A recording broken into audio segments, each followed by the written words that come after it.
There is nothing in this life as permanent as change.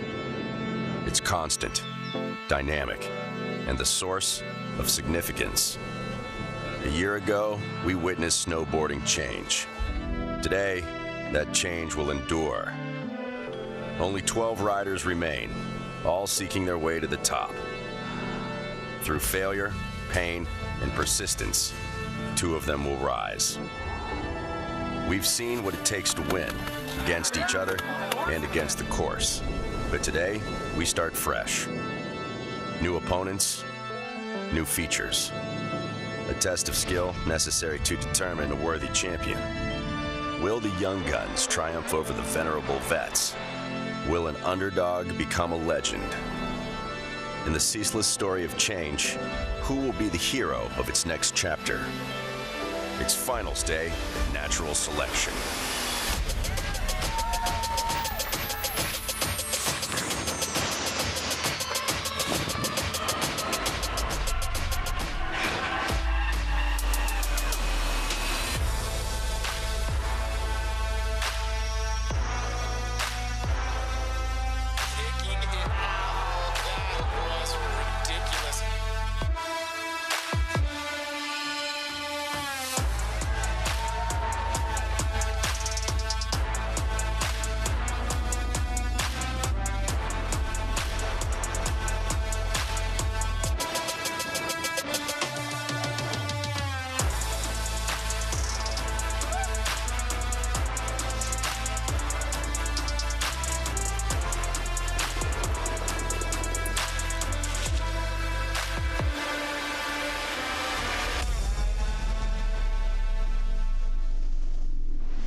There are few things as magical as a sunrise in Jackson Hole, Wyoming, and what better way to spend a Friday than at the naturally enhanced terrain party designed to inspire creativity, progression, and self-expression that is the YETI Natural Selection at Jackson Hole.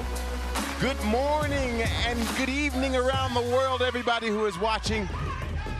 These pictures that you are seeing flying on a magical drone provided by an enhanced GoPro 10. My name is Salema Masekela, and I am joined by 2 of the wisest human beings in snowboarding, editor-in-chief at Snowboard Magazine, Mary Walsh, longtime photo editor at Snowboarder Magazine, writer, voice of the culture, T-Bird Monteroso. Good morning to both of you. Thank you so much, Salema. We are going to witness the heaviest head-to-head matchups in the history of our sport. I think today is going to be the stuff of legend. Oh, I completely agree. We are also moving to a more northernly facing side of the slope. The rider's going to be riding the left side of the course, and so conditions are going to be a little bit better, or to a lot better, than we saw on day 1. What was the word that you used about what the snow's doing, Mary? Oh, it's faceted snow. So basically we had very, very cold temperatures, freezing cold temperatures the last few nights in Jackson, which allows the crust layers to kind of break down those bonds and create like a smoother, crustless snow. The more you know with Mary Walsh.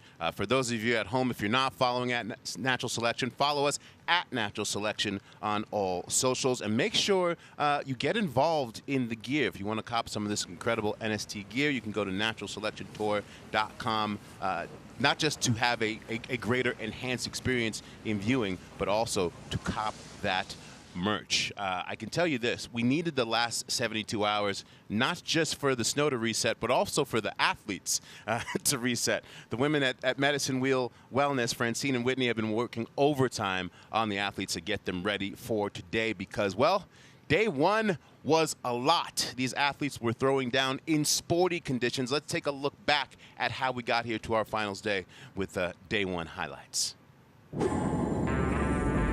It's day 1 here. YETI Natural Selection, Jackson Hole. Let's go. Stand up, Dustin Craven. Frontside 360 from Danny Davis. Jared Elston is a explosive snowboarder. Frontside 720 tail grab. That was gigantic. Backside 720 powering through.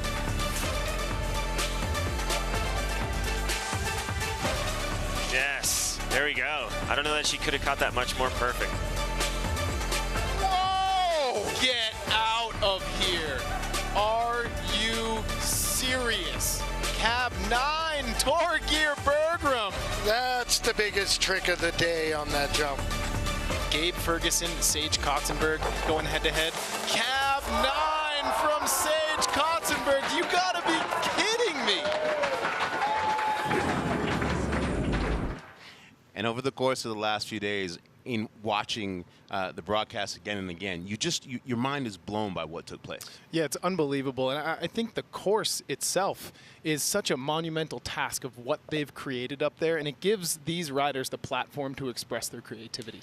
Yeah, and it's exciting, you know, versus last year when the entire course was open both days. Moving from the rider's right side to the rider's left side really allows the individuals up there to find new features. Today we'll see some features we know from last year, but it's all about that creativity today. Yeah, riders very excited about these snow conditions that we described earlier. How about we take a little course preview of what we'll see with the one and only Travis Rice.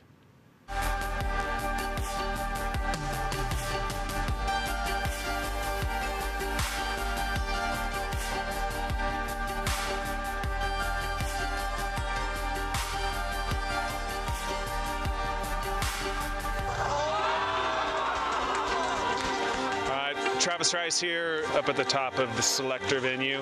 Yeah, today was sporty. I think probably favorite part of my run, being able to pack a lot of features in, and then probably last run being able to, I guess, put down switchback 5 off this feature we call freediver, because it was a tricky one. There wasn't much pop off it. You know, the dynamic thing about the event this year is, I mean, we've literally gotten like 6 inches of snow in probably 3.5 weeks. A day like today, it's super demanding, and you can see how it asks everything from the competitors. So, I think the other favorite part of my day was actually being able to force Kevin into a tiebreak and him putting down, what I thought was one of the best runs of the day, without a doubt. His front 7 on Great Wall, the last feature, was indoor part in the video. Moving forward, being able to get into finals, it's awesome. The finals venue here, it's got quite a bit more north tilt, and so the snow is actually going to be much better. It's got different characteristics than the first day venue, so I think you're going to see a different approach from a lot of the riders. The monotone, quiet killer that is Travis Rice. He is fired up. Of course, he knows this course as better than anyone. He conceived the damn thing. And also remember that you can watch this broadcast on GoPro's YouTube page. How about we check in with Stan Levier, the editor at Slush Magazine, who is the third member of our team up top. Stan, we're talking about the weather. We're talking about how these cold temperatures favor the northern aspect that we'll be on today. What say you, sir? Good morning, Salema. TGIF. Thank goodness it's finals. We've got a nice little balmy 5-degree day up here. YETI was actually kind enough to hook me up with a coffee mug. I'm doing all right. 2-mile-an-hour winds, so super chill. And like you said, that refaceted snow, which is, like Mary said, it refreezes. It actually recrystallizes the snow. So I mean it quite literally when I say we have got a bright, shiny new course up here today. I could wake up to recrystallization from you all day, Stan. We do have another member of our team out on the outside, down at the bottom, the one and only Jack Mitrani, getting into the minds of the athletes at the end of their runs. Good morning, Jack. Good morning, Salema. Good morning, Barry, Tom, Stan, and my fellow friends of the Shred universe. I feel like the luckiest person in the world. It's such an honor to be here at the most respected snowboard contest, hanging here down at the bottom where I'm going to get their first thoughts after they make it through this exhilarating course. And the vibe right now, my heart's pounding. I feel like I'm hanging out of an airplane window about to skydive for the first time. I'm really excited. I hope you guys are too. What's the vibe up top, Stan, my man? It's a little tense. I got to say, one of the funnier things that I just saw happen was that Jared Elston was under the impression he was dropping second. Craven was going first. He found out moments ago, you know what? Rookie's going first. He had a higher score, I believe, was what it was. So moments ago, Jared Elston found out, you know what? I'm actually going first. So I imagine he's feeling similar to you, Jack. Yeah, that's definitely very nerve-wracking. I mean, he's going to sleep thinking he's got a whole different strategy. Now he's got to drop in, test the course for the first time. Mad respect. We look forward to more from the both of you all day. If only they were spirited and excited about this event. Absolutely. We got snowboarding coming up for you. We will be crowning champions today, a man and a woman here at YETI Natural Selection, Jackson Hole. Get your viewing situation set up. Get prepared. It is go time. We'll see you in a second.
Dude, it's deep. Thanks, man.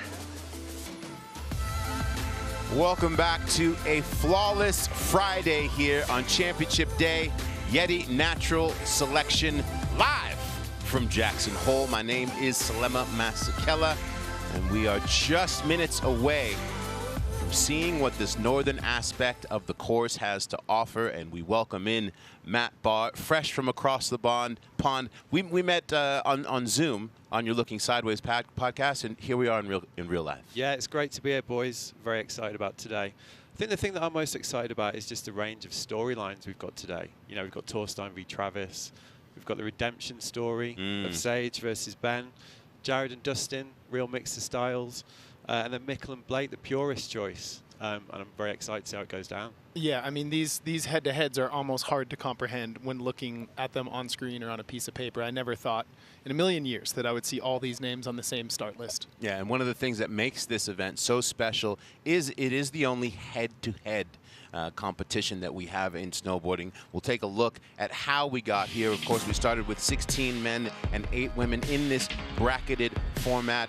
The big event at the opening of this event was, of course, the bracket selection, where the riders got to pick who the slots that they would be in and who they would compete against, which get us down into whittling down to our champions on both sides, the men and the women. And as I mentioned before, format very simple. We start with 16 riders in the men's bracket, 4 rounds head-to-head in order to get to our winners. And within each round, it is the possibility of 3 runs. So it's a best of 3. You got to win 2 runs in order to advance in each round. And looking at this start list, I would be highly surprised if we did not see a tie-break run today, which we're calling some free snowboarding. When I'm looking at this start sheet, I look at the names Dustin Craven, Jared Elston, Torstein Horgmo have never ridden this course here at Jackson. So it's an interesting storyline to see if that will play into their favor or if it's going to be the veterans, Mikkel Bang, Blake Paul, Sage Kotzenberg, Travis Rice, and Ben Ferguson, who fare a little bit better on the course. Yeah, the judging today is going to be pretty fascinating to see. So I had a good chat with two of the boys last night. Basically, they're looking for a few things. Looking for overall impression, looking for risk, amplitude, control. But the variety is the interesting thing. Variety in line, not variety of line, which I think explains some of the decisions that people out there have been finding a little bit confusing at times. I think it's something we should really pay attention to today. Yeah, and I've also heard and read some stuff online too where they're like, how do you judge amplitude on this course. It's not maxing out every feature. We don't want riders going to the bottom of a feature. It's the size of the features that the riders choose to hit. And I think we're going to see some of the bigger features get hit on that left side of the course today. I think we're going to see some big air. Yeah, and basically, as a snowboard fan and viewer, you have to remove yourself from how you watch any other event. This overall impression, there's no judge that's specifically judging one aspect of his overall impression, as we mentioned. Right off the bat, Jared Elston and Dustin Craven, two first-timers here at Natural Selection, and we will start off with the pride of Bend, Oregon, Jared Elston, and get his perspective here as he heads into finals day. Firstly, I was super jealous because it looked so fun, and just like, yeah, the whole production of everything was just like so spot on for like the first year of the event. And I was like really impressed like how dialed everything was. And like obviously they got super lucky with weather, and yeah, just like made for an all-time show. Super entertaining. As far as like people that I would not want to pick against the seed or in the seed would be Arthur, Mikkel, Ben, and Sage, and Torstein. Torstein's probably the biggest threat. He's got something proven here for sure. I don't like to brag, but we've had this conversation all week. Torstein's he's my silent horse. And of all the riders he just mentioned, only one was eliminated on day one. That's Arthur. So Jared could very well go up against 4 of the riders that he said he does not want to go up against. When talking to Jared a few days ago, he was excited because he said, you know, I'm used to these type of conditions where I come from in Bend, Oregon. And he is on course to kick us off here. It is officially finals day in motion as the first person to go through this northern course greases the backflip to open it up. And this is where we all kind of get the reveal of these new features that haven't been hit. And the snow looks really good. Front side 360 from Jared Elston. The snow looks great, actually. It looks like it's much easier to handle than the other day. Jared Elston just opened up booster shot with a backside 3. And a huge method. That was ridiculous. I'm sorry, I think that was aircraft carrier 2 booster shot. So Elston putting down fresh tracks. Solid run. That was the talk, wasn't it? Who's going to open it up first? And there we go, first run. And Elston told me the other day that he wanted to hit it first. So maybe dropping first, that last minute switch when he realized he was going to go ahead of Dustin, kind of helped him out a little bit. I mean, he was always kind of the dark horse of the field, Jared, wasn't he? You know, when the field got announced. But I think when we were choosing the riders for the event, his part in hand over fist was just so incredible and just showcased his riding to such a high level that it was a bit of a no-brainer, really. Frontside double 12 over pyramid gap. That beautiful backside 7 nose. You saw the mood in the Red Bull athletes tent from all the athletes inside there. The tone has been set for possibility as Dustin Craven waits to take his run from Revelstoke, British Columbia. Vibes are high. Vibes are high. Let's hear from Dustin. It's just super interesting, you know, and I think it's obviously there's people like me and a lot of others that haven't competed in so many years, and it pulls us back into competition, which is super. I mean, as far as the backcountry riding, having this event come up in the end of January is super disruptive to that. And then I think also like the competitive kids obviously would love to be here, and then it's kind of like some old dusty dogs like us come out of nowhere and take their spot, so it's fun. Old dusty dog of 28 years old. I love how this event takes someone who grew up competing but now is so focused on filming, and it says, I can't not come in and put the bid back on and compete. And it gives them an avenue to show a global audience what they do. So take into account right here, Dustin riding all the way into the first feature switch, starting things off with a switch backside 180. Which we know the judges are going to like because they're really looking at that flow between features as well. Wow. Big old backside 7. Craven stomps it, chatters out a little bit. It's an inconsequential stop in his run. Huge. And he's just taking so much speed out of those landings there. big old method from Dustin Craven. And now kind of finding his way through the trees. I'm really interested to hear the interaction between Jared and Dustin after that first run. Will it be one of tense, nervous, awkward, or will it be relief and exuberance? It's one of the things that's so interesting about this event, though, isn't it? Like seeing how these riders with pretty distinct styles like take on this approach. I mean, you know, Dustin, four-line destroyer, ultimately. Aircraft carrier. The boost, exactly.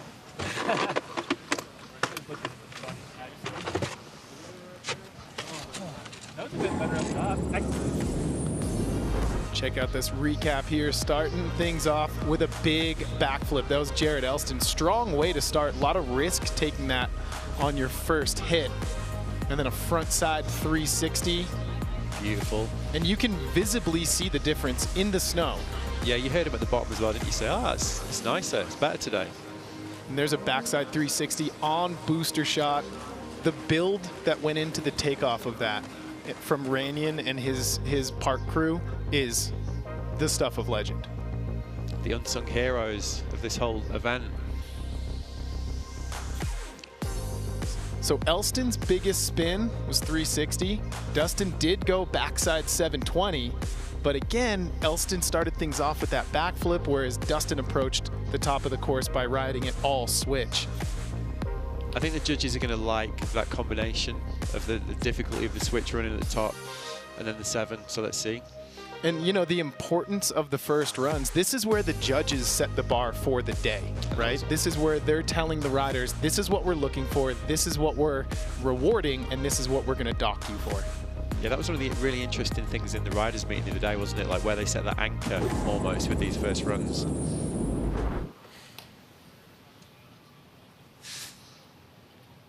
Oh, nice, Jared. Jared in the lead. Yeah, the tone was definitely set right off the top. That fluidity in the entire run. That intent, you could see it. He definitely looked like he woke up with winning on his mind. This is the most anticipated matchup for sure. Torstein Hormo versus the GOAT, Travis Rice. Everyone excited for Torstein to be back in competition. The things that this guy has done over the years in slopestyle, historically at X Games, the triple cork, etc. But he's been dedicated to filming and living in the backcountry. So what is it like for Torstein to come back here? What does it mean to him to be back amongst this crew?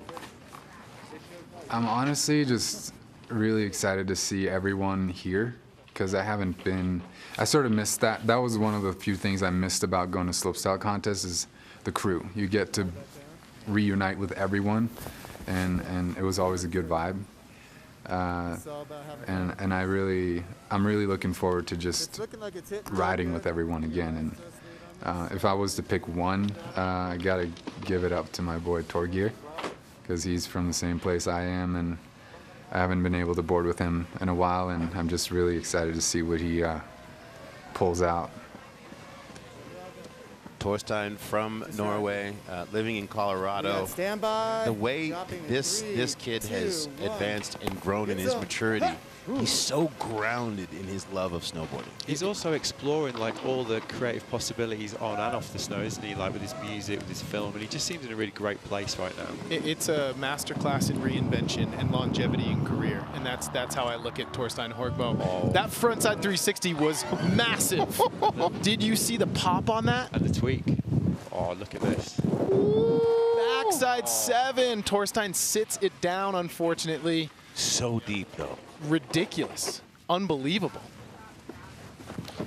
And so now Torstein kind of weaving through the trees, switch. He's going to go switch backside 540. Switch back 5, lovely.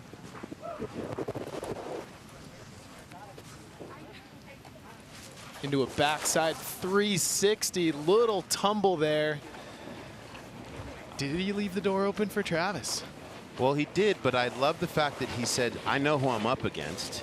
I have to go switch. He knows he's up against Travis, and he has to go switch. Yep, all on the line. And that's ultimately risk, right? Which the judges are looking for in these runs. I mean, this matchup just sums up this event, isn't it? Where are you going to get this elsewhere?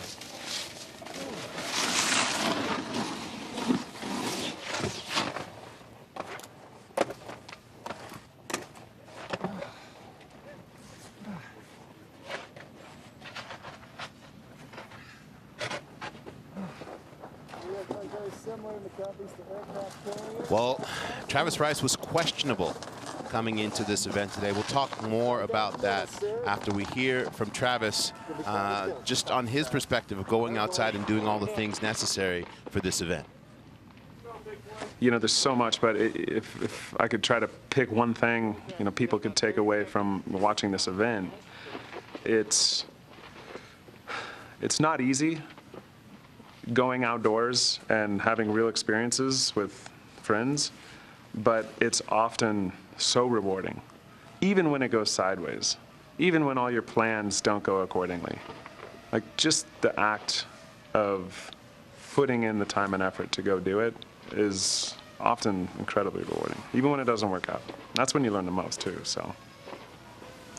And when you are a visionary like Travis, who believes like it's possible to enhance a mountain and spend thousands of hours building all summer for this to be a possibility, it's just a testament to who he is. And as I said before, questionable, this man had food poisoning that ruined him for the last 24 hours. He was still sick yesterday. We saw him in the evening, ghostly white, didn't know if he'd be able to run today. He said, I'll take a couple little setup runs to see how I feel. And from the start of that backflip, it looks like Travis is feeling good to go. Right into a front side 3. He caught perfect transition on that landing. So Travis is gonna forego booster shot and go backside 7, sniping the transition, going down a little bit. He was headed straight into that tree band. I thought he was tree bound. There he is, tree bound. Purposefully tree bound. Backside 360 tree tap. Unbelievable. He's brought his third run approach to this. And you know what's just so interesting about Travis and Torstein is the generational influence that they have had on snowboarding. You look at, you know, someone like Travis and someone like Torstein, it's a direct reflection of someone like Ben Ferguson and someone like Sage Kotzenberg.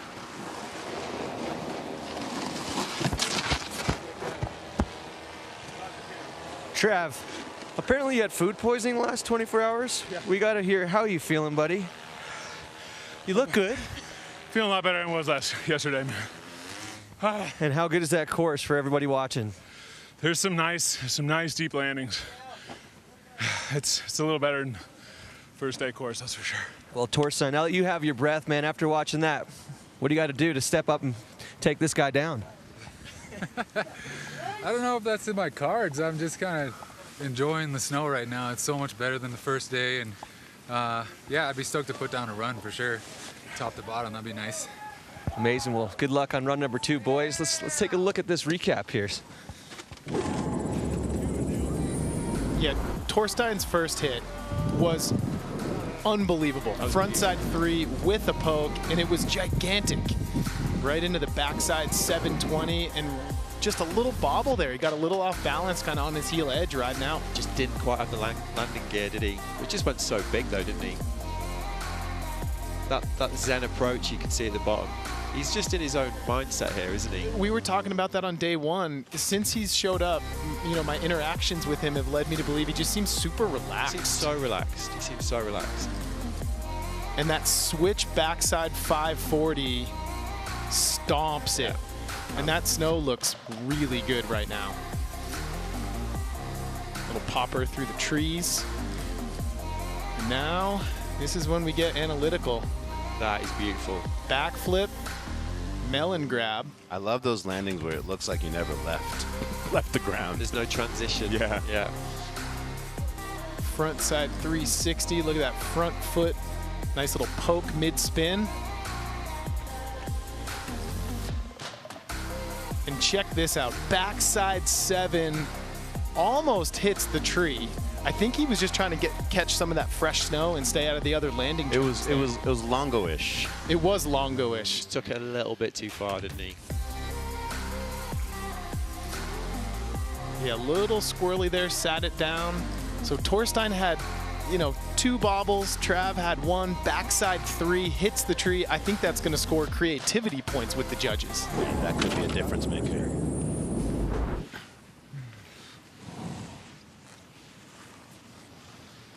Yep. Nice one. As expected, we knew it'd be close, but Travis getting the edge. I still think that Torstein is super in this. All he's got to do is put down one of those 2 that he fell on, and it's anyone's game. Well, Mikkel bang against the local Blake Paul. Of course, we go, you know, Mikkel's incredible performance here last year, and Mikkel really looks as Natural Selection as a game changer for snowboarding. I think this contest really changed the competitive snowboarding, because right now competitive snowboarding like X Games or the Olympics is it's so wild, you know, the tricks are so complicated, and this side of snowboarding is sort of like, yeah, well, it's the other side of snowboarding, you know, the free riding, freestyle snowboarding. So it's great that the worlds get to see the both sides of snowboarding. Mikkel, a long time in this sport. I mean, as a young gun for Burton at 12 years of age, came onto the scene. Got 3rd place here last year. Blake, his competitor, 4th.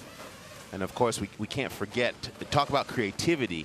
He was one of the stars creatively of last year's Natural Selection. Frontside 180 double poke. That was a thing of beauty. With the double, yeah.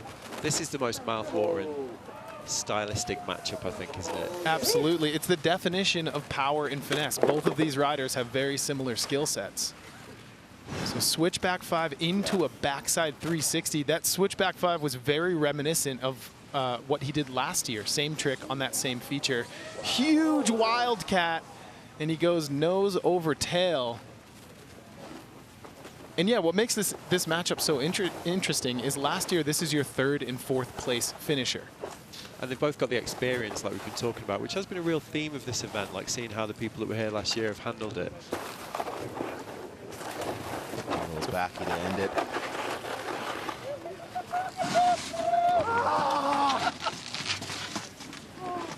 Holy! Woo, that's a rush. You water, dude? Water break? Yeah. We got the custom YETI water bottle. I love that that Jack is not only doing interviews, but he's like, "Do you need hydration? I got you, bro." People's champ, local hero. Absolutely the people's champ. And with that, how about we get a local's perspective, as this is Blake Paul's home mountain? Yeah, for sure. I actually, before the chairlift was there and before they kind of restructured the mountain a little bit, that was kind of a backcountry zone and super accessible off the après-vu chair.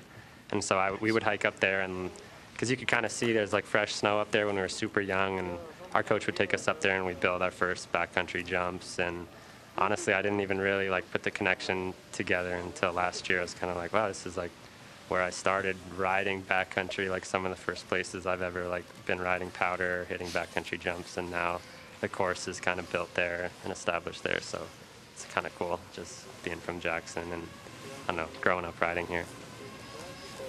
Talk about coming full circle. The first place that you ever built a backcountry jump, and now you're doing so on the world stage. I think there's a real argument you could say Blake, along with Arthur's, pretty much the most influential freestyle snowboarder of the last year. Yep. Those iPhone clips. Yep, absolutely. It's just relatable, beautiful snowboarding at a very high level. Yeah. Pat made the point in the first round. What? A backflip was huge. He sent that thing to the parking lot. What? That backside 7 was bigger. This is poetry in motion. That's exactly what Blake Paul's riding represents. Frontside 360. He looks dangerous today. The cat-like landing on that.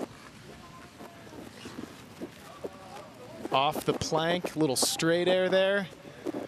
This is a really brilliant foundational run, isn't it? This is an incredible first run, and there's something to be said about that too, right? As you put down a really solid run on your first go, and you got nothing to lose after that. You're just building confidence. And I would imagine that Blake Paul is feeling pretty good right now. That was the best we've seen anyone ride this course today.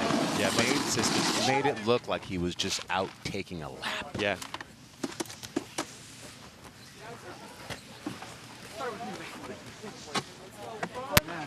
Clean. Dude, you're like one of the smoothest riders out there for sure. That's so good. Amazing. Blake, how's the course, dude? That looks incredible. Looks good.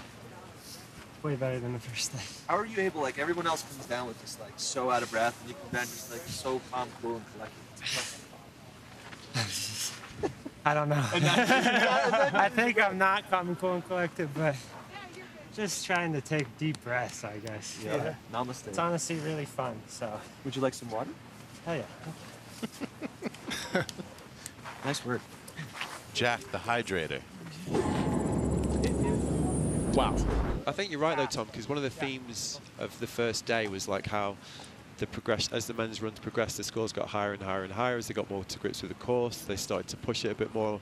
I definitely think we're going to see that today. And with Blake's first run in particular, like it's just a really brilliant sight and foundation, isn't it?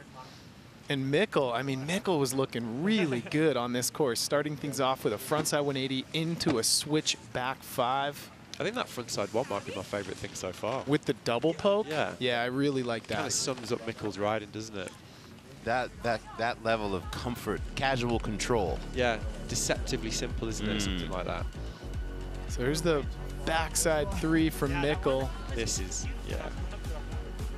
And then a huge wildcat in that right there. If Mikkel doesn't take the driver's seat in this run, which right now I got it going to Blake, it's because of that fall. Just took it a little bit too far, didn't he? Essentially sent it to flat and then got nose heavy. Yeah. But how about this opener? Yeah. That was gigantic. Imagine having that as your safety trick. And then only 2 turns in. He goes back 7, even bigger than the backflip. And that is a beautiful frontside 360.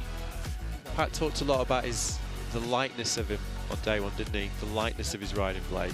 And yeah, you could really see it in that run. They call him Gordon Lightfoot for a very good reason.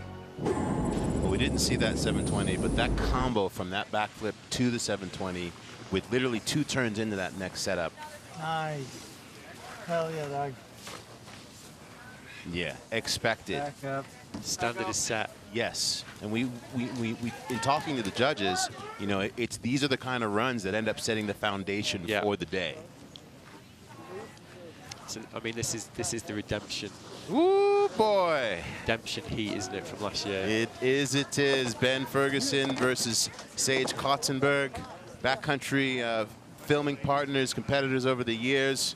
They're homies, but no love lost today. Ben Ferguson is here to win. I think the first couple of runs people do, with the snow being the way it is, will be pretty off the gas pedal. Like last year, after doing that contest and seeing like what you could do, if the snow had been the same coming into this year, I think the level would have just like skyrocketed because everybody would have known the speed and it would have been dialed. But this year, since the snow conditions are a little more rough, it's going to be a little bit more rowdy, getting to and fro in the course, like getting feature to feature and riding away clean from some of these landings. So I think it'll be a little less technical, but who knows what'll happen, man. Yeah, boy. See him there in All right, stand by. mental visualization 3, mode. 2, 1, you ready? Have fun, bud. Give her. Yeah, Jared Elston said that this round, this heat right here, is an unstoppable force versus an immovable object. Frontside 5 off the toes. Look at the pop on that. Ben going down in the landing. Well, you heard him say, first runs, everyone's going full gas, including him. And what's interesting about how Ben approaches this course as he throws a massive backside 360 off of booster shot is it's what Ben does in between. It's how he looks in between the features. He is very fluid and sure on his feet. Straight air to the bottom, little butter back 3 out there. That was a nice little correction. Save. Save, yeah, absolutely. Yeah, that frontside 5 off the top, I mean, that is a high stakes opener, isn't it? Yeah, he's gonna compose himself, isn't he? Come back for the next round after that. We can see what he's trying to do.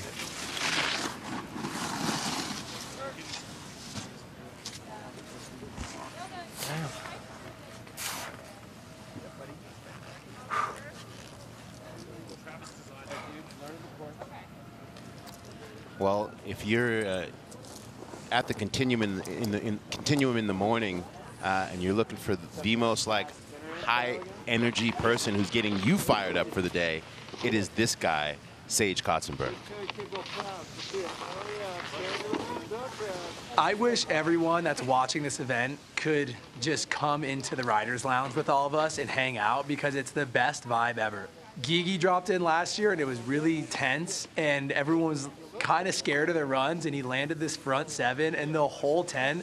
It was like someone won the World Cup. It was the best thing ever, and then everyone was just feeding off of that energy.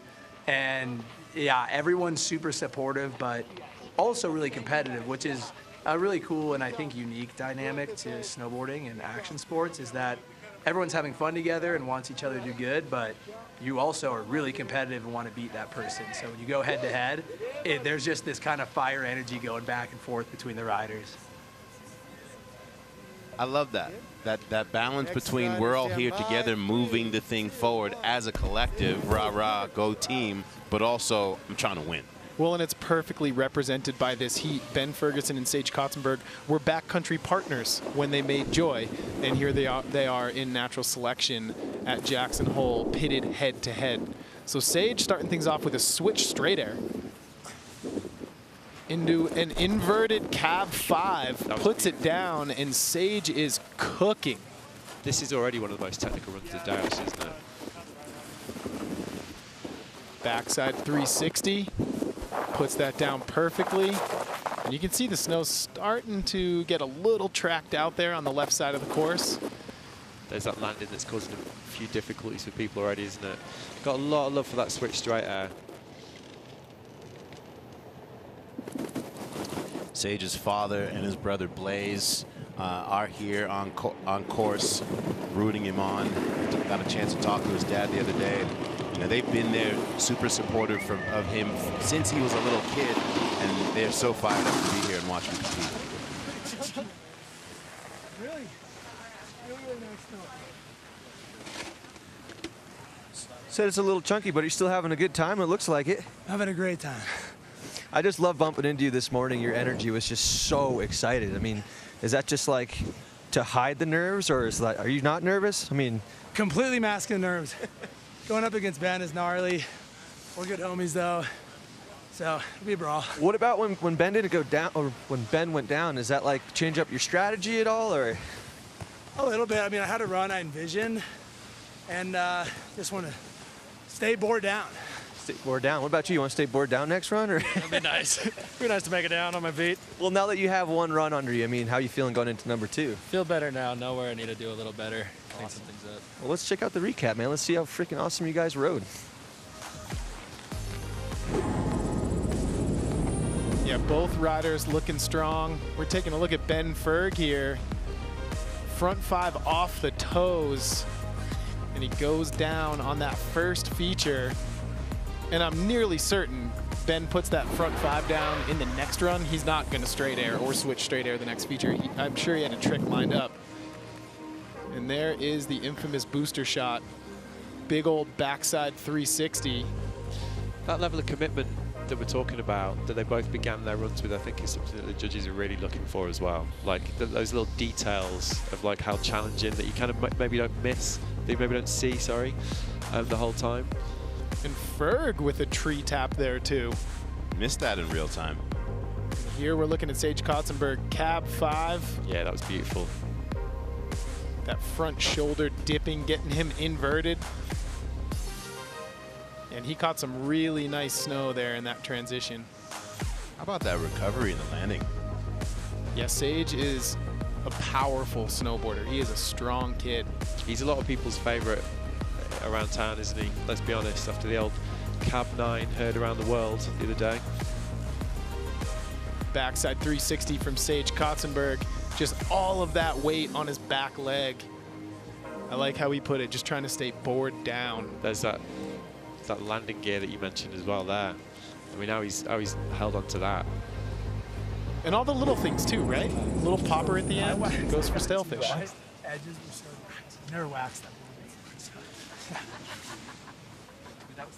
Both riders with room to improve in their next runs, but Sage getting the edge. It's like you say though, Tom, like you can see what they were thinking there. And well, here's where we stand. One run down. Again, remember, you need to win 2 runs in order to move forward. Elston, Travis Rice, Blake Paul, and Sage presently in command. Thoughts after this opening salvo, Matt? I think Blake's the clear standout, obviously. Super casual, great variety of tricks, every landing solid, the cat-like ability that we've been talking about, so the early front runner. I mean, and also, let's not forget the man who helped make this all possible, Travis Rice. Food poisoning within the last 24 hours. Right. Yeah. Currently in the lead in front of Torstein Horgmo in that heat. When he was talking to us about having that food poisoning, all I could think about was Michael Jordan against the Knicks getting that double nickel, that 55. Could that be the future for Travis Rice? Is he going to be on some MJ? We shall see. Second runs coming up here on Finals Friday at YETI Natural Selection, Jackson Hole. Thank you for joining us around the world.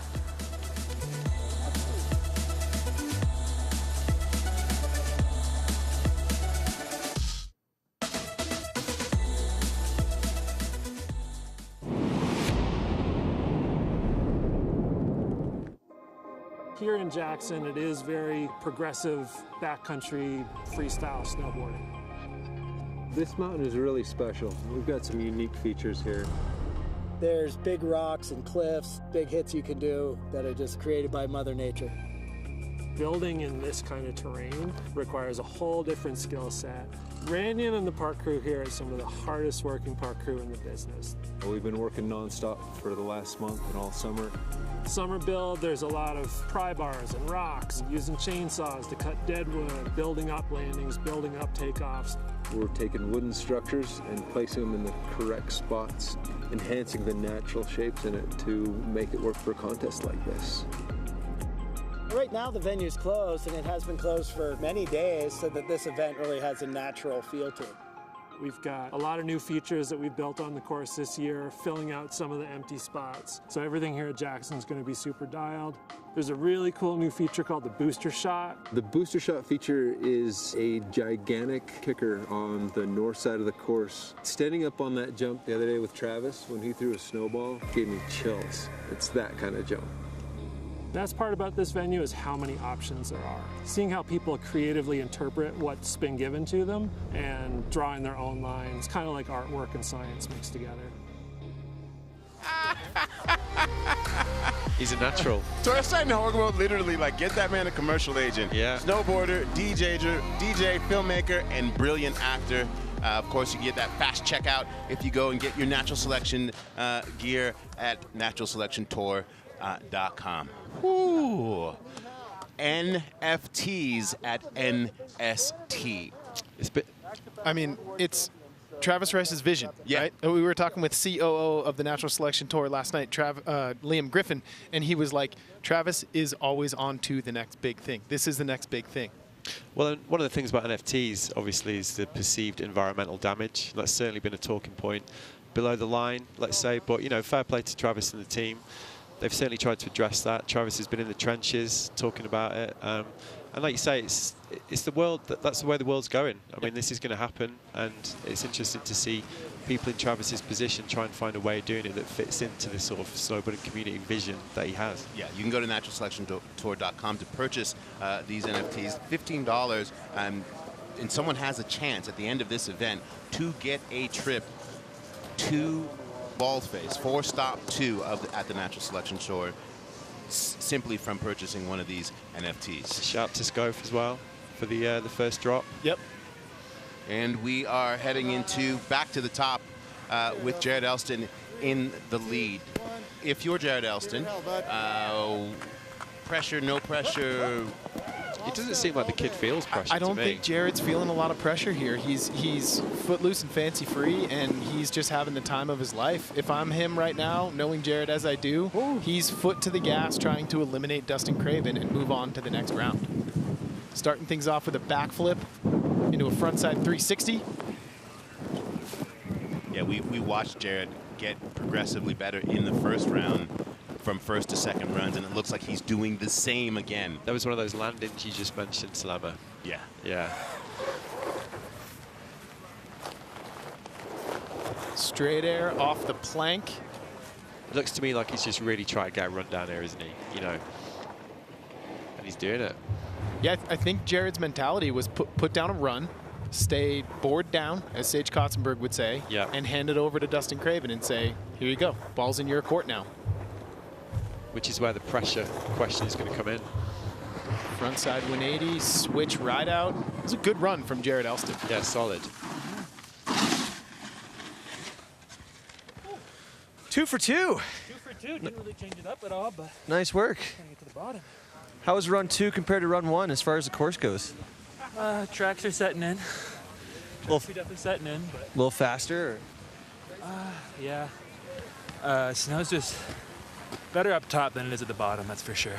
Speaking of up top, how is it dropping in with the local legend, Rob Kingwell, giving you the knucks before you go? Could not have a better good luck knuck right there. Love it, man, love it. Well, now we get to watch Dustin Craven here. Excited. Excited? We're all excited here. Oh. Good luck, Nux. Rob Kingwell, of course, a legend. You see him there in his NST gear, set to drop Mr. Craven in. Bend versus BC. I think Dustin's got one of my favorite tricks of the year, actually, the front 7 ender transfer. Yep. You know what I mean? Oh, yeah. I mean, that sums up his approach, doesn't it? Yeah, and it's interesting, you know, because these 8 men you're going to see today and 4 gals are also qualified into Baldface. And, you know, that's terrain that Dustin Craven is very comfortable in, whereas this might be suited a little bit more toward Jared Elston. But we're going to see if Craven can force a tiebreak. And that is the magic of this tour, right? At all 3 stops. Switch back 1. That was huge. There's that backside 720 nose grab. Craven stomps it. If only he was going fast. The landing on that, though, was incredible. Frontside 360. This is getting interesting. Yeah, and that's where you see Jared Elston just said, he said the snow up top is better than down bottom, and you saw it right there. It gets a little chattery for Dustin Craven. You could hear that frustration. He's like, really? I'm going to just go down by getting snow snaked, not actually trying something? Yeah, that was tough. Nonetheless, he went all out. Yeah. Yeah, that switch backside one at the top was massive, wasn't it? Damn it! Audible frustration.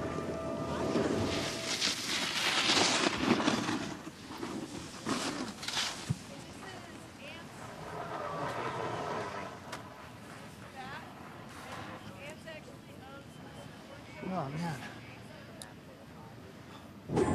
That's awkward if you're Dustin.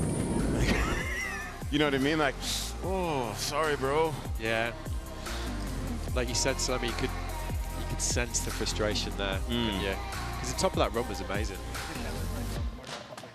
So Jared Elston with a backflip on the first feature, right into a frontside 360 on the second.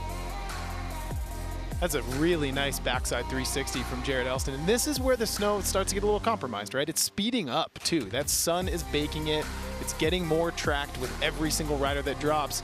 And the amount of speed they have coming into the bottom section of that course, you know, that's where a rider, I think, like Blake Paul has an advantage, because Blake seems to be controlling his speed all the way down, whereas some of the other riders are just going really, really fast and trying to slow down all at once. It's a lot of today is going to be about speed control. Well, that was one of the most impressive things about day one from the men and the women, wasn't it? Like their ability to judge speed in conditions like this, which is changing throughout the day, is again one of those details of high-level snowboarding that sometimes gets taken for granted. Yep.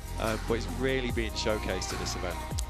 Yeah, if there's one thing this YETI Natural Selection course at Jackson Hole does, is it does really force you to adapt to the conditions. And the rider who takes the win here today is going to be pretty darn hyped to take home first place here in Jackson. And Craven really went all out. He's going so fast.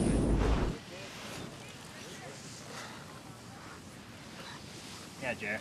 Nice work, buddy. Dude, thank you. That was close, and that frustration just, he knows, like, all I had to do was basically stay on my feet, and there would be more snowboarding. But it's palpable down there. But Jared did what he needed to do. He put the run down. That's exactly what he needed to do. In the gates, Torstein Horgmo. What is he riding? What is he wearing?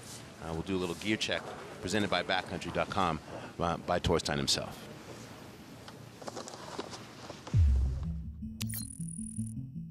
My name is Torstein Horgmo. I'm from Trondheim, Norway.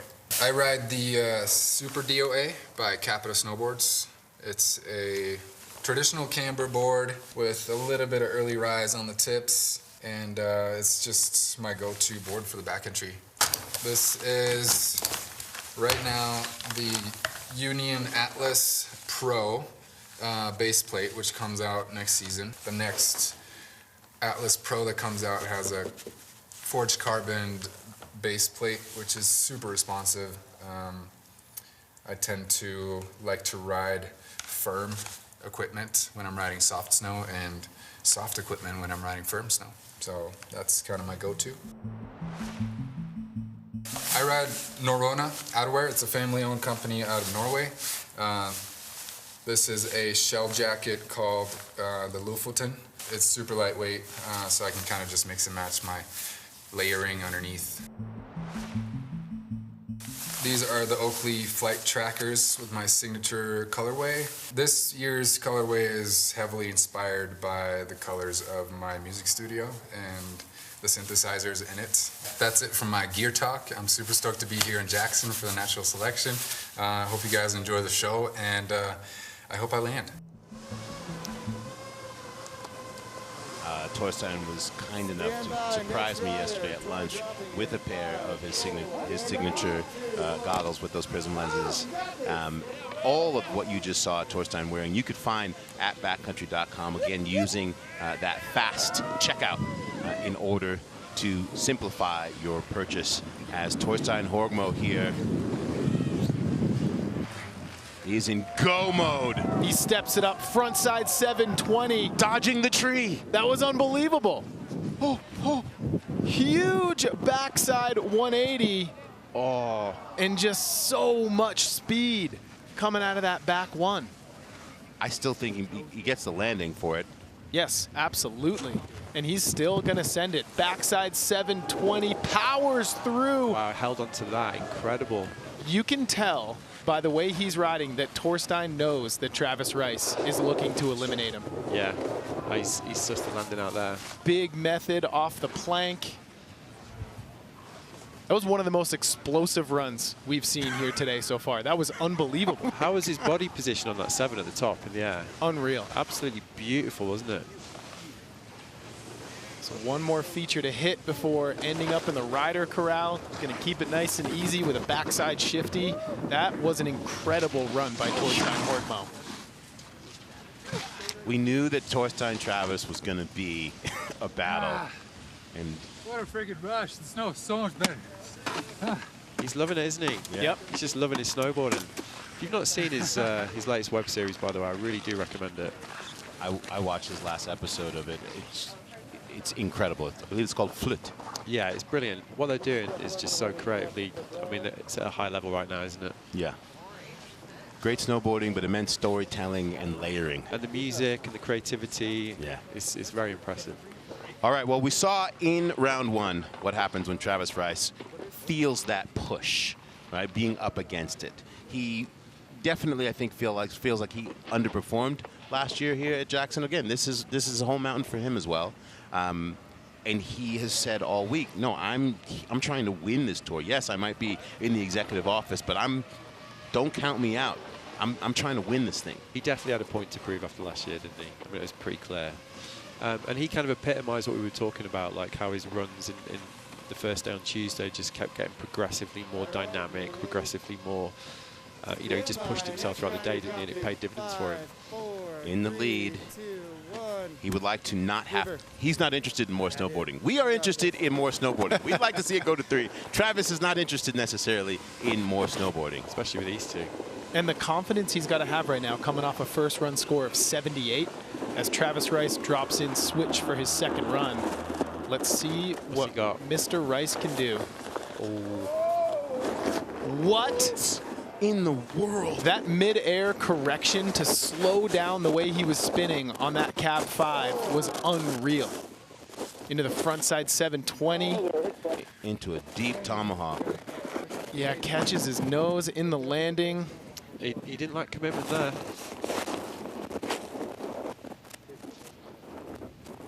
Big old method from Trav. This is a man who was physically unable to hold down any food for over 24 hours until yesterday evening, and is somehow here performing at this level. This is going to be very interesting how this is judged, I think. Yeah, and Travis just kind of opened up a new feature, that little cross court. That landing was all fresh right there.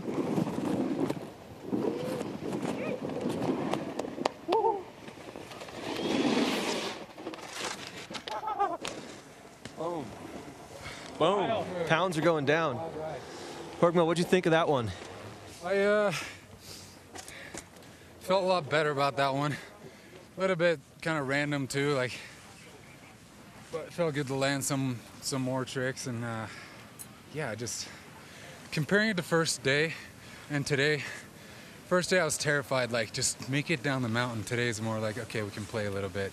I'm enjoying that. For sure. Well, I think I can speak for everyone. It's so nice to have you back at competition here, man. Just watching you ride, it's radical, dude. It's my pleasure. It's radical. What do you think about this guy being back here? I mean, joy when this guy accepted his honorary invite, 100%. Torstein and I have a long history of riding and competing together, and so it's epic to be here. It's epic to watch. Nice work, boys. And it sounds like Stan's at the top. What's the vibe up there, Stan?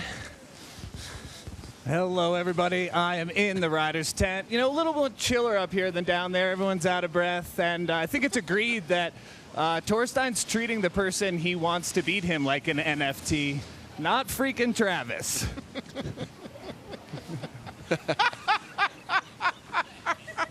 Bravo, sir. I did not see that one coming.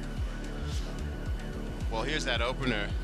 That frontside 720 was a thing of beauty from Torstein. And that tree dodge. Yeah, in the landing. I think it pushed him a little farther left than he might have wanted to go. And let's not forget this. Big backside 180, landing switch and pinning it out of that landing zone. What do you think? Is the door open for a tiebreaker here? I think it could be, yeah. Backside 720, drifting pretty far. Rider's right, and he powers through, but look at all the speed he's coming down this course with. Method from Torstein Horgmo, so I think he had one fall. Let's take a look at Trav here. Cab 5, stomped. Yeah, his awareness in the air, as you said, when he laid that down, was incredible, wasn't it? And then catching his nose on a frontside 720 there in the landing as we check out a slow-mo replay of that front 7. Yeah, just over the front.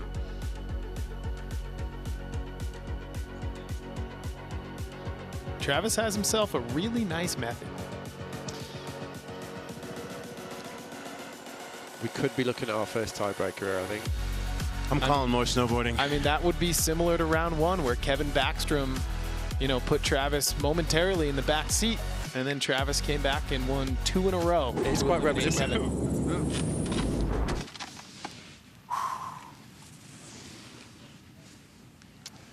Definitively such. We called it. We got more snowboarding.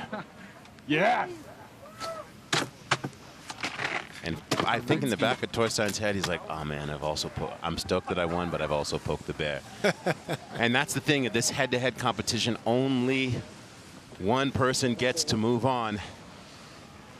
As Mikkel Bang, who's behind it against Blake Paul, who has been the tone setter today. Serene progress from Blake so far. I like that, serene progress. Look at that Jackson Hole, bluest of the blue skies on this Friday. Mikkel with nothing to lose is about to go on a power party. And Mikkel knows full well what Blake Paul is capable of in this second run. Frontside 180, same as his first run. There it is. Riding through those trees, switch, that scores well with the judges. Switchback 5. Switchback 5 from Mikkel Bang.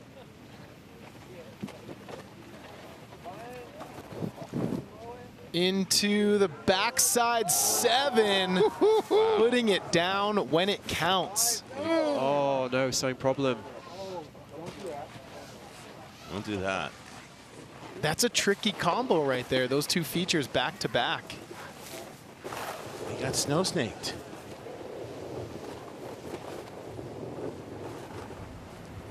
So I think he's got one more small feature to hit. And then it's Blake Paul's turn to try to eliminate Mikkel Bang. The door is definitely open here. It is open, but that top half was so burly that Blake's going to, you can't just like be casual. Almost just walked a plank there, dude. It's so lumpy up there. It's hard to stay in control out of the runouts. You were looking good though, man. Still, nice riding. It's impressive just to make it down that course. Woo. It's just getting bumpy now, though. Let's see how Blake handles it, huh? Is that? Let's see how Blake handles it. Here we go. Well, you're getting that instant feedback. He's saying, we talk about how hard it is to execute maneuvers, and Mikkel's like, it's hard just to like manage run out. Yeah. Well, we've seen two of the best snowboarders in the world, Dustin and Mikkel, with renowned board control.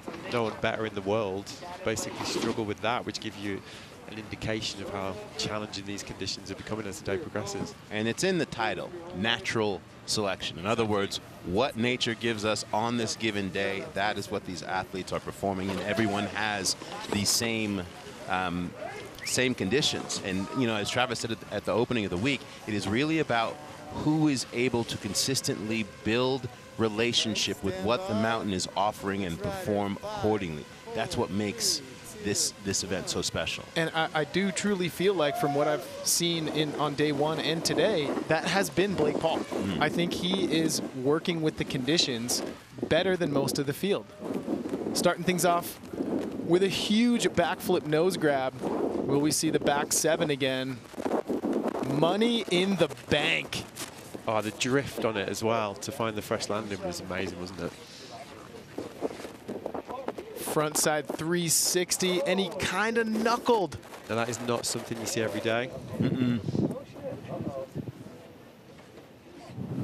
Makes it to the plank, set for takeoff, backside 360. So he recovered very well.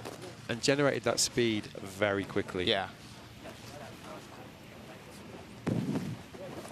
So if you think about it, you know, Blake and Mikkel kind of went down in the same area around, or in that part of the course. However, Blake did make it up and off the plank. Mikkel did not.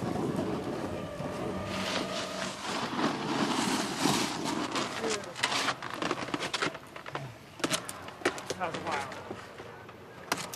It's getting a little more bumpy now. Yeah. Oh, good. I got a deep breath. Okay. Yeah.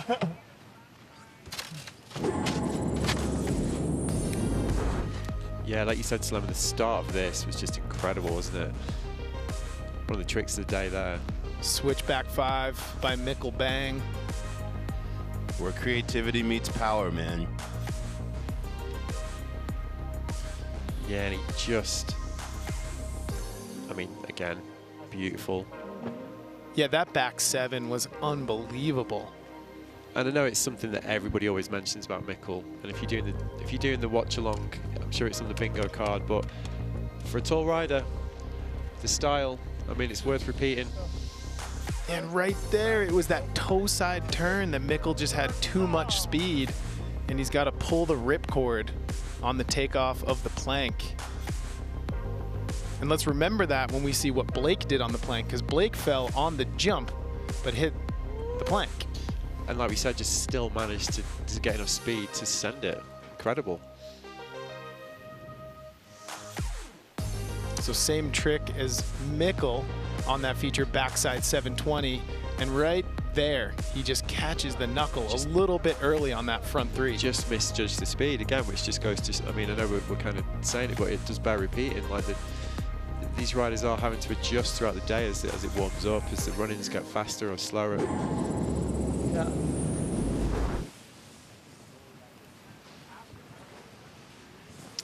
More snowboarding. Crazy. More snowboarding. New game. So you called it Slammer. Is that top of Mikkel's run, wasn't it? Yeah.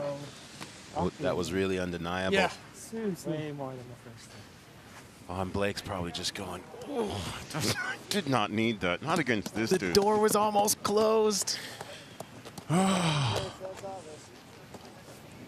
right, Ben Ferguson behind Sage right now, but as we saw in the first round, Ben responds well to the pressure in this event. Yeah, he does. I mean, he's a tried and true competitor. He has competed in every major contest in history. I don't think the pressure affects him, and I think Ben is going to go full throttle right now to get back in the game.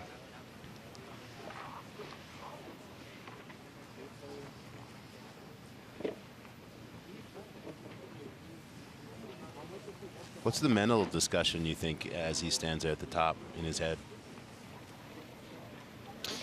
I mean, they're just both going to, they have the lowest scoring runs of the round so far, didn't they? So you know they're both going to be basically thinking that the main thing they need to do is get that run down. And also, we saw it with Sage in the first run. I mean, again, he's another one that just got better and better and better as the day went on, didn't he? And as it was necessary when he needed to. Here we go, stand by, next round. There's also, I think, you know, the nerves from run one are gone. Yeah. They're both feeling a lot more comfortable on this course now.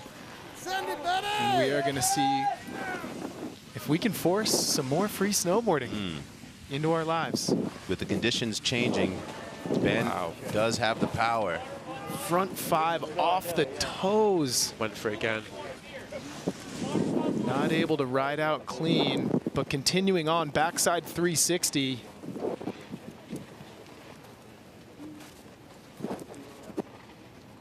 As he dips down into that tree band there.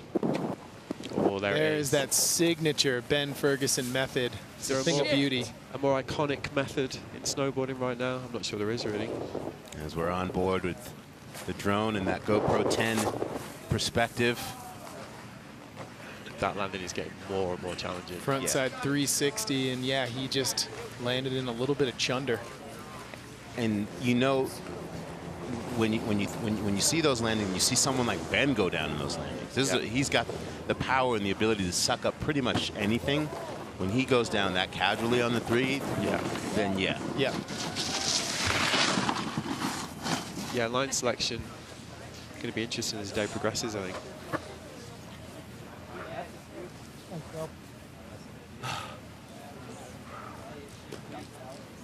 What's up? Same way. All right. Sage Gotzenberg looking to close the door. He's got a real chance here, I think.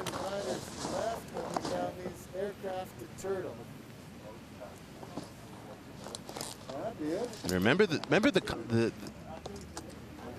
these two last year. Yeah.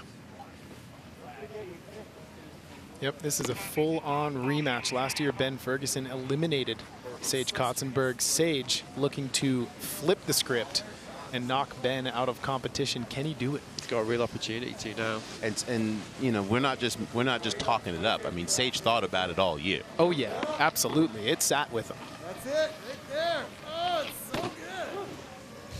I was ready to give points for the little start butter. Big bucks, no whammy. Rider dropping, stand by. 3, 2, 1. You're in, bud. Give it. You gotta love the king of stoves. If Kinger gave me a pound, I'd probably go try something I couldn't do. So Sage dropping in switch, heading into that first feature. Switch straight air. Flying. Switch backside 540, powers through that landing, little back seat, but I think the conditions just permit that right now.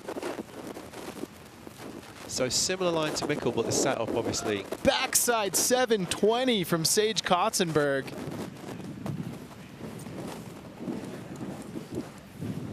And he's following Travis Rice's track on that little cross quarter right there. And this drone angle here with this GoPro on it gives you a first-hand account of how fast this course is running today. Indeed. Super solid. I was very, very impressed by that opener. The switch straight air setup at the top. Nice. Holding out for hero. Holding out for hero. Fuck.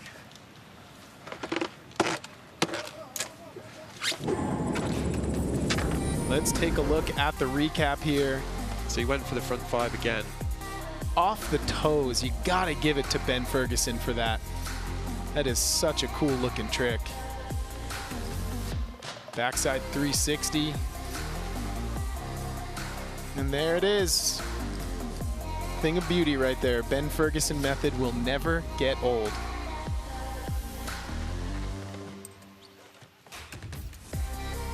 Yeah, little invert at the bottom. Finish it off. And here is Sage Kotzenberg. Switch backside at 540. Deep in that landing. I'm really interested to see how the judge. Oh, this is amazing. Isn't it? Mikkel's front one into the switchback five, the switch straight into the switchback five. We're really interested to see like how the judges rate the difficulty of those two approaches. And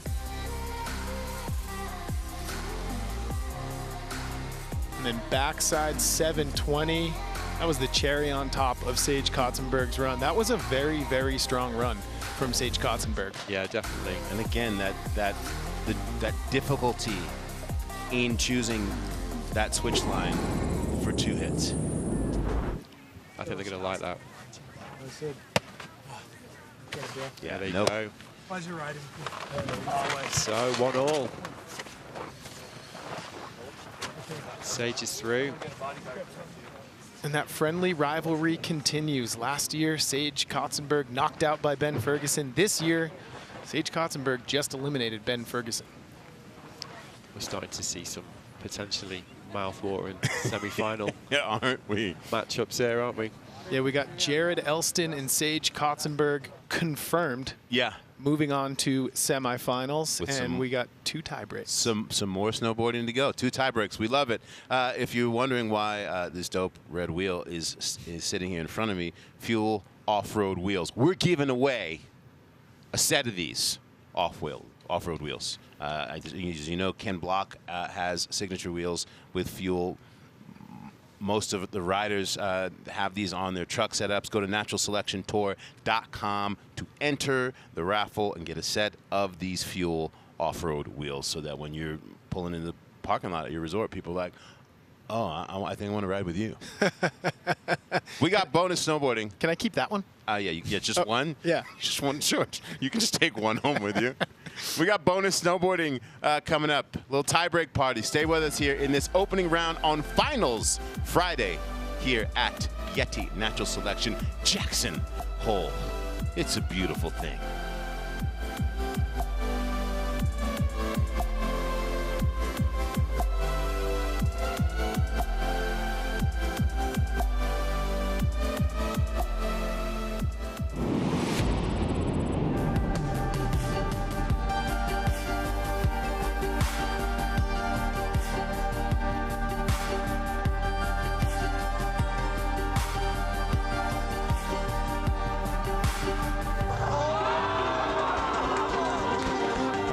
Travis Rice here up at the top of the Selector venue. Yeah, today was sporty. I think probably favorite part of my run, being able to pack a lot of features in, and then probably last run being able to, I guess, put down switchback 5 off this feature we call freediver, because it was a tricky one. There wasn't much pop off it. You know, the dynamic thing about the event this year is, I mean, we've literally gotten like 6 inches of snow in probably 3.5 weeks. A day like today, it's super demanding, and you can see how it asks everything from the competitors. So, I think the other favorite part of my day was actually being able to force Kevin into a tiebreak and him putting down, what I thought was one of the best runs of the day, without a doubt. His front 7 on Great Wall, the last feature, was inter part in the video. Moving forward, being able to get into finals, it's awesome. The finals venue here, it's got quite a bit more north tilt, and so the snow is actually going to be much better. It's got different characteristics than the first day venue, so I think you're going to see a different approach from a lot of the riders. Welcome back, friends. We are in this first round here on Finals Friday. Looking for some tiebreaker bonus snowboarding coming up. Thoughts as we head into this bonus end? In your 2 decades plus of announcing action sports events, did you ever think you would announce a head-to-head between Mikkel Bang, Blake Paul, and Travis Rice and Torstein Horgmo? No. It's been burning in my mind. Absolutely not. I remember, and I got to be at Supernatural and Ultranatural, and I remember when the format was different, and I used to say, wow, if this thing was head-to-head, imagine what it could be. And now here we are, like 8 or 9 years later, and I'm mind-blown at the possibilities. My man Stan is up at the top of the course. He's there with the riders, hanging in and around. What's the tone? You've been hanging out up there in the Red Bull Athlete Lounge. What's the tone, my brother? Well, I just heard it from the horse's mouth. Elston wants Rice. We heard him earlier say Torstein was a threat, so he's got his sights on him. That's a matchup I would love to see, frankly. Wow. Elston wants Rice. Wow. Go for the king. You better not miss. Yeah. Seriously. If you mess with the bull, something about horns, something about that. Yep. Yeah, we know the one. Of course, Stan on that fast sled. If you use your phone on that QR code, what are they going to get? That is right. Okay. Now, slam this QR code. It's QR code season out here. Slam First 500 people are going to get a $1 fast beanie. We've got black. We've got pink. Now, first 500. You had cold feet. Didn't get there. Don't worry, because the next one is socks. Okay, that's some fast fashion for you. Feels good up here. I didn't know you could slam a QR code, but now whenever I see one, I'm going to slam it. Please do. What have you been up to? Slamming QR codes, bro. How about you? Every day. Thanks for being you, sir, as we head back up to the top for more snowboarding. Yeah, and really, this is a competition reset. This is a best-of-1 run.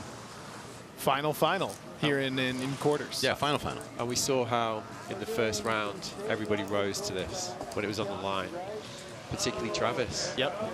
Yeah. In this event, you got to win 2 runs, best of 3, in order to move on.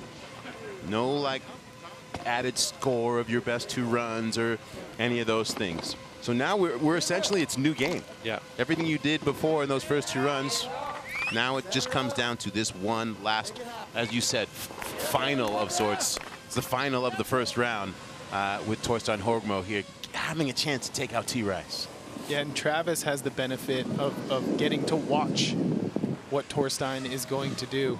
Frontside 720 to the bottom from Torstein Horgmo. It's incredible. Into a backside 7. So right now, he just switched into competitive slope style mode. Back-to-back 7s. Both of them were huge. Coming to switch. Oh, switch back 5. Couldn't quite hold on. Good variety, though. 3 different spinning directions on his first 3 hits. And we know that that's what the judges are looking for. That will score high with the judges. Yeah, that inline variety that we were talking about earlier. And unlike other events, you know, falling, a fall does not count you out. It does not destroy the impression of your run. And you got to give it to Torstein. I mean, he knew the pressure was on. He knows who's dropping behind him. He just went all out. Yeah. One of the runs of the day. Yeah.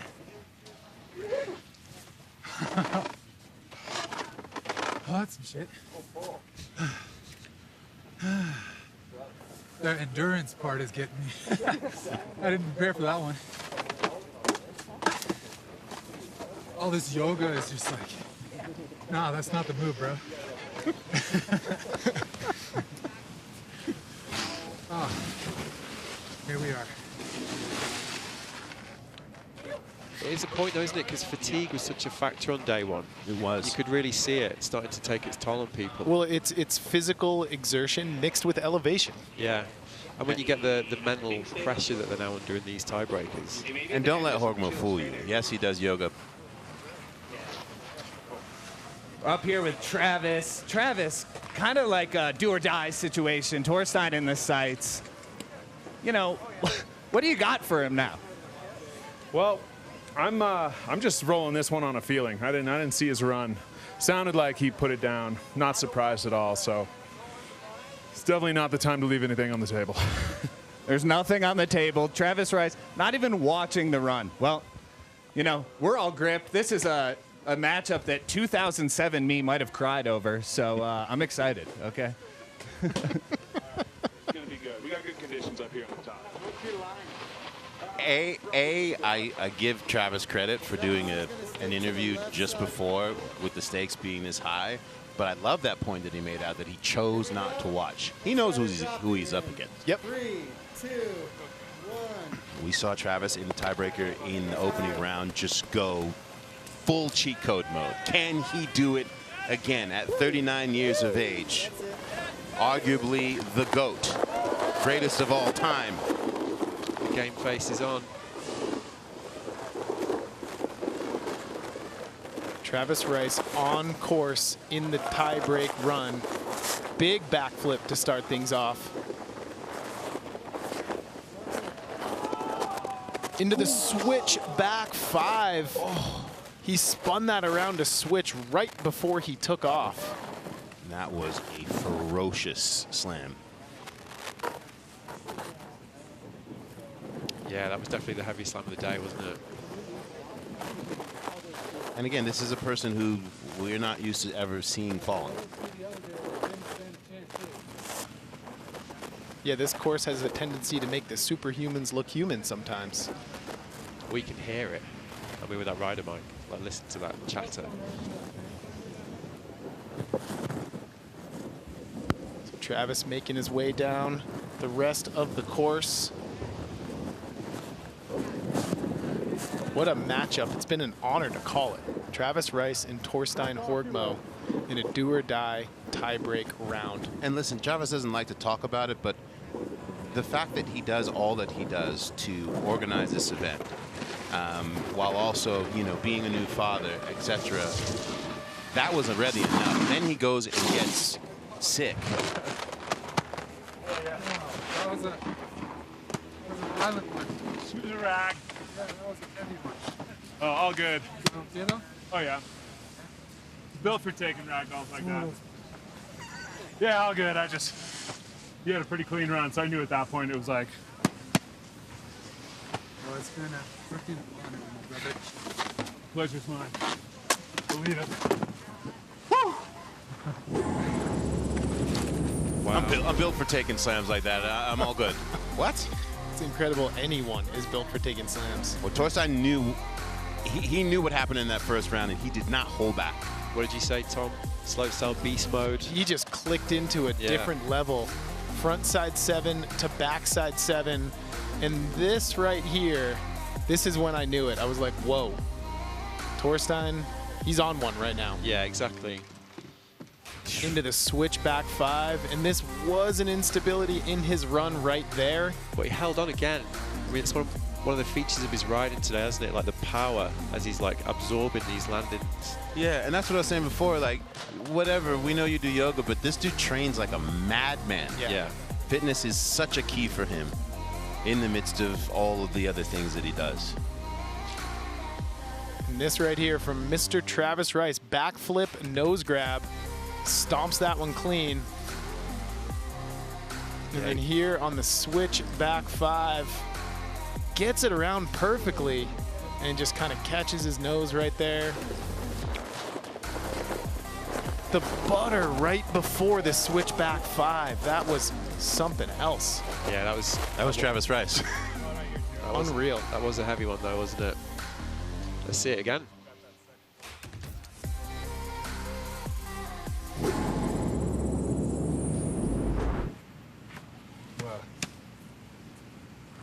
Track, back foot. Hey, I still got a 31 though. Come on. That's a sick Tommy, dude. Respect, buddy. 2 come in. Nothing but love. 1 gets to come out and Watch advance. out. He's just getting heated up. Torstein sets the bar with the 90. Yeah, that's the highest score today. Yeah, he just showed what the judges are looking for. Big back-to-back tricks done in different directions. That creative difficulty. Well, we are sad to say goodbye to Travis, but excited about the possibilities of Horgmo as we head back up to the top for another tiebreaker. Mikkel Bang, 3rd place last year. The big man on his 170. So much creativity. Let's see if he tries that same line, the front one in. Yeah, and we saw a reversal in results between Ben Ferguson and Sage Kotzenberg, with Sage taking out Ben. Yeah. Last year, Mikkel 3rd place, Blake Paul 4th. Will we see it again in this final tiebreak round? Yeah, that's what's so great as this event develops. There's all these little subplots, aren't there? Like all these little callbacks to last year that are starting to develop. Yeah, the head-to-head matchups are where storylines and rivalries are built. So Mikkel Bang on course. Will he go front 1? He will. Yeah, and then he was switched back 5 before, wasn't it? So what's he got? Switch back 5. Found the fresh, found the little pocket. And Mikkel's doing a really good job controlling his speed here, coming out of these features. Backside 720, Mikkel goes down. It ain't over though. By no means is it. Up and off the plank, huge wildcat backflip. So Mikkel definitely improving from his last run. Yeah, this is his strongest run of the day for sure. Yeah, he's definitely putting it down when it counts. And as Salema said, it comes down to this run, so there's no amalgamation here. It just comes down to who performs best in this tiebreaker. Which takes that pressure off, right? Like, yep. It felt like his strongest run of the day, didn't it? So Sure. far. Yeah, absolutely. I fell on the. I rode a little bit, but it's getting bumpy. Yeah. But then you know.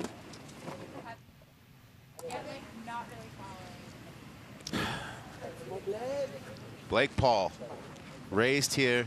As you saw in the first round, he talked about how the first backcountry jumps he ever hit were right here in this particular pitch, inbounds here at Jackson Hole. He would like nothing more than to advance 4th place last year, as T-Bird pointed out. If you follow him on Instagram, then you just wonder at the lightness of his control. Yeah. And he is a fan favorite because there's something about his snowboarding that makes people feel like, oh, maybe I could touch a little bit of that. Maybe I could feel that. Yeah. Exactly. And mind you, Blake is currently sitting on the 2nd highest score of the day. His first run, 88. Massive laid out backflip nose grab from Blake Paul. Backside 360. And look at the control and poise he has in between those features. front side 360, puts it down solid. Got the speed ride, didn't he, this time? And then a straight air up and over the plank. I think this is when the conversation starts. You know, Mikkel had some bigger tricks, but he did have a little bit of a fall in there. Blake kept it to threes and a backflip, but he's staying on his feet. Yeah, this is going to be an interesting talking point. How this gets called, isn't it? Yeah.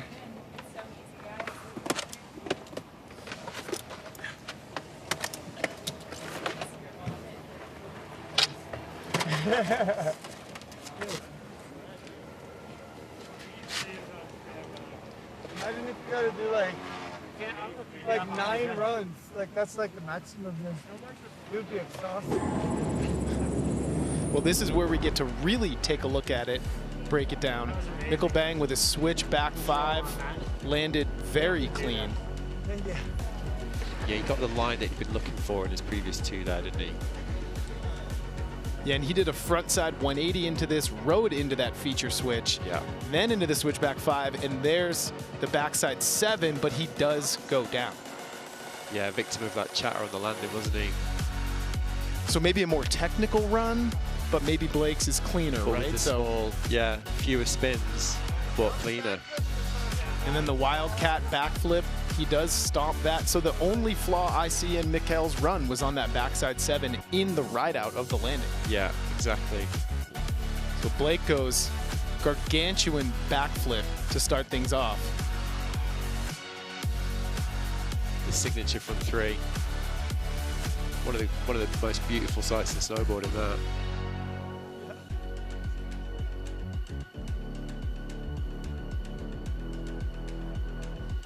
And look, right there, he doesn't ever fully put on the brakes. He slowly brakes into the corners. He's constantly controlling his speed throughout the course.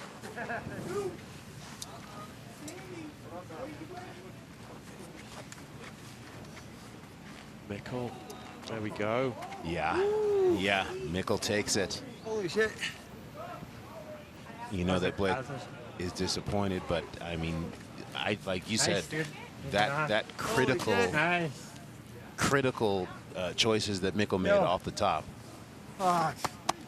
get him to advance. You could see the disappointment with Blake. Stan, what say you, sir? Wow. The noise in here, everyone's kind of mind blown what just happened. I think that could have been anyone's game. Regardless of what happened, though, it's kind of got to feel good for your boy. That always feels good when you got the people on your side, but that's a tough one to decide. I don't want to be the judges. I don't know. It's different. Danny Different Davis type in of the contest, house. man. The landed runs aren't everything, as I found out. And so, you know, that's just different up here. Damn, thank you, Danny Davis, for that insight in the Temple of Stoke. Again, I wouldn't want to be a judge either. I'm just out here pointing at QR codes. But, hey.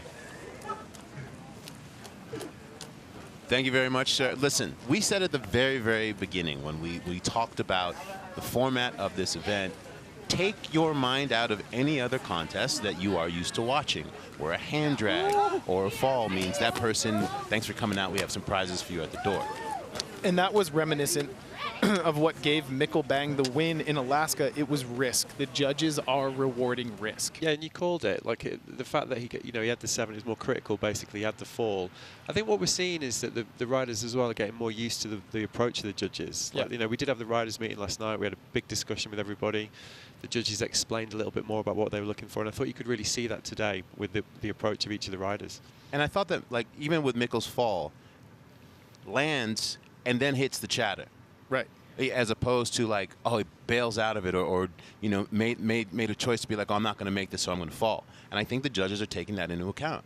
Yeah, absolutely. And I mean, what a burner of a 2-run tiebreak. Yeah. Round. I mean, Torstein Horgmo eliminates Travis Rice. Mikkel Bang just takes out Blake Paul, and we're on to semifinals. You heard Mikkel say, like, what if I had to run, you know, you could possibly take 9 runs today. Like, will I have enough left if I had to take 9 runs today? Right. And let's look at these matchups now. You know, we've been talking about storylines. So we've got we've got Jared v. Torstein, 2 newcomers to the event. I mean, we're not going to call them rookies, obviously. And then we've got the other half of the pool with Mikkel and Sage. You know, these guys have been here before, so it's like a really nice split. We're going to have one basically newcomer in the final, which is going to be amazing. Well, it's not just the men at this party. The women, of course, have been waiting patiently, and we are going to get into their run one here on this Finals Friday as Mary Walsh, Jeff Moran, and Pat Bridges will be taking over the controls here of this ship here at YETI Natural Selection. This is the Jackson Hole stop here, Season 2 of the incredible Natural Selection Tour.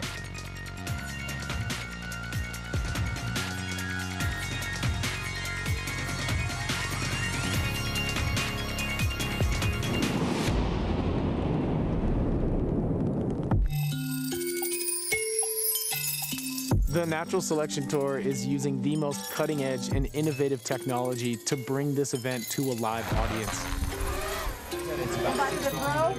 And as you see, for the first time ever, we have racing drone perspective of every rider.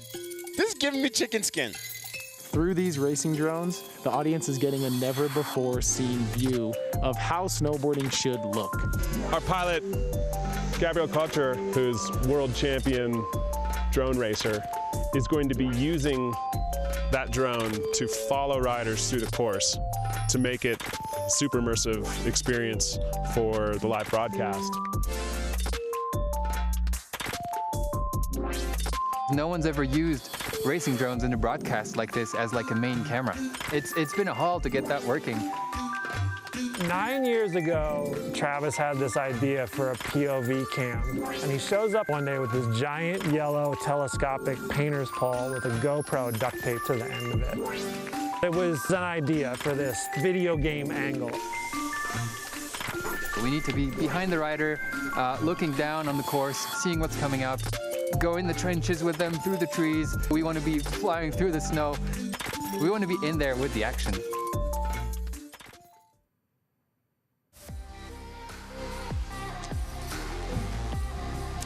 Welcome back. It is finals day here at the YETI Natural Selection at Jackson Hole Mountain Resort.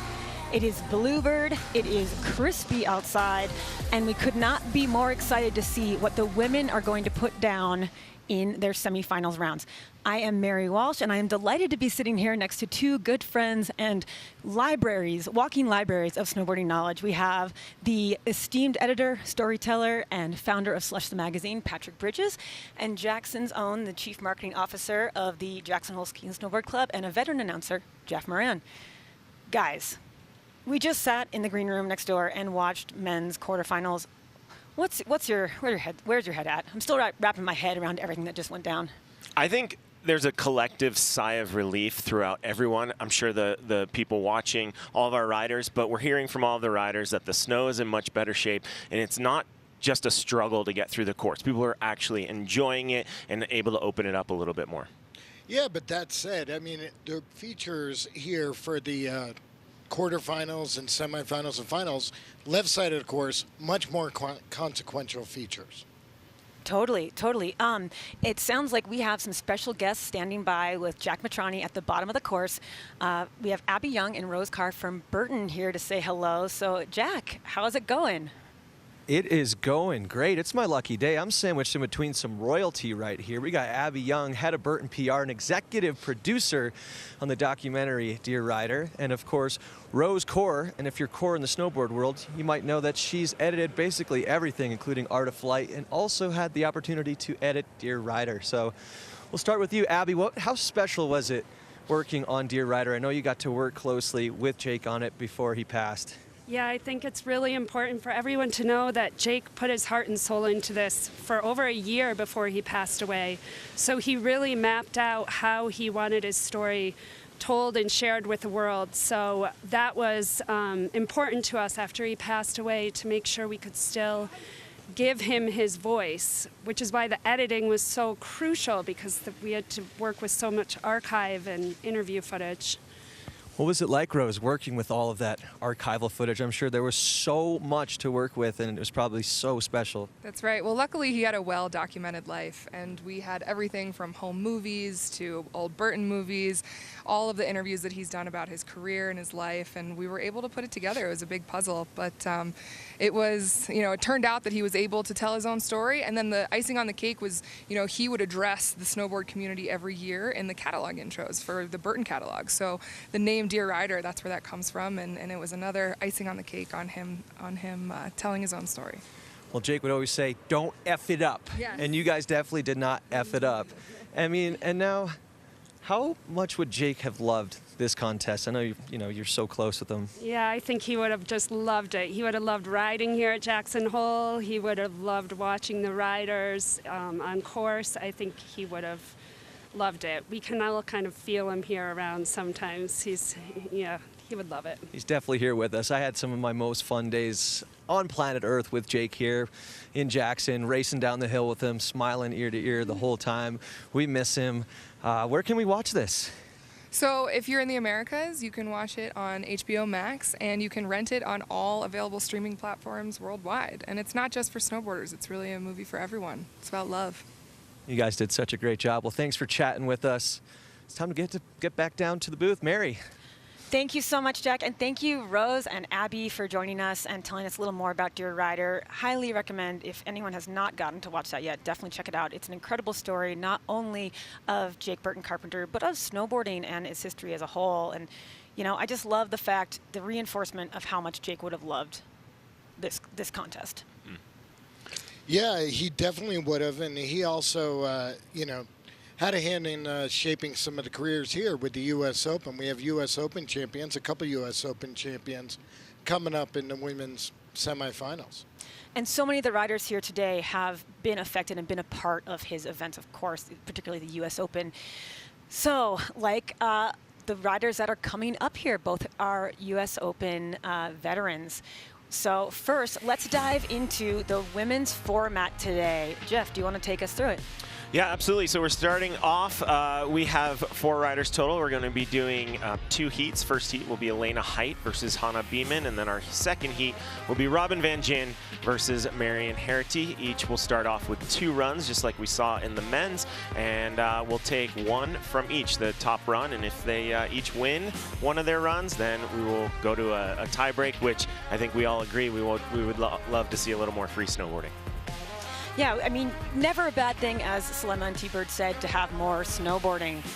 So here we have our first matchup. Friends, competitors today. They spent a lot of time riding together. They both have competitive backgrounds, and we have Elena Height up first. Incredible half-pipe rider, veteran of the contest scene, now making her mark in the backcountry. She advanced to semifinals last year as well, and here she is, getting ready to drop in. Let's hear from Elena. We were so lucky last year here in Jackson. The conditions were literally all time, and I think that I came into it with very low expectations of myself and really what was going to happen, and the tour and just the event really exceeded anything I could have imagined. So coming in this year, I think that I know the run a little better and have a bit better understanding of kind of my personal interpretation of it, which is so much to do with this event. So I'm really excited for this year. It's been really exciting watching Elena in the backcountry because she really applies that competitive mentality to the way that she approaches these lines. Absolutely, and Elena and Hannah have very similar backgrounds, coming from very competitive career, and then transitioning into the backcountry. So I think it'll be really interesting. They also are both very powerful riders with big bags of tricks. We saw Elena kick it off with a really good-looking method off that first hit. There she goes, opening up a new feature. There we go. There's a little that's where it plays into the risk a little bit with these runs. If you take it to a new line that no one's been yet, it's totally new to these riders. None of them have ridden this part of the course yet in this year's natural selection. Yeah, absolutely. I mean, right now we're seeing Elena take it as it comes, figure it out on the fly, as this is a whole new venue for the riders here today.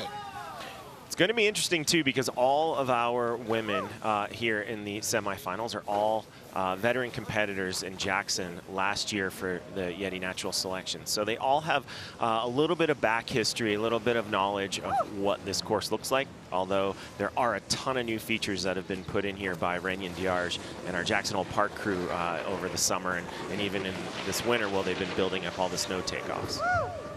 Well, and the riders seem to be adapting. Obviously, the conditions have changed, and that right there, very impressive run to start here, the women's semifinals at the YETI Natural Selection.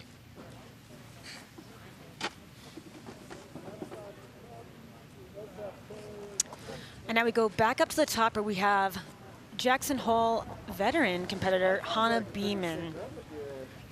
Hannah is a decorated competitor, slopestyle, X Games, and for the last handful of years, she has been one of the absolute leaders in the backcountry. You can watch her video parts. You know, she's really, honestly, one of the women leading the charge in the backcountry and has been for a long time. I got to say, when it comes to riding here in the Tetons, Hannah has a ton of experience, more experience than arguably Robin, Marion, and Elena combined. And now that she's back at Jackson again, let's hear what Hannah has to say about it. 5, 4, 3, 2, 1. Hannah Beeman. This is your 10. Have fun. You got it, girl. All right, Hannah knows that Elena may have put down a really clean run, broken out a new part of the course. Let's see if Hannah sticks to the lines we saw in the men's rounds. And it looks like she is taking a little bit of a rider's left approach where Elena took a rider's right. Starting off with a half cab. There we go. Well, she rode that Wildcat out for quite a ways. I love that we've got the riders mic'd up again. You can hear Hannah. She's always got a lot of excitement in her runs, even when it's challenging. Telling us she's going way too fast. Well, there she is. All right, so it looks like Hannah taking three tricks in a row, trying to link it up there, right there. But you got to remember, they're competing against each other on the first run. They're also going to compete against each other on the second run to see who goes to the tiebreaker. Yeah, I don't think we can state it enough. It's really important for everybody watching to know that each run is judged individually. So there's nothing that can be taken from their first runs and scored against their second. So if they were to do exactly the same run both times, they're scored individually. It's so fast. Oh. Nice. Dude, before I knew it, I was already at Turtle. Oh, this is sick. And I still had so much speed. So much speed. So much.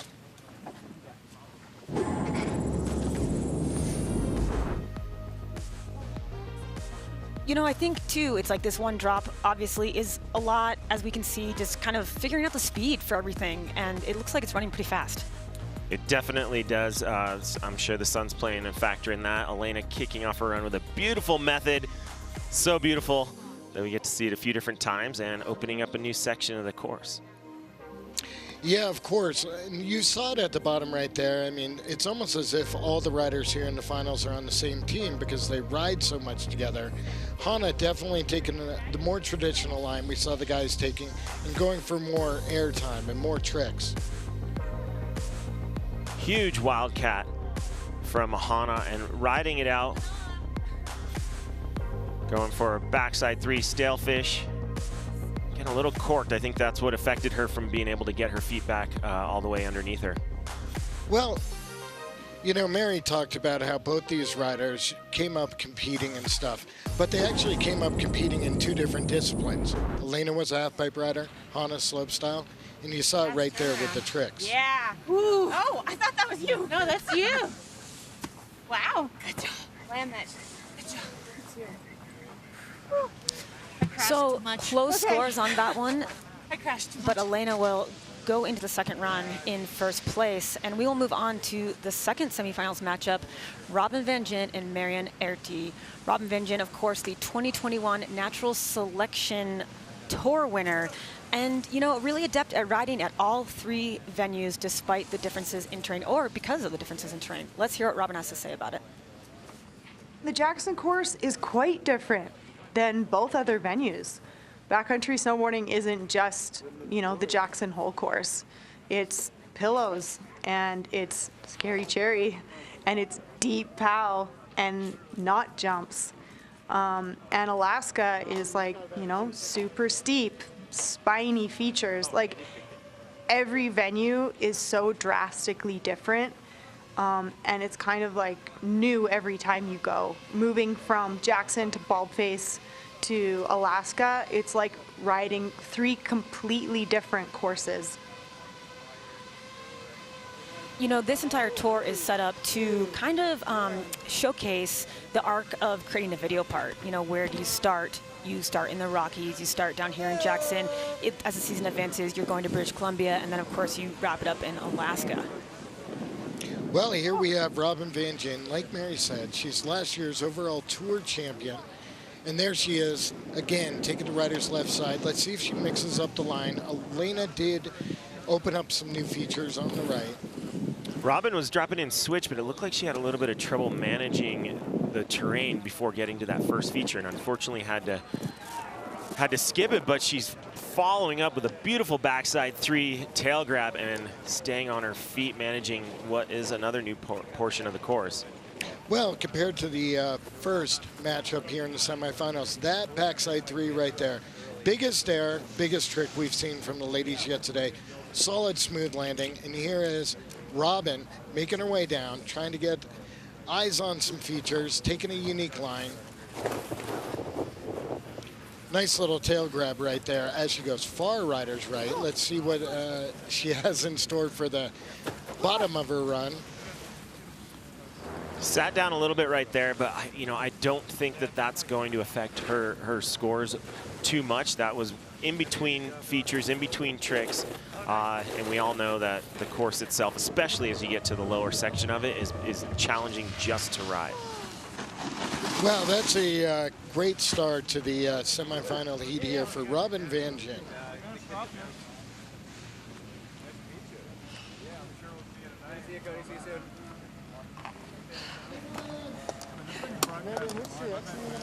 And back up at the top, we are now here with our final first run competitor, Marion Erty, hailing from the French Alps, has served her well in this Jackson course, as has the experience competing from 2021. You have to memorize a lot what is in front of you. I think it's more a question about memory, and in Jackson Hole or on the farewell tour also. And yeah, you have to memorize a lot what you have to do and to be confident on your ride and to get big jumps and stuff like this. You know, it's been really watching Marion ride this week because her style is so big mountain. It's so powerful. Super powerful. On day one, we saw just how she attacked the course, where a lot of the other women riders were having trouble with the conditions. Marion, all of a sudden, was like, how is she getting down this so fast? So that speaks highly to her background in big mountain riding. Kicking it off with a backflip.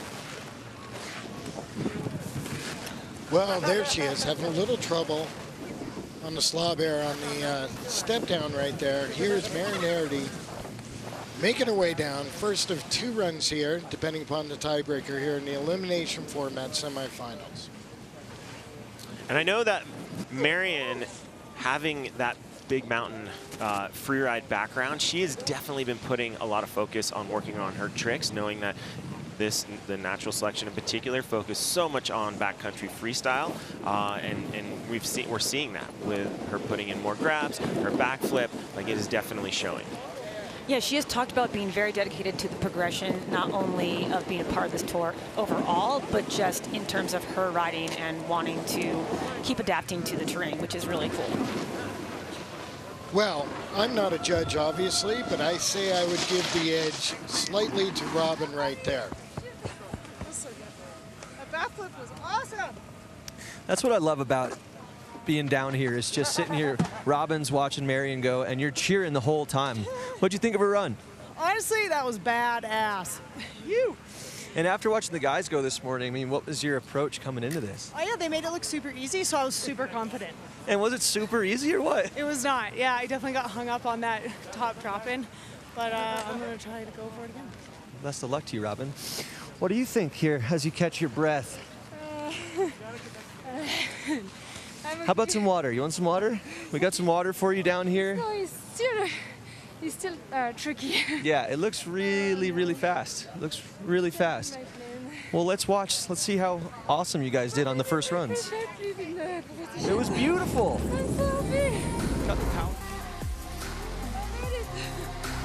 Here is that backside 360 we were talking about. One of the biggest airs we've seen all day, regardless of the side of the card. You're absolutely right, and it is really good looking. That's not just one of those tricks that you do to try and get points. Like, she put her heart and soul into that. That was an interesting little feature, Robin, catching that tranny. If she had gone too big, she wouldn't have had much of a landing. So that was showed that she made some good decisions, Marion, with that backflip. And then look at how big that feature actually is when we start getting these different angles. And again, it's starting to get tracked up here. And that's where, is it an advantage to try to break through to a different part of the course with fresher landings? It's hard to tell.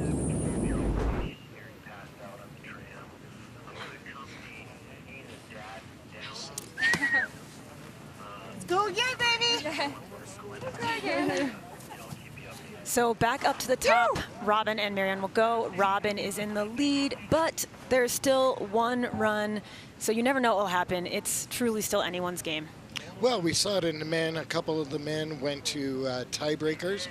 You know, we had Mikkel and Blake going to a tiebreaker. We had Torstein and Travis go to a tiebreaker. Let's see. I mean, we may have just one more run left for everybody, or maybe two here in the semifinals. I want two more. Yes. I want as many as we can get. I got to be here all day, so we might as well talk about all the snowboarding we can get in. Yes, so we will be right back with more from women's semifinals. But before that, just a brief break, and then we will come back here at Jackson Hole.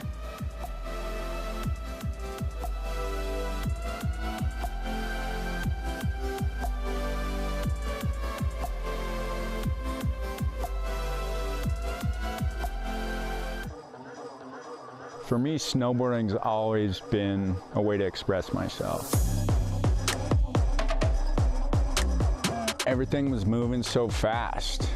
We were traveling all over the world. The projects kept getting bigger. People were partying. It was unbelievably fun. But yeah, sometimes the funnest stuff in life can take its toll on you.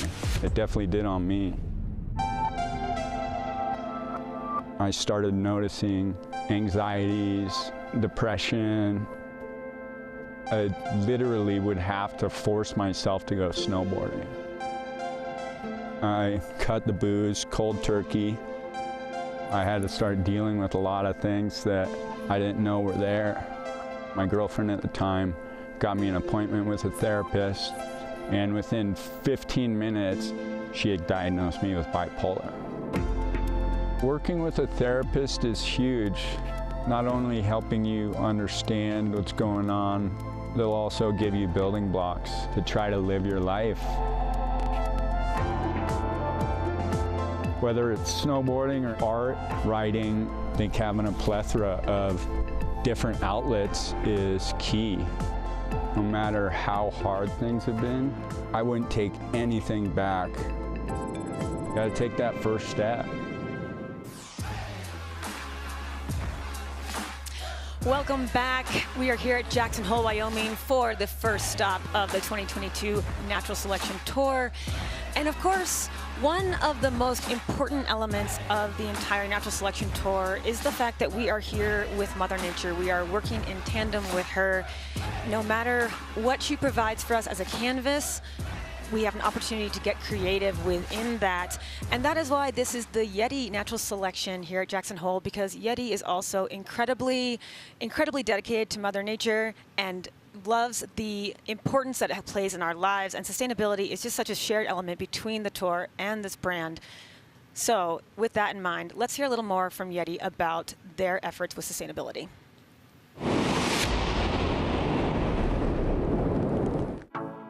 Sustainability means protecting our mountains, rivers, and air for future generations to be able to enjoy them as well. For us here at the Natural Selection Tour, we really think it's important that we take the same level of energy and excitement that we have for snowboarding progression to climate action. How do we actually make this event leading on sustainability? First, we've got our carbon accounting. It was really important for us to be a drawdown event, which is a first in the industry.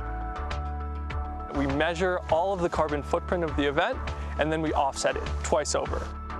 100% of all of the carbon that we're emitting, we're offsetting via Conservation International, and then we're also doing 100% domestically. With our sustainability partner YETI, we're really trying to minimize as much single-use plastic waste as we can. And then third, it's messaging. Education was a core component of our sustainability plan, not just locally through a speaker series, but also for our streaming audience. Show that we're really trying to put Mother Nature first. It's been really spectacular getting to work with an organization like YETI. We're trying to set the standard that we're always going to go above and beyond to meet our responsibility, because neutral is not enough. The impact of natural selection is not just going to be kept here in Jackson, but it's really going to be felt around the world.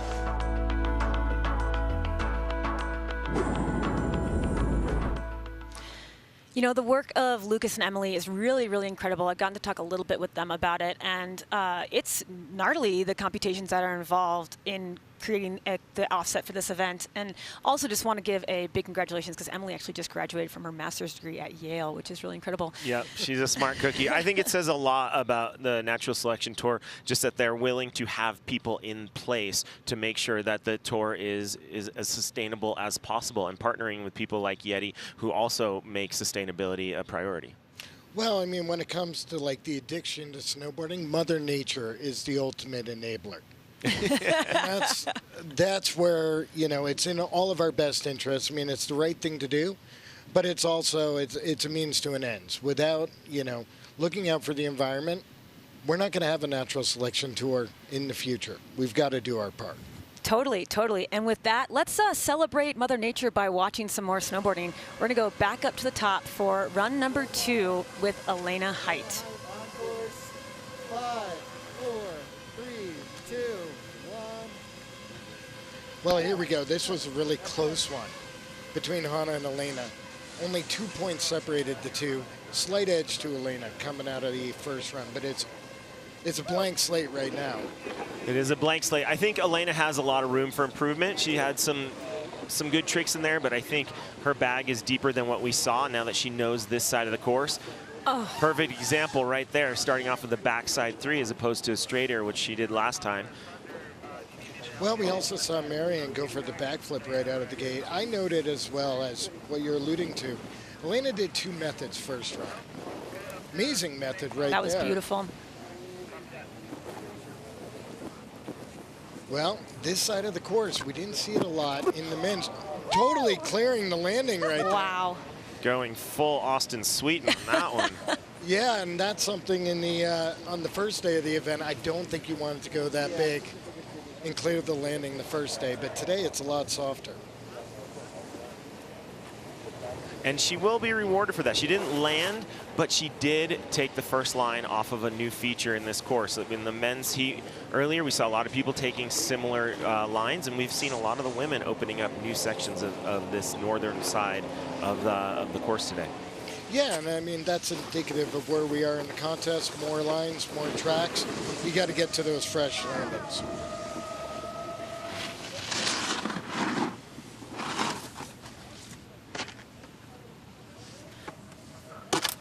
Well, I mean, I don't know what to say about that. We haven't seen Hannah go yet, so we don't really have a gauge as to how this second run is going to turn out.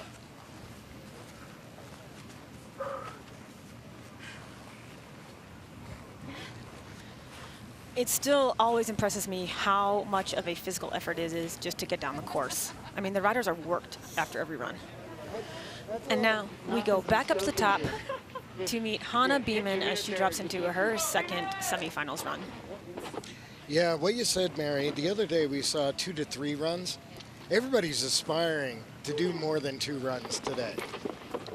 And it's a long day. That has to be part of the calculus for what the riders are doing in each run. Is like, if you want to advance, you're going to go multiple times. There's no room for breaks. No, I mean, the ladies here, the potential is that they're going to take 6 runs today.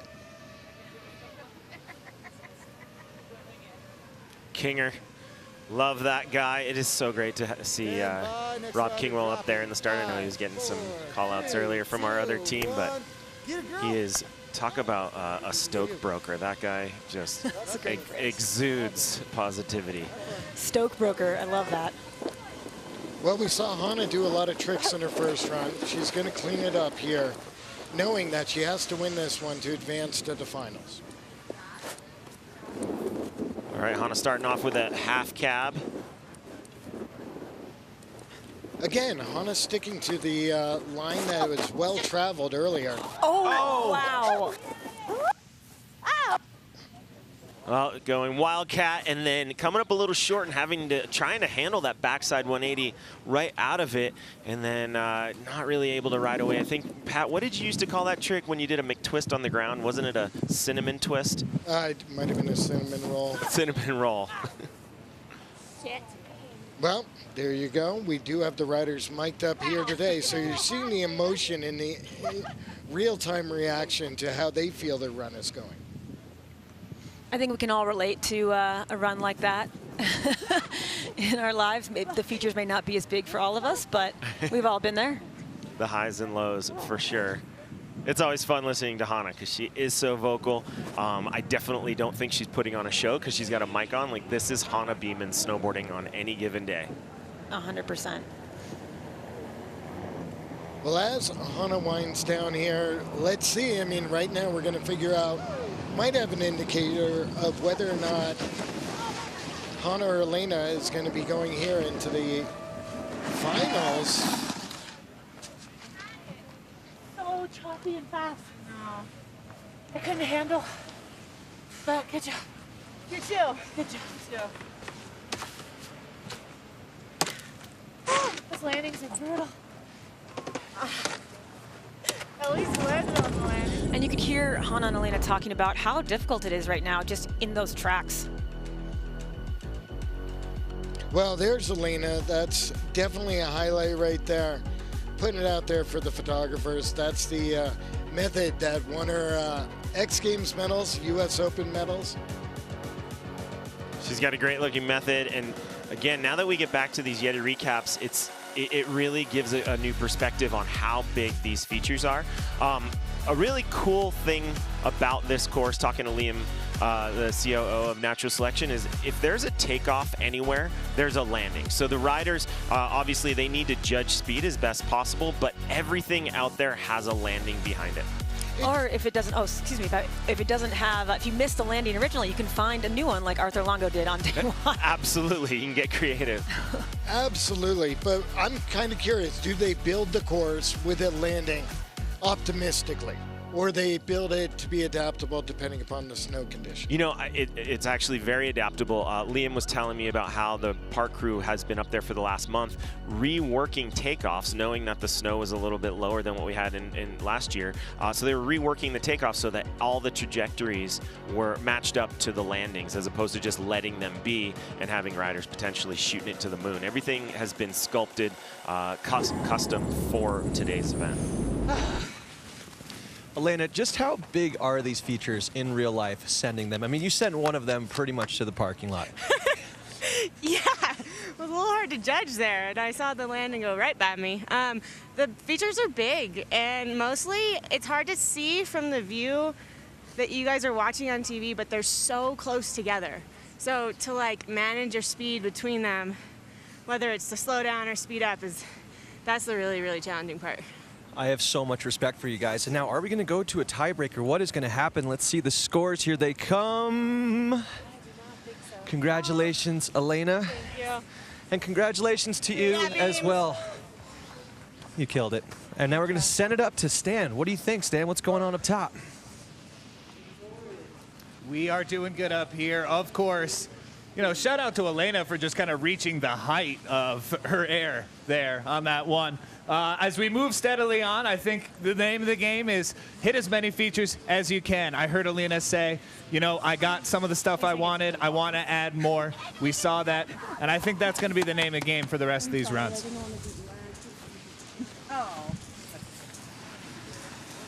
Thank you so much, Jack and Stan, for the updates from the bottom and the top. So Elena will advance to finals, and Robin Van Gyn is set to drop for her second semifinals run.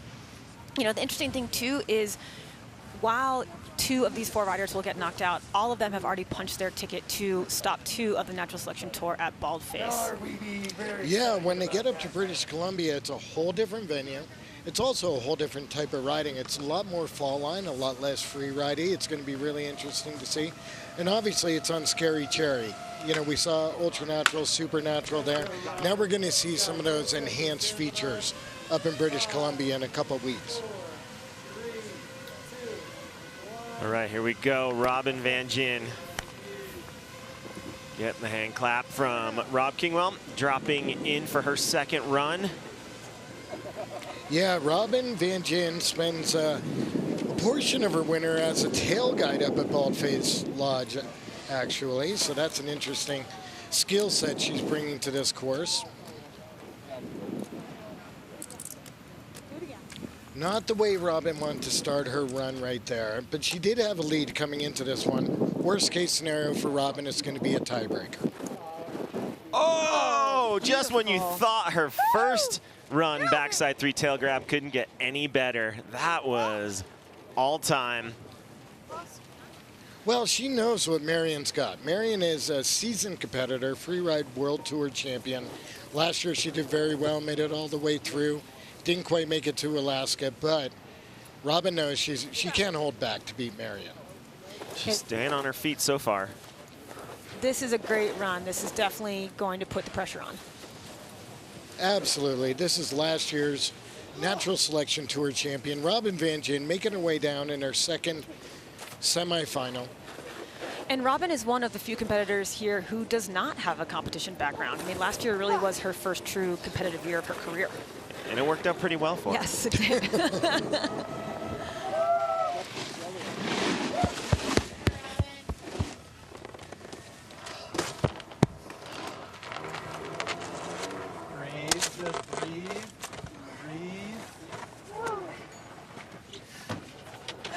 How pumped are you on that? Pumped?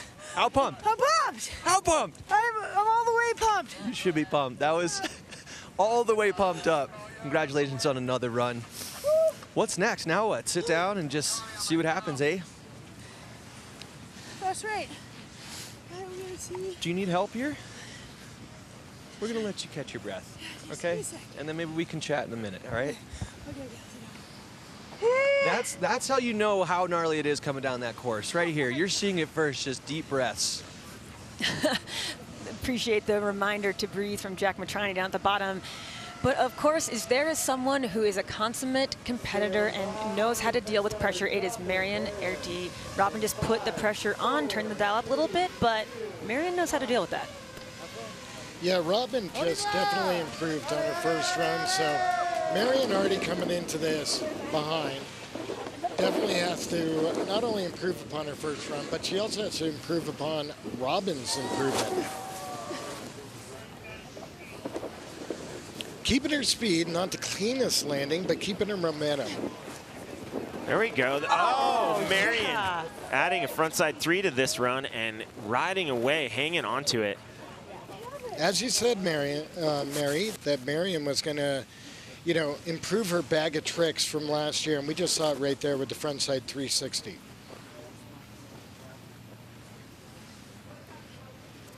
New side of the course, opening it up, taking a unique line off the side there. This is Marion Erdi, 4-time freeride world tour champion. Not a huge error off that last one, kind of going off the side of the takeoff, but giving it everything it's got, trying to get a method out of it. Those little details are what the judges are going to be looking for that separate people. And you can hear that that snow on that body cam a little bit at that bottom. That's challenging. A little bit, yeah. Yeah, I think it's pretty brutal there at the bottom coming in.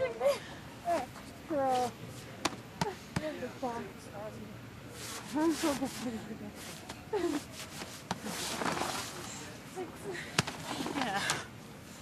So happy. That was awesome. And we'll go back up to look at the recap. You know, I think what's great is both of those women really were going for it on their runs. I had a hard time seeing what Robin's first hit was through the trees on the angle we saw. I didn't realize that she went totally inverted. That was an awesome way to start it off. There's that backside 360, definitely the highlight of Robin's first and second runs. I'd say that backside 3 is one of the highlights of what we've seen all day. I mean, that is beautiful. Absolutely. Elena's got to be paying attention to that because that's what, you know, if Robin advances, Elena will be up against. I see some of the Shrub brothers hanging out there up in the rider's tent. There's Marion. I think she had a cleaner landing on the first run, so she had some room to make up, which she did there with the frontside 360. She hung on to it. She didn't get the grab. It was not as clean as I'm sure she would have liked. It looked like she was going for the grab and then concentrated on making sure she got it around. But riding away clean is important on that one.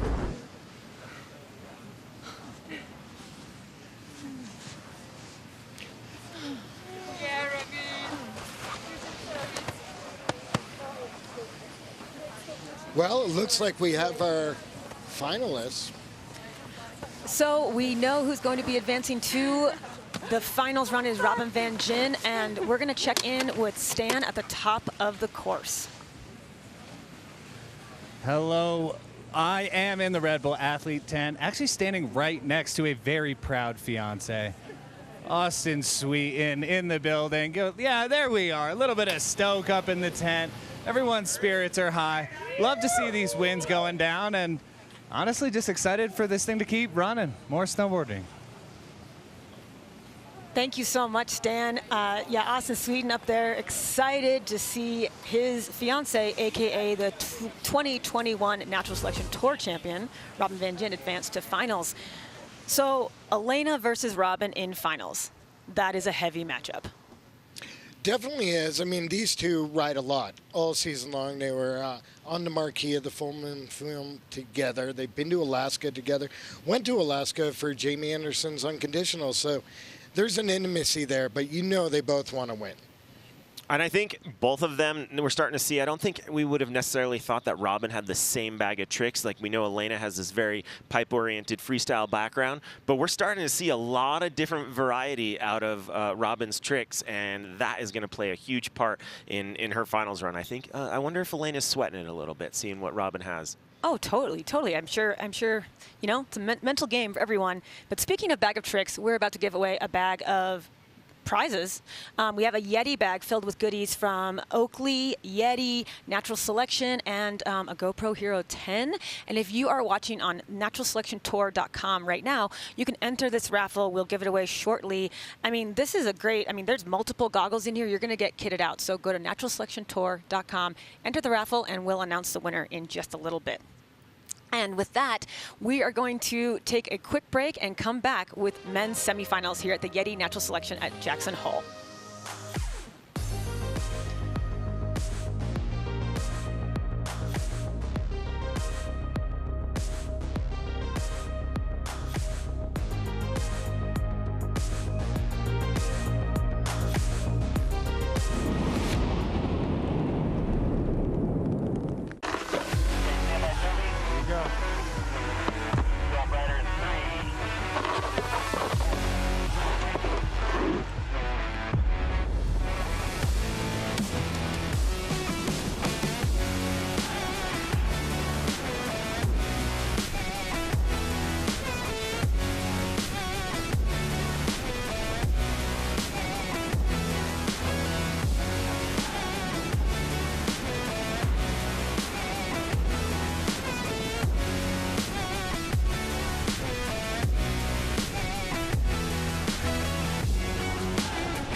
Dude, it's deep. Thanks, man.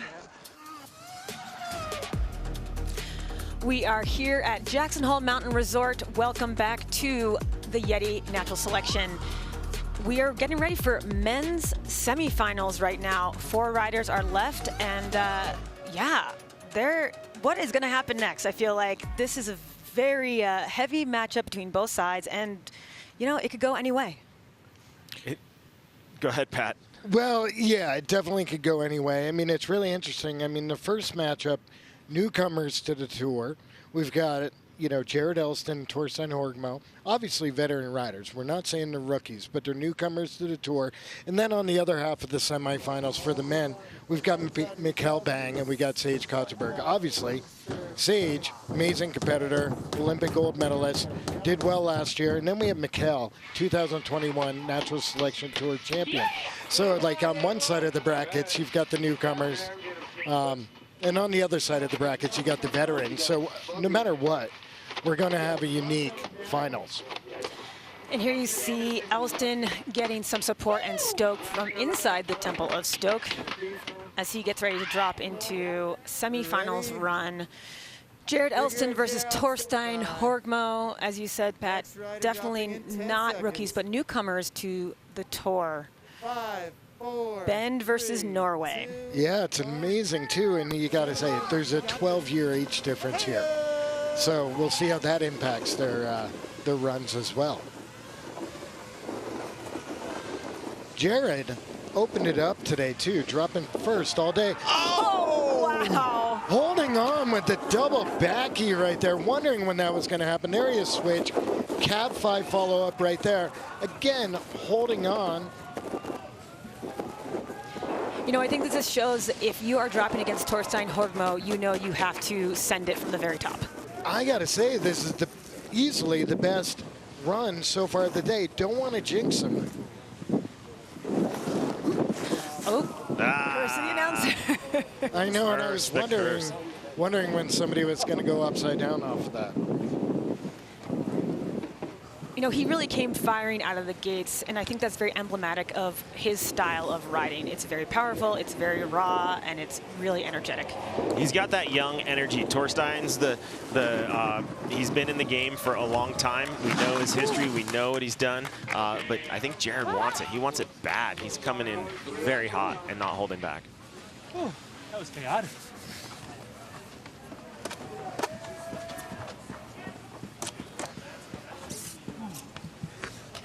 What up, Bend, Oregon?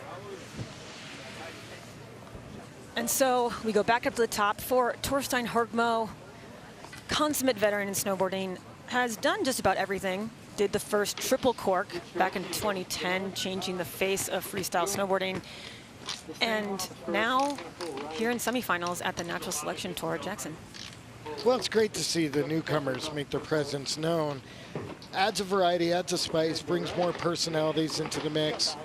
Torstein, of course, a lot of people know. They've seen him on the X Games. They've seen him in the international competitions, seen him on video. We saw Torstein seriously open it up in the earlier heats against Travis. I want to see if he has, I mean, we know he has more to give, but is he going to put it into this first round? Torstein is one of those guys, too, that he can, like, lock in on competitor mode and just turn it on. We saw Sage do that. We've seen Travis do that. And he is one of those individuals that has that kind of turbo mode. Yeah, absolutely. And from run to run to run, Torstein definitely improved upon the previous efforts every single time he dropped in already today in the quarterfinals.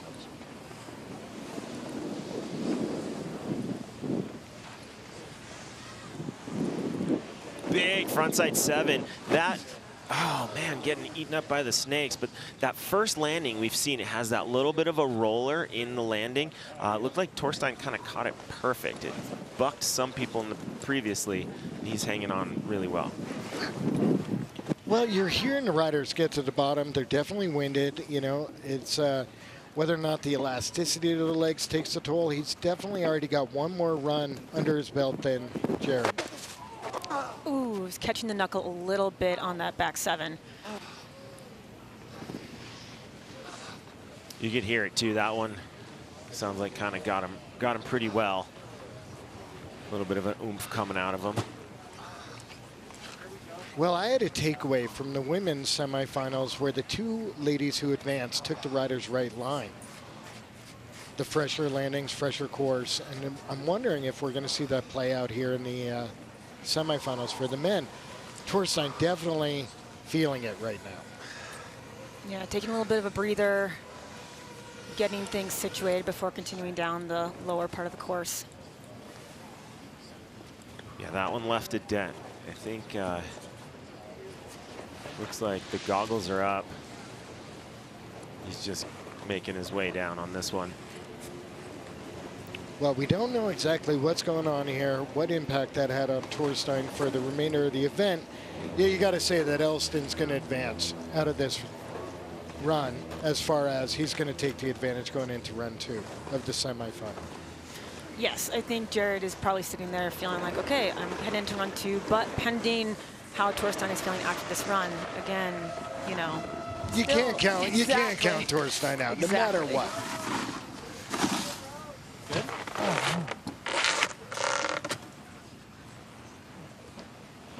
Yeah, I'm good. I just kneed myself in the face pretty good. Just like On that 7? yeah. Oh man.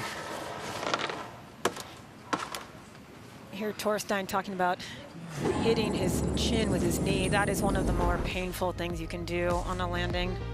All right, well, here's Elson kicking it off with that huge, huge backside, double wildcat, and landing really at the bottom of what that landing had left to give. Coming back around, or switching around into a switch takeoff, giving us a cab 5. You know, he looks so at home on this course. He looks really playful. He looks like he's having the most fun. I agree. Yeah, and then when he gets to the bottom, it's like similar to Blake Paul, where it's like he's not as winded as some of the other riders we've seen. I really like that comparison because I was just thinking, normally, previous to this, I wouldn't have kind of made a lot of comparisons between Jared and Blake's riding necessarily, and now watching this, I'm like, oh, there's a lot more kind of similarities. Different styles, but, you know, similar ethos. Definitely different styles, but like a lightness to it. Yes. It's good to see now that everybody's turning up the heat. There are some bigger and bigger tricks going down off of that first hit, adding a lot of risk to each of their runs by starting off with such big moves. Where would you give the edge on the 7-tail or the double back? I would say double back. I think I would agree with you right there. I mean, it was the first time I was wondering when we were going to see a double. And there we saw that more consequential fall from Torstein, unfortunately. Going down, just kind of not hitting the landing exactly where he wanted to. And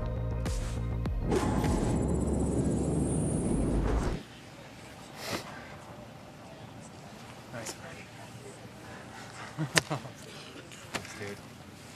Decided to take another one. And just like Jared What up, said, Bend, Oregon? big shouts to Bend, Oregon, a place we've seen excel over this week. They have one more run to go, but before we get there, we are going to go to our second matchup, a very heavy head-to-head, Sage Kotzenberg versus Mikkel Bang. Two guys with a ton of familiarity in contests, both backcountry dominators, and now Sage is dropping in. all right, well, Sage definitely has had an intensity, unlike, you know, that is unmatched by any of the other riders. Oh my God. More of that, please. Huge backside 7, chicken wing getting totally inverted to kick it off. Well, as we advance, risers are definitely getting a lot less conservative. Here he is switch.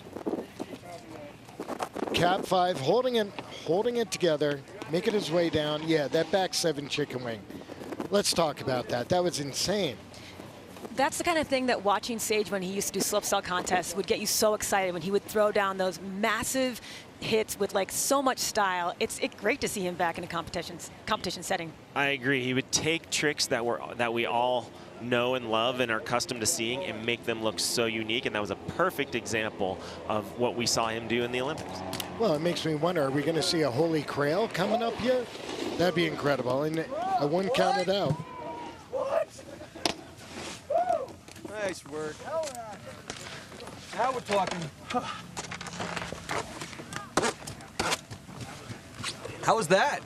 I meant to do a 5 off that first one. Whole run switched out. Well, you figured it out pretty good. Yeah, I figured it out kind of fast. I was like, all right, full run switch up. That's how she goes. Crushed it. Now we got to see what Bang does. How's that course running, man? I don't know how you just made it look so easy. It's running quick, fast, but it's sick. Everything flows. It's really fun. Everything flows when you're Sage Kotzenberg. You know, Sage is such a machine, but he's also so creative. I think that's the cool duality that he brings to the table as a rider and also just here. But he has to go head-to-head against the 2021 Tour champion and veritable legend, Norway's Mikkel Bang. Arguably one of the more creative snowboarders out there. Yeah, last year, I mean, he definitely brought some creative use and rock rides into the course. Oh. What? Switch back 3 tail grab to start it off. Yeah, everybody is Switchback mixing 5. it up. Everybody mixing it up here for the semifinals. You know, and we should talk about the fact that Mikkel dropping in switch, landing switch off the first jump, while taking off and landing switch, and then continuing to ride switch. All of that plays into how the judges are critiquing these runs. Yeah, Mikkel got to finish it up. Started really strong up there. We saw 4 totally different tricks on the first hit so far today. We saw the front 7 tail. We saw the double back. We saw the back 7 chicken wing. Right there, we saw the switch backside 3 to open it up. And that's just indicative of what we're seeing as the runs progress.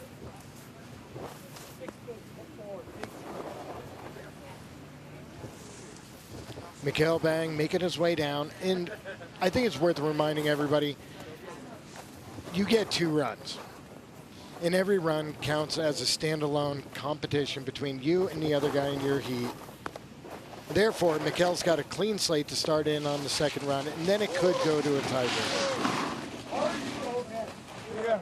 Oh, you far. You went big. Oh, man, you good, though? All right, I hurt my head a little bit.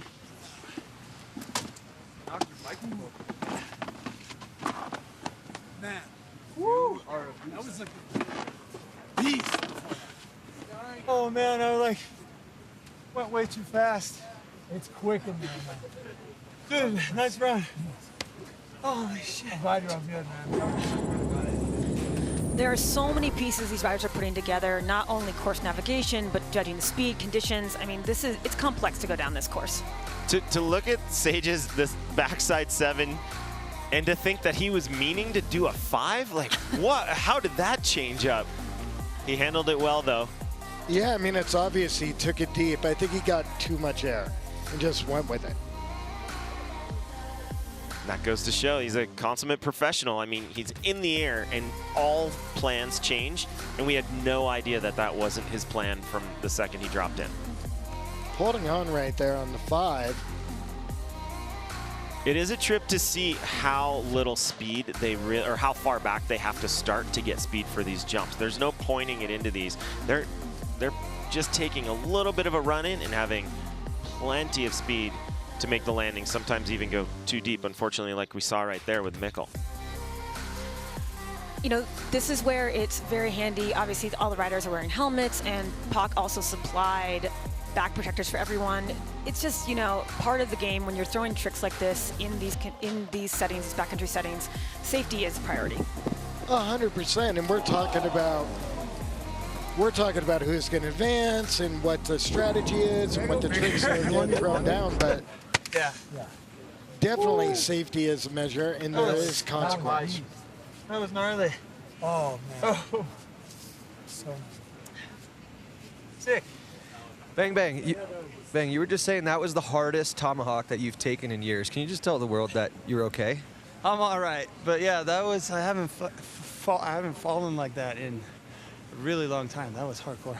You're a beast. What do you think for run number 2? Go a little bigger? I'm thinking to take a little bit more speed and I should be good. Perfect. I'll have a Pacifico waiting for you after. Oh my goodness. Going down, but ready to go bigger. And that is the first run wrap for men's semifinals.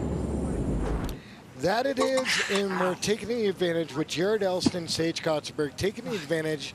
Here we go. Going to be a clean slate here for the second runs.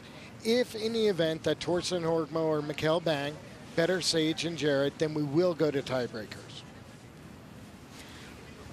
Wow. You know, I think these matchups are really incredible. I'm really enjoying Jared versus Torstein. I mean, like you said, Pat, the age difference coming up during kind of different eras of snowboarding and now head-to-head at Natural Selection. Yeah, Jared definitely brings that sort of new wave of energy into his riding. He's got a different style than some of the more seasoned veterans, and it's showing. And I really, really like this matchup in particular with Jared and Torstein. Well, what I think is insane, and we're probably going to see it here, particularly from Torstein and Mikkel, who are at a disadvantage going into the second run here. I mean, it's do or die for them right now. If they don't emerge, they're not going to make it into the finals. But are they going to do different tricks? Because even at the start, we saw the frontside 7 from Torstein, super clean, super deep, and then we got the switchback 3 from Mikkel. And then from there, everybody's mixing it up. What are they going to do in the finals? Well, we will see very soon. We're going to take a quick break, and then we're going to come back to run 2 from men's semifinals here at the YETI Natural Selection. We will be right back.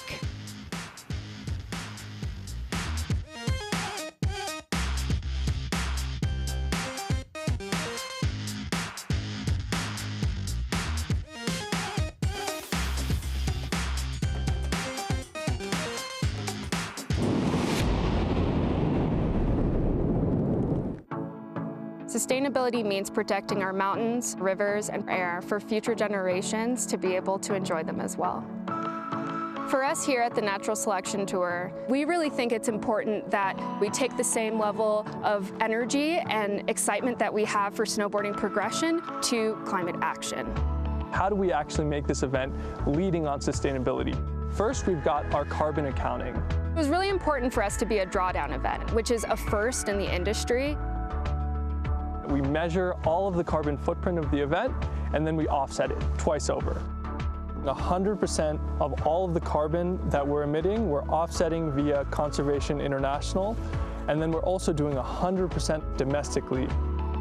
With our sustainability partner YETI, we're really trying to minimize as much single-use plastic waste as we can. And then third, it's messaging.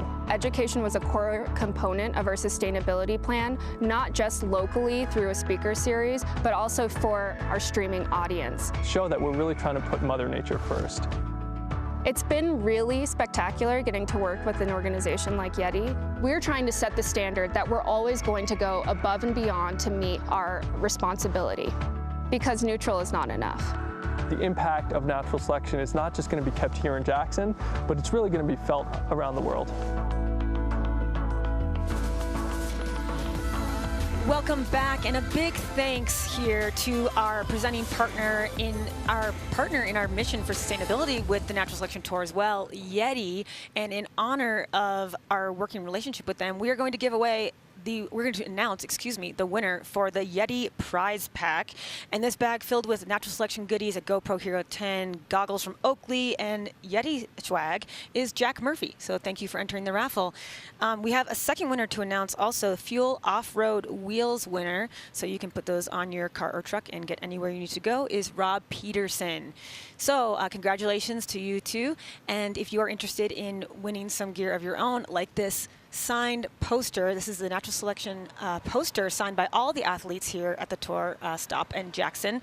Just go to naturalselectiontour.com. The raffle will pop up. Make sure to enter. We know there's a lot of places to watch it. We're so stoked on all those. But if you want to enter the raffles, go to naturalselectiontour.com. So we have finished one run from each of the semifinalists, and now we're about to go into round 2. Guys, where are your heads at? Well, I mean, it's anybody's game. Like we've said before, I mean, you're getting judged against the person who either dropped in before you, dropped in after you, per run. You know, so right now it's open slate, and it's almost sudden death for Torstein and Mikkel. Yes, it definitely is. You know, every run, new set of pressure. And we're going to go back to the top where we are ready for Jared Elston out of Bend, Oregon to drop in for his second and final run of semis. Next rider, stand by. 5, 4, 3. Well, knowing that Torstein's still to drop and wants to bring it to a tiebreaker, I think Jared's going to pull out all the stops here. He's got nothing to lose. That's an exciting place to be for any competitor and dangerous to the rest of the field if you have nothing left to lose. Taking a bit more style onto the double back right there. Now he switch. Another cap 5, solid poke. Oh. To the danger zone right there. That seems to be taking a lot of riders out.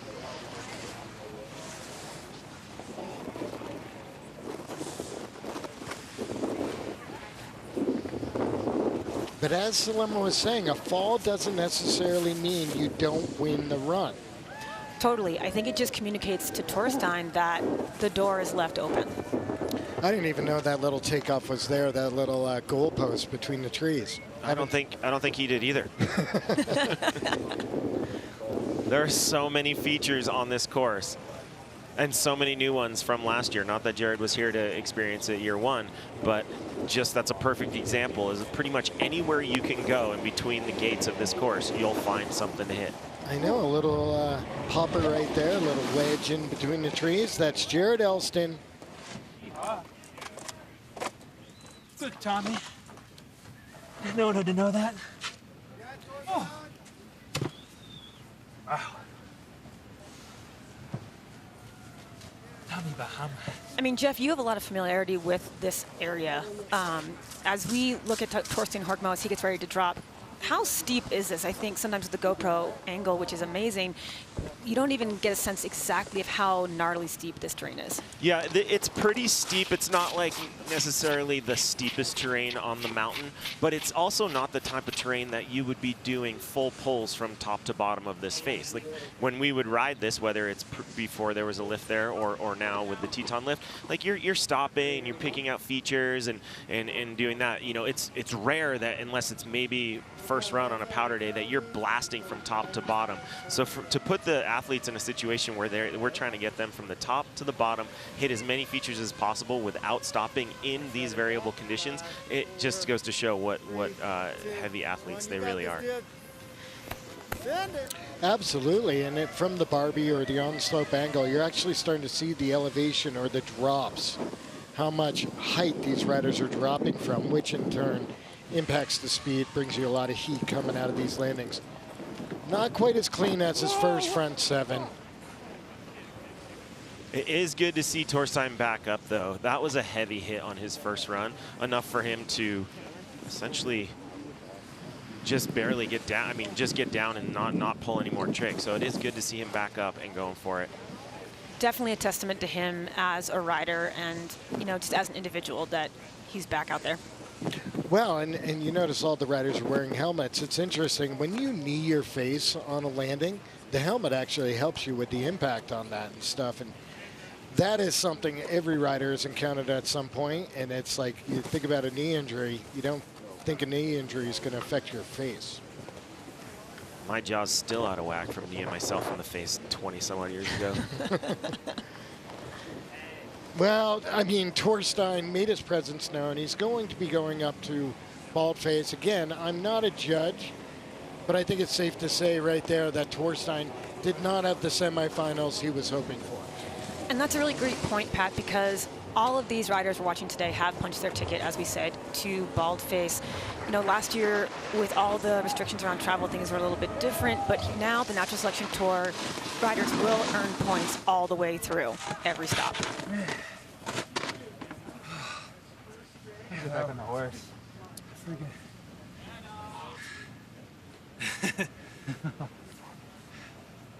Nice work, Sherry. Thanks.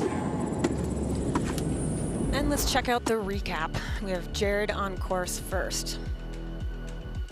I agree with what you said, Pat. Not as clean as his first one, maybe not as big, but still putting it down and then going right into that cab 5. But that is that exact zone on that landing is where a lot of riders are starting to have trouble. I actually thought he cleaned up the double backflip and put more style on it, but from that angle, I realized he wasn't grabbing.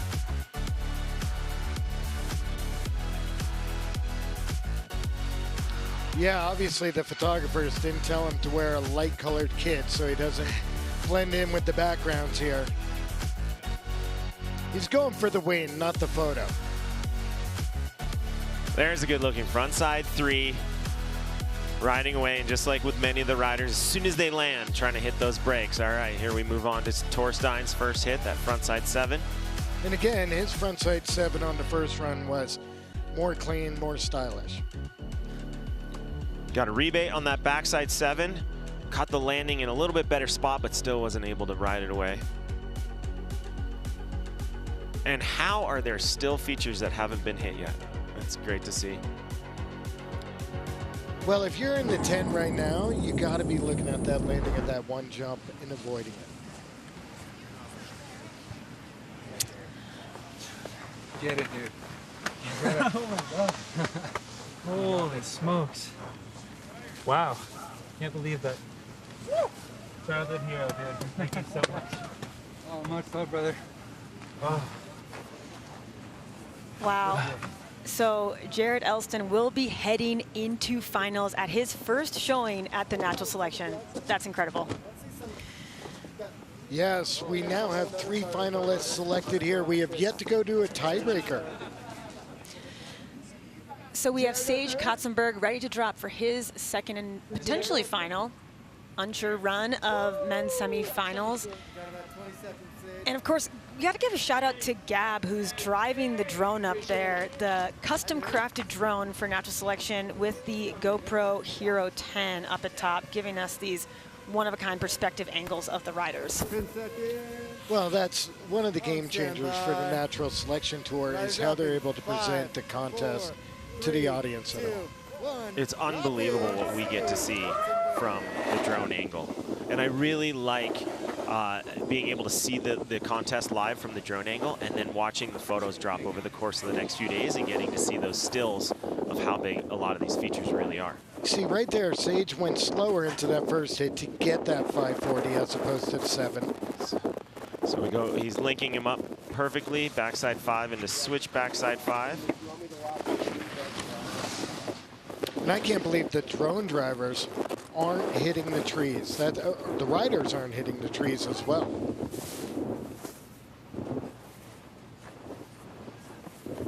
I guess they're drone pilots. Yes, drone pilots. That's the Someone out title. there is excited that you corrected that. Well, right now, Sage making his way down cleaner than the first, or especially getting the 5-to-5 combo up top. That's what he originally wanted. He got it, and everything else went the way he wanted. Careening into the corral at the bottom there. I like that he didn't Almost made it just to the bottom. throw away the bottom. So close. He did a switch straighter. I mean, that goes to show he was thinking about it all the way down.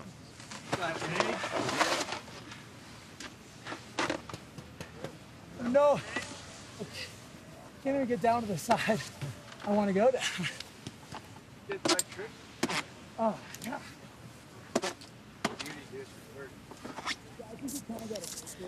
And Mikkel Bang up at top. You know, it goes for any of these heats, but you don't want any of these guys following up behind you. I think, you know, especially not one from Norway named Mikkel Bang. No, not at all. And the way Sage rode right there, he wasn't riding for the tiebreaker. He was riding for the spot in the finals. But then again, I got to say, you know, we haven't said it yet, but I thought there'd be a lot more of a spread between Jared and Torstein. You know, Jared only won by 2.4 points, which leads me to believe that the judges are getting more critical as we get closer to the finals. Wait for it, we're ready now. Let's see if Mikkel goes for the switchback 3 again up top to start clean switch, which we know the judges, it's like a power meter in a video game. The longer you can ride for switch, the more points and more abilities and more score you're going to get. This switchback 3, or the one that he did earlier, definitely goes to show the way that Mikkel's brain works. There it is again. That is a very creative trick to put into a course like this.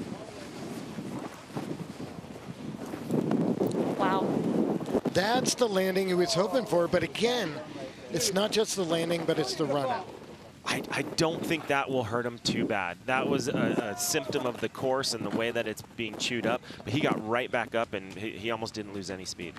I think we can compare that to the landing of the next feature he hit where he fell more just right on the landing. So, you know, the judges are going to detract, I would imagine, more points from that one than that first one, as you said, Jeff, completely. Well, it appears as though this is a much more cut and dry semifinals. I don't want to speak on behalf of the judges, but from my perspective right here, I think Sage is going to be the one to advance. We are going to go to a tiebreaker. So there we have it. Well, I'm not going to speak too soon. I'm not a judge. No, you know, Pat, I would back you up on that. I think you've got a good eye for this stuff. Well, I got to say, joining Hannah or joining Elena and Robin is going to be, I would predict, Jared and Sage.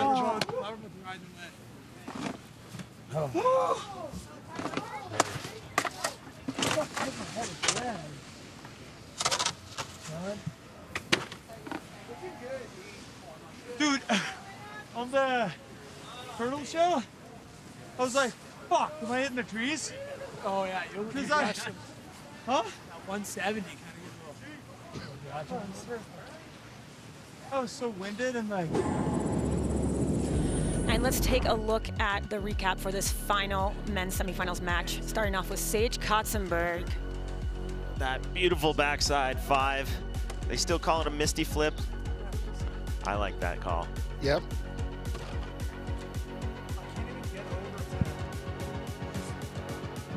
Holding the grab right there.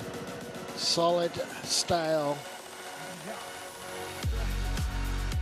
Beautiful backside 3. All those fine little details like you were just bringing up, Pat, holding the grab. Even that frontside grab, the judges are going to definitely appreciate all of that. Those are the little things that make every one of these hits play in their favor. And here we have Mikkel Bang. Mikkel, a veteran of the tour, last year's champion. Not going to quite get the points he wants to win the championship again. Again, if you finish in 3rd or 4th place, you are doing better than the people in the quarterfinals. Go ahead. It is a combined. You're getting points for each place you have. So the higher you finish at each event, the closer you're going to get to winning the tour. I do love how he started off with the switchback 3, but then he went into the switchback 5, which is the same spinning direction. He had some other bobbles on the course, but it would have been interesting to see how that would have played into his overall score. I wonder if he wanted to go towards the tree to get that landing. Yes, Sage. Dude, yeah, me. It's not over yet, boys. Let's see what the score's out here. Yeah. You never know. Never know. You never know. I think we have a good idea. Nice, Congratulations. Thanks, Jack. Dude. You too, man. You survived. Congratulations. Sage. Dude, Meeks. Congrats. So sick getting to ride with you. Likewise. What do you got to say about your boy, Mikkel Bang, Sage? Yeah, I just gotta say, the conditions are getting pretty buck out there, and I'm glad we're all riding away safe right now. Want to keep it that way. So what do you think for finals, man? You got a new strategy knowing how the course is riding? I keep trying to go left, and I keep going right. It's just like Zoolander. You gotta just go wherever the course takes. You're hitting bumps, like, all right, I guess I'm hitting the turtle now, and then you gotta just make plans on the whim. So the plan is no plan. That's what I like to hear. And Bang, how much fun did you have? Oh man, that was so much fun. In between being like nervous and all of that stuff, this is an amazing course. It's like a video game, you know? So yeah, just happy to be here and have fun treading with these guys. And thank you guys for watching. And hell yeah. What a sweet soul. Who do you got your money on for finals now? ooh, this is gonna be do we know who's in final? Who is me and Jay. Oh, sick. Oh my God, dude. Dude, I don't know. It's like flipping a coin at this point. Holy shit. Dude, but good luck, Sage. Thank you, Meeks. Yeah. Yeah, Sage. Appreciate it. Appreciate it. Nice work, boys. See you guys on the other side. You heard it from the bottom of the course. Check your DraftKings selections. Some people are probably stoked, while others may have been off the mark. But either way, we have our 4 riders for finals. On the men's side, Sage Katzenberg and Jared Elston. On the women's side, Elena Height and Robin Van Gyn. The table has been set, the lines have been drawn, and we are going to take a break and come back here at the YETI Natural Selection for the finals of Finals Day. This is exciting. We're going to welcome back our co-hosts. Stay with us. We'll be right back.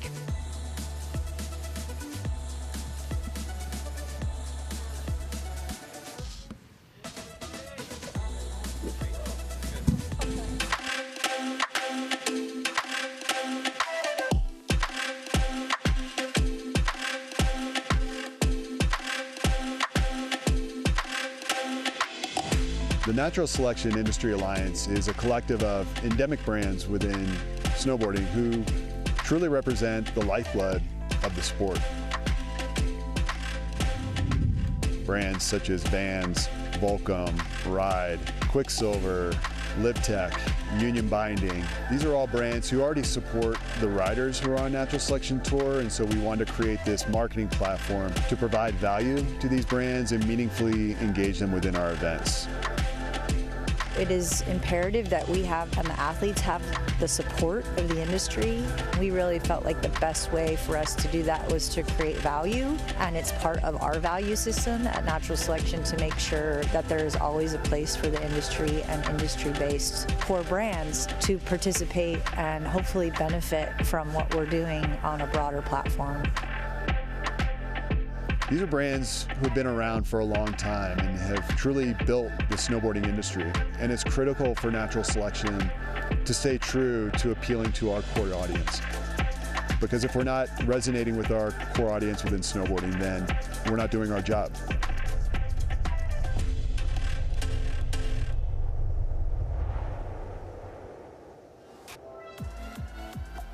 Lord of mercy, what a Friday. Blue skies, Bluebird, and the greatest athletes in snowboarding taking challenging conditions and making it look like an all-time day in the backcountry. When I think about the 16 and 8 that we started with, like any name from the very beginning, we were like, oh yeah, any one of these people can win. Oh, what a road. Yeah, we were watching in the green room, obviously, which is adjacent to our studio here, and I was at a certain point getting a little worried we would be picked up. our yelling would be picked up while Mary and Pat and Jeff were in here. That was incredible, and the sheer bravery of everybody just sending it. Just absolutely sending it. And what I'm seeing is the riders are starting to let the conditions dictate their line a little bit. You heard Sage Katzenberg, who's moving on to the final, say, you just kind of got to be adaptable. You got to go where the course allows you to go. I think the bravery that you mentioned as well, we should for Torstein, to get back up after that slam, incredible. Another highlight, Mikkel switched back 3, didn't get through, but I mean, that was one of the most beautiful tricks we saw today, wasn't it? Yeah, the level of riding was out of hand. Indeed, for both of them to get back up after those double and triple tomahawks amazingly. Well, let's take a look at our bracketology, if you will. You heard Mary Walsh mention the DraftKings pool as we get into this final. Elena Height and RVG, Robin Van Gyn. Just as it's been the entirety of this event, best of 3 runs. Yep. And I love that each run is a contest within itself. Yeah. In that first one, sorry. It's almost like a harsh reset run by run. You have 6 riders, 3 rounds head-to-head, 2 wins to advance, which when they advance, that will be your winner. Yeah, imagine a tiebreaker here in the finals. Yeah, and then again, we'll back to the judging. I think we really could see what the judges were rewarding there, that variety, the increased number of spins that some of the riders were going for, the execution, the overall impression. Yeah, it's going to be an exciting final. I'm excited. Yeah, that variety meeting calculated risk, especially in these conditions. There you see 32 and 36 years old, respectively. 2 different sort of roads to their place in snowboarding. Obviously we know Elena's background in half pipe and as an Olympian, but then that that tractor beam into the backcountry and the performance that she has put on, being taken under the wings of Jeremy Jones in the backcountry. Once you get that cosign, clearly, like, you're supposed to be here. The vibes are high as we are in this finals. We're about to crown champion Stan. Oh, gosh, I just had a Higher Love by Whitney Houston playing in here, full-on dance party. Vibes are kind of high. We're going into the finals. Let's end this thing on a high note. What do you guys say? I am with that, my friend. Apparently, there's an online drinking game anytime that Stan and I talk about the vibes. So there could be a healthy buzz in the fandom world right now. I believe Mikkel's big board is also on yes, the card. Mikkel's big board. Yeah, I mean, another of the storylines we've been talking about through this whole event is, as you just mentioned, Slammer, like the different approaches of snowboarding that these riders have. And yeah, this is a real interesting clash, this, isn't it? With you've already talked about Eleanor there, but Robin, ferocious backcountry pedigree, all that experience that she brought to bear in the semi-final. So let's see how they go here. Both women decidedly stepping it up today with risk. Give her, girl! All right, Elena Height dropping in for the first run of women's finals at the YETI Natural Selection at Jackson Hole. Interested to see if she's going to deviate from her line. Backside 360, a little to the left of the landing, but Elena is going to keep it going. Go away with that one. This is what we were talking about, the terrain dictating a lot of rider decisions. Elena is going to punch it riders right. You got to be adaptable. You got to improvise a little bit. And that was a beautiful method from Elena Height. Explain for the viewers at home who are unfamiliar with variable snow conditions, with not much snow. What does it feel like? What are the riders adjusting to in between obstacles? I think the big thing is speed, right? Once it starts getting, I guess we call it chundery, tracked out, speed becomes a factor, because when you're in fresh, deep powder, the deep snow acts as your natural speed control. Whereas here, you're hammering on top of these tracks, and you have to actively slow yourself down from feature to feature, or you're going to overshoot. And let's not forget as well, the temperature's changing all the time. So it's not like you can dial in an approach early and that's how it is for the rest of the day. It's constantly changing, which is why, we said earlier, this is one of the undervalued skill sets of these athletes, basically their ability to adapt to these conditions in real time. Yeah, and still choose to want to perform at the highest level and send it with difficulty and take that calculated risk, because if you look at the conditions last year to now, it's so not a sure thing. Yeah, Elena. First run of finals, how is she? Oh, the snow changed a little. It's a little rough out there, but beautiful day, having fun. What was it like dropping in first? I feel like I've been dropping first all day, so I don't mind it. And what about that back three? You had it all day, maybe just a little more speed? I got bucked a little before the takeoff. The bumps were real in there. I need my squatting legs in, so we'll pick them up for next round. Well, if anyone's got it, it's you, Elena. Thanks, Jack. And there you see Elena literally explaining everything that we were talking about in these different variations, these little nuances in the course that make a huge difference. And you just hear how winded they are. These are some of the most fit athletes on planet Earth. It is a burden riding down that thing this many times. Robin Van Gyn, absolutely made a statement that she's here to win with that massive backside three in the semifinals. If you ever have a chance to ride with Robin, there's just few people as just fired up to go as RVG. And if Robin takes the win here today, she will become the first athlete to win all three stops of the natural selection. She won in Baldface Valhalla last year. She won in Alaska. Can she take the win in Jackson? Could you imagine being two-time defending champ of the tour? I think we're going to see that back three tail grab. That is beautiful. Robin Van Gyn going down a little bit toward the end of that landing. That was a clean backside 360.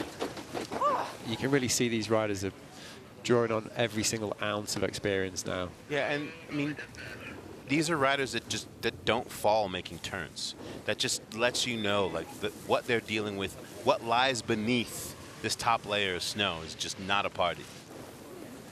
Straight air there from Robin Van Gyn. And you just see how hard it is to control that speed. When you try to put on the brakes, you just start skipping on your heel or toe edge. And we've seen that with the men and the women today. Like, it doesn't matter. Like, Yeah. everybody has had that issue today. Backflip, double tomahawk.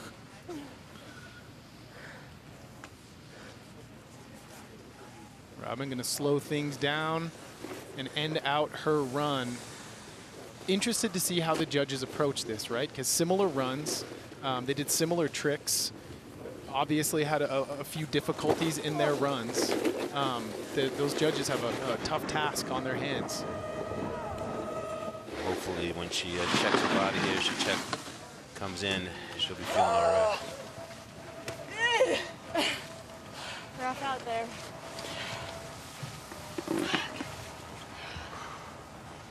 Oh. He's a crystal. I mean, on the judging, you know, when I was talking to the guys last night, they were saying as well, because of these conditions, this has been one of the hardest events they've ever had to call, really. Not only do the riders have to be adaptable, so does the judging panel, right? This is not a slopestyle course. This is not a half pipe that gets shaped and recut and groomed every single night. It's Mother Nature lays out the law, and we try to abide by it. And you hear that exhaustion, right? You'd be exhausted doing this at sea level. And you look in the men's round, Mikkel Bang. He was smoked when he came down. Yeah, Torstein, Sage, Jared. It's tough. It's really, really taxing on the body and the lungs. Definitely an endurance event. And you just have to respect that no matter how challenging the course, none of these riders have tried remotely to mail it in. I mean, even at the very end, on Robin's run, she decides like, oh, here's a little roller. I'm gonna try a backflip off of just to continue to try to stack some points on. The service here is acceptable. Yeah. Yep, Robin. Oh shit! Let's go get him. It's anyone's though, isn't it, this? We've talked about it all the entire event. I know, yeah. The judges keying in on difficulty of attack and intention, and Robin had just, I think, a little bit more of that. The back three tail. That was the chosen weapon in this battle for Robin Van Gyn. What's up, Canada? I said it before, but I think Hi, Robin's Mom, really... Hi, Dad. Hi, Mathesons. Hi, sisters. Go on, Hello, Robin. Lindsay, Chris, Remy, Rosie Jean. She's bringing all that experience that she's got. I mean, across all types of snowboarding. I mean, you know, she's a guide. She's got this incredible backcountry pedigree. We're seeing that in how she's approaching the last stages of this competition, I think. Yeah, and if you've ever spent time with Robin in the backcountry, she has such a unique and keen eye for terrain, and I think that will play in her favor in finals. Yeah, I had the privilege of being guided by her up in Baldface, and you just don't. She's one of those people that you feel so safe with because she's like, watch me do this, and then we'll do this together. She's fired up. She talked about in her interview earlier what makes this tour so special, right? Is that what we're experiencing here in Jackson, as opposed to what is going to happen in Baldface and then in Alaska. They're all three different things. And to be able to win this and be consistent across the board, what that says about your snowboarding is what makes this Natural Selection Tour so special. We are in the finals. We're crowning champions here at the YETI Natural Selection Tour Jackson Hole stop. When we come back, the men ready to step up to the plate.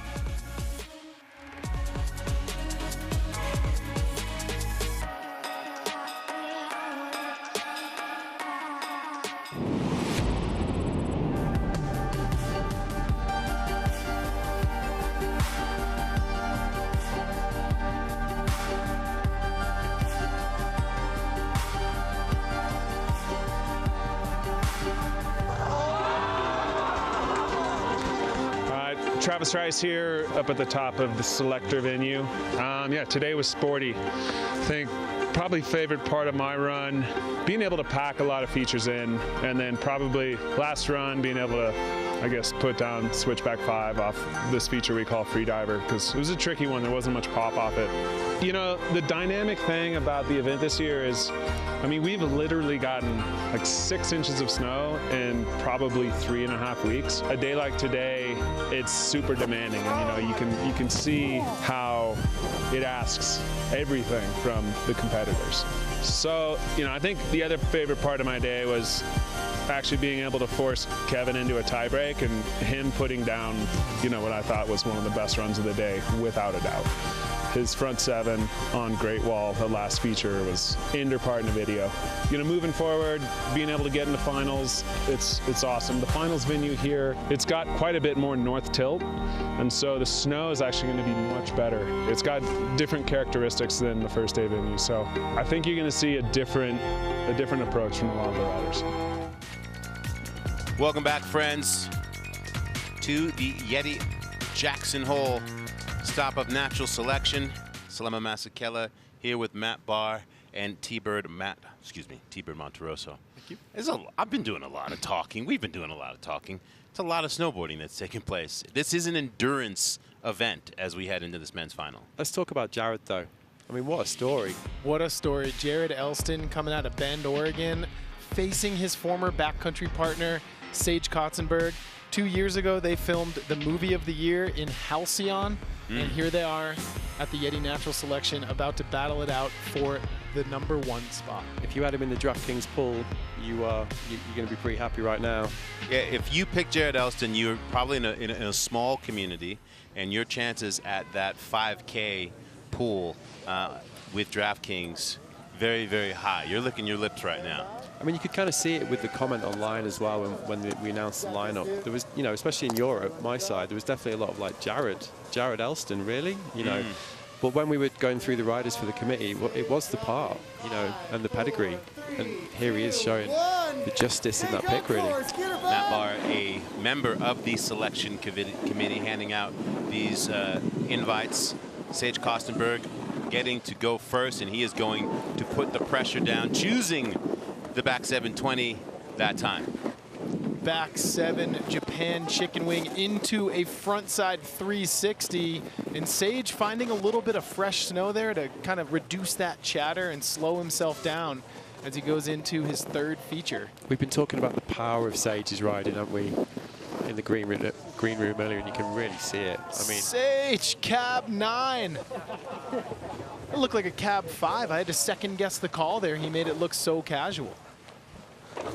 You didn't think that this guy's here for the win. And yeah, to your point, Matt, you see every time Sage lands, he immediately has this ability to go into what Tony Hawk calls the power of the squat. Sage spending a lot of time in Park City, Utah, training at SECT. It's just as important to him as it is being on mountain, and it has shown in this endurance event. Yeah, for Sage. It's not always powder.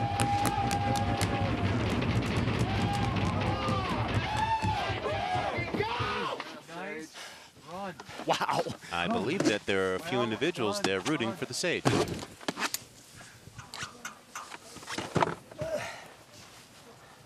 And that you was see it, boss. The fatigue, physical, mental. This is a long day of snowboarding for these riders. But that Olympic mentality, that competitive pedigree to say, Jared, young Jared, we welcome you.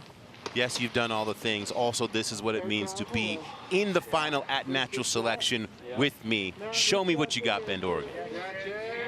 I mean, Tom, what does this do for Jared's career? It puts it on a rocket ship to the cosmos.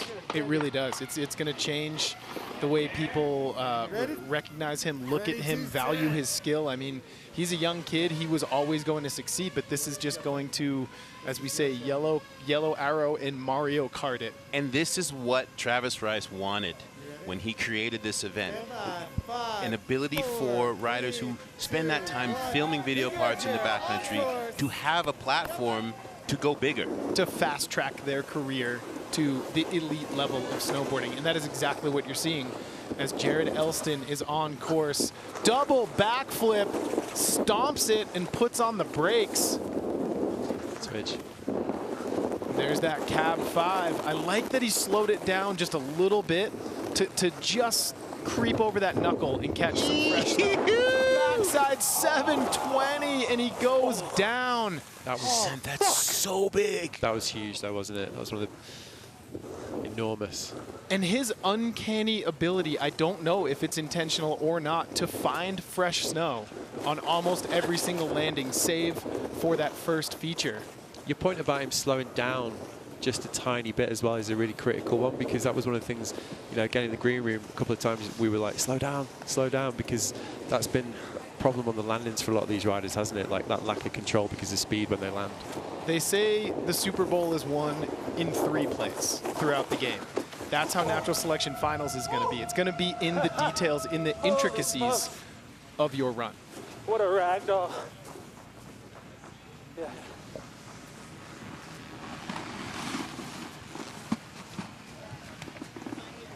To the bottom of that thing, dude. Doing big. Looks sick though, Valley.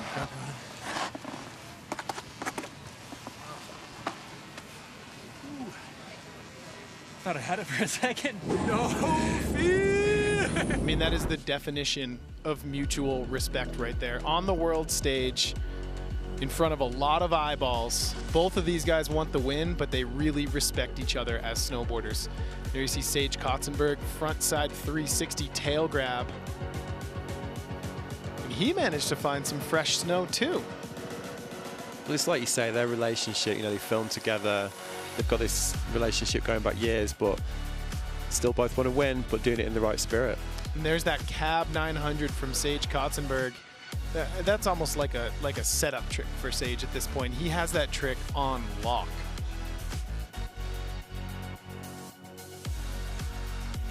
Here's Jared Elston starting things off with an enormous double backflip.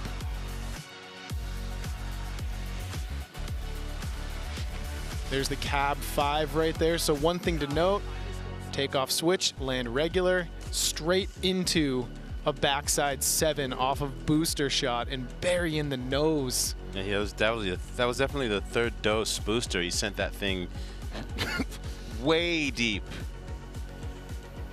Yeah, but it's power, isn't it, with these two that's the common denominator today in their riding. I mean, and look, I can't underestimate, you know, or talk. Those falls, those slams, that takes so much out of a rider. Oh, there's been some brutal slams today. There's a lot of courage on the show today. Whoa. Coming for you now. Yep. No, you got it. Good luck, boys. Good luck. Good luck. Thank you, Jack. You got it. Wow. All I got to say is so much respect. First runs, finals, even just to make it down that course on 2 feet is something. Then for Sage to go cab 9. Just so much respect for how strong they are, how many ragdolls you've seen, and just to make it through that course and get to the bottom out of breath over and over again. These are snowboarders, but guarantee you they could run 52 miles, 2 marathons after this with how in shape they're going to be. So that's it from down here. Respect to all the riders. Thank you, Jack. The key thing for me in that exchange at the end, Jared definitively grabbed his board with intent and said, I'm coming for you now. Yeah, I mean, at this point in the event, Jared's taken home second place no matter what. Right. Jared's in a position where he's like, I'm going to win this thing no matter what, because he got in to that top 16, and here he sits, you know, ready for second, but he wants first place. Sage came in here wanting the win because of last year. Matt? Well, what I was going to say is I really like the point you made earlier about how it's details that are deciding this thing. Because you're so used to in these competitions, obviously focusing on the tricks, the execution, the landings. But what we're seeing over the course of this whole event, it is the ability to judge these finer details that's separating these riders right now. And that's where Sage and these girls here, Robin and Eleanor, and also Jared, have excelled over the course of this event. Yeah, and I think the great equalizer here today, of course, with the conditions, it's what you do between the features that's just as important as what you do on the features. Whew. No better place to be on this fine Friday than in these finals here at Natural Selection. When we come back, Elena and RBV going at it again. We're crowning champions today at YETI Natural Selection, Jackson Hole.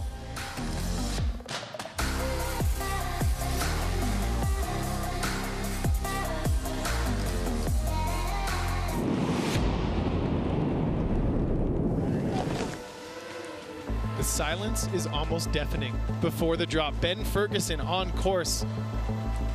Riding switch right now, so a new approach for Ben Ferg, going for that underflip. This is a whole new line for Ferg. I think he is in a great headspace right now. Front side 5 from Ferg. You know, I was talking with Ben and I said, you and Sage, you guys depended on each other for the making of that film Joy. You were backcountry partners. Now, in essence, you're backcountry enemies today. And he said, I know that Sage is going to want to win, but I'm going to be there to try to stop him. Ben is really a quiet storm. Oh, you know, he is laser focused, has such good fundamentals on his snowboard. You know, you can never count this guy out, and word is he just keeps getting stronger and stronger and stronger. He's competitively trained.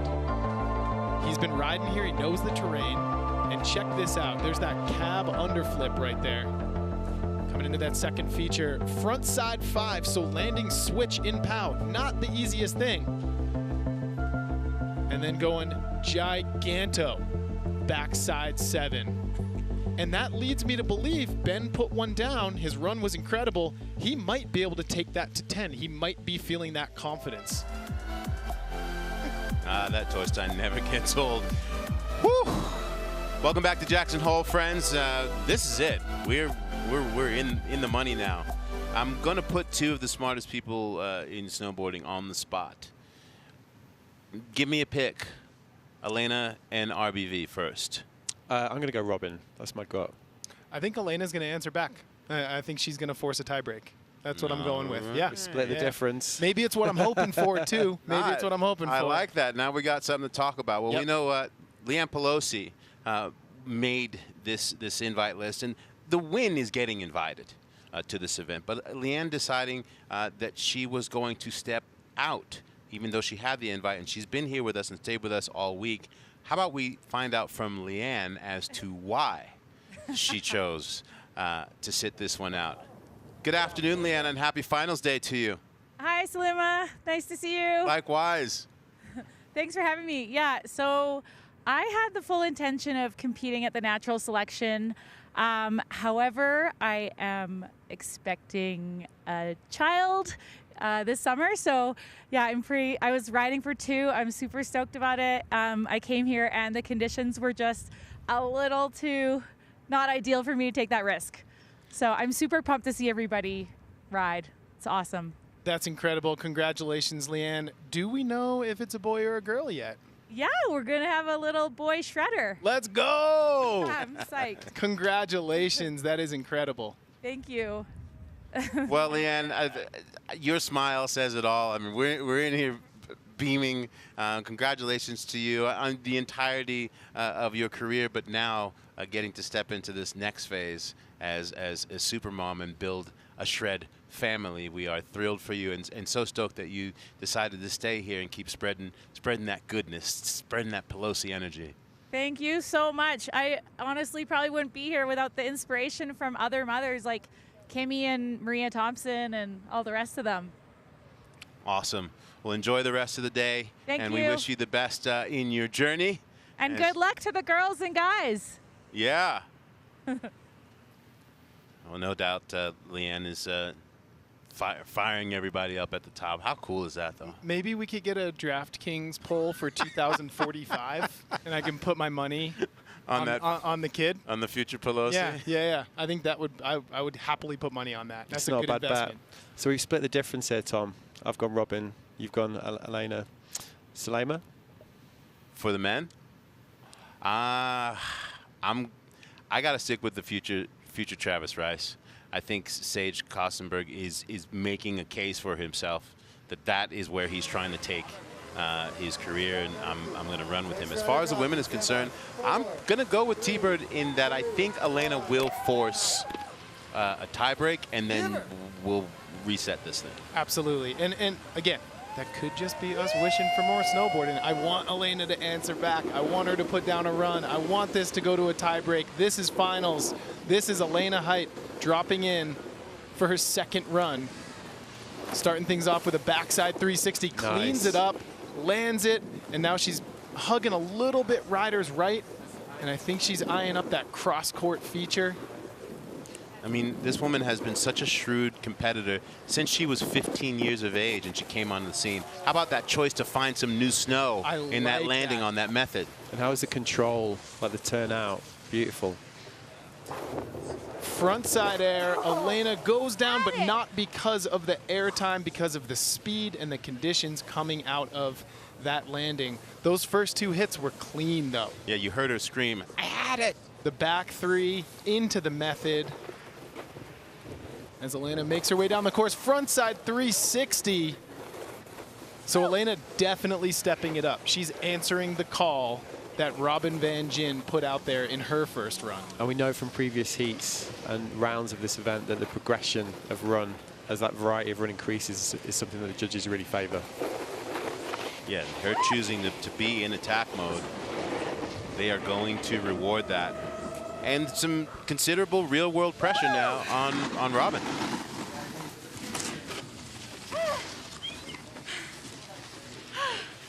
Leg day.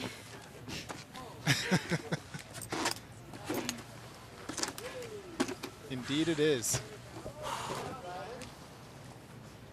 Yeah, that's when that, you know, the years and years of X Games, Olympics, etc., that ability to be like, okay, I know how to dial in here on championship day.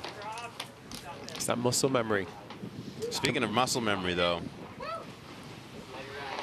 Robin Van Gyn, relentless in her approach, has spent the last year working on an incredible series showcasing the diversity across the landscape of women's action sports.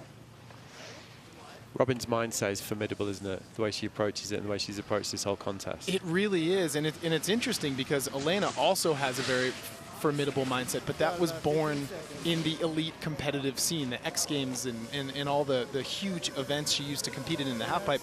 Robin was never really a competitor. She was a backcountry rider through and through from day one. Give her hell. The notorious.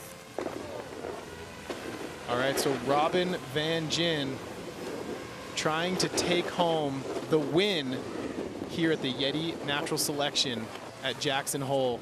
Big old Wildcat under-rotated just a hair. Just didn't have the speed. I thought it was lining up perfectly. Yeah. That drone angle is incredible. Just dug the nose.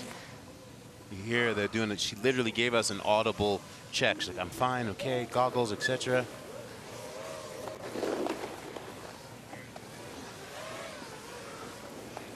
Now Robin coming in switch. Will we see the cab 5 underflip? We will! Unfortunately, Robin not able to ride it out, but still, it's a testament to the fact that these riders at Natural Selection are always in pursuit of progression. Could you imagine getting bucked the way she did on that backflip, where she literally like nose picked the landing and just got sent 4 or 5 times, tomahawk, and then being like, all right, cool, now I'm gonna try this. Time for the cab 5 under. And it also speaks to how this event is judged, right? If she had stomped that cab 5 underflip and then linked together another, 2-3 good tricks in there, she could have taken the win. Yeah, you could really see what she was trying to piece together there, couldn't you? Yeah, and I mean, this is one of the strongest athletes in the field, men or women, and you can just see the exhaustion as she's just trying to navigate down this bottom half of the course.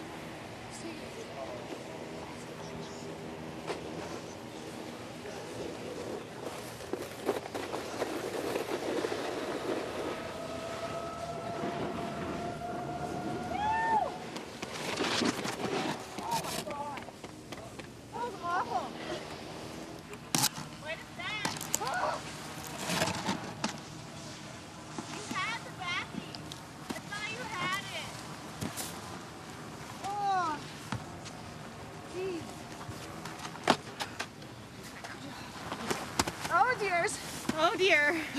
Oh dear. He's got that goggle wife again.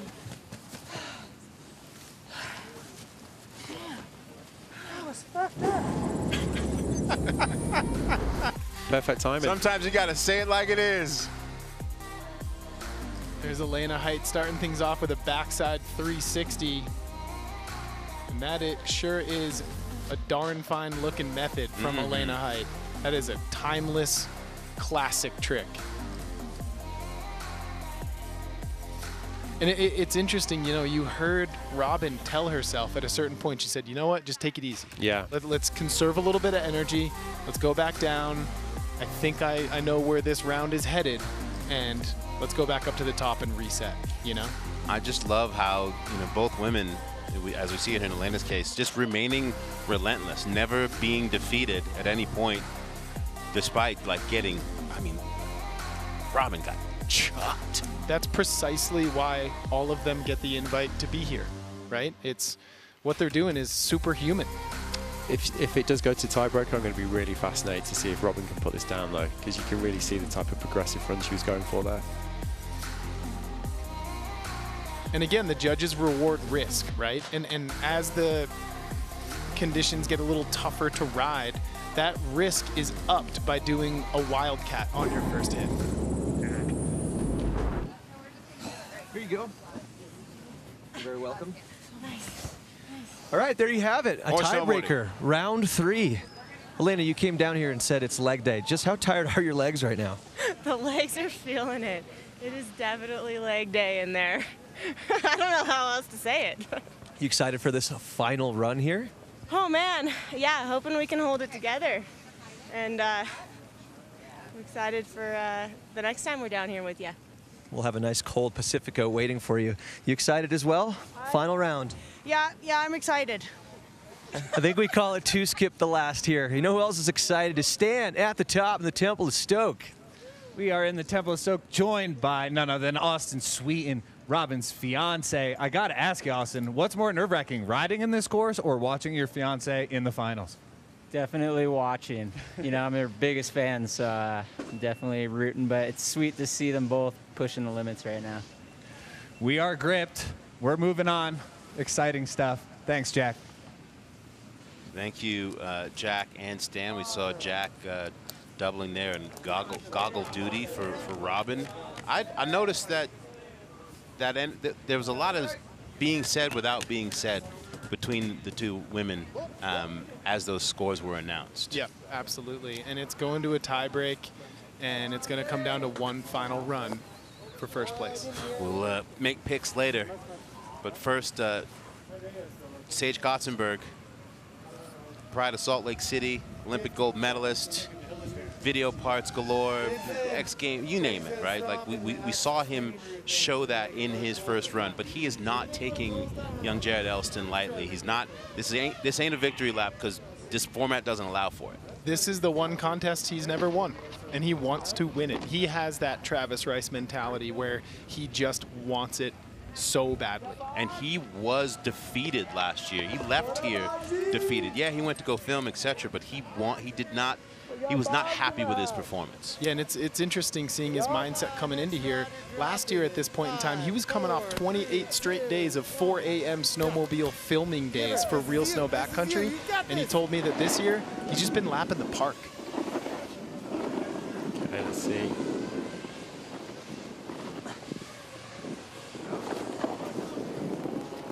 He is just on lock right now. Backside 720, Japan. Frontside 7, Sage Kotzenberg wants to end it now. To keep this level of consistency at this stage is remarkable, really, isn't it?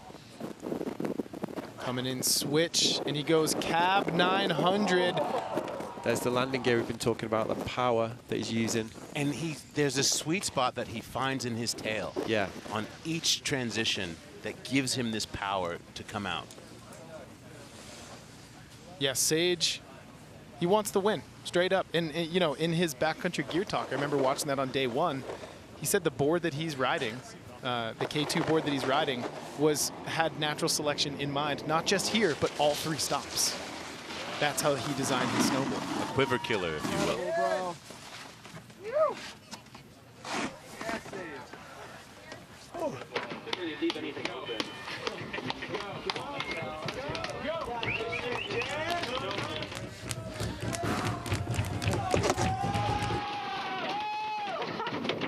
What a moment.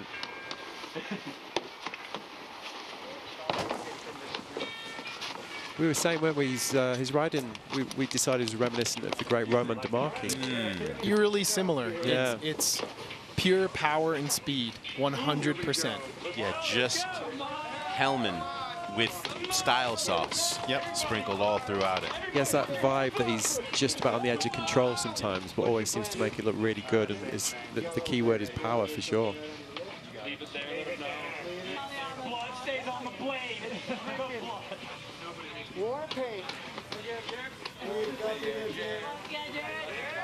Yeah, what a moment for Jared Elston. Could you imagine what that energy is like at you're 22 years old and the world's best are in this Temple of Stoke and sending you out into this? Imagine dropping in for a run with that much energy right before you drop in. Yeah, with basically the whole Jedi Council being like, we're behind you. Jared Elston, double wildcat, putting on the brakes, and now taking off switch. Cab 5 puts it down. Let's see how Elston is going to continue this run. Backside 720, and he stops it. This is incredible. Matching Sage. What in the world? Oh, I love those little double tweaks that he's doing. Do you remember what Jared Elston said right before they headed back up to the top? I'm coming for you, man. Straight up 100%. He came through on that promise. That run was ridiculous. Whew. You know who's got the worst job on earth? With a little bonus backy at the end? This judging panel. Wow. Holy, dude. Good Lord. Good Lord. Holy. Epic on stage. Dude, UHC, that was psycho. Whoa. After that. After the booster. So lost. Dude, that was so smooth. All right, so taking a look at Sage Kotzenberg, backside 7, Japan chicken wing.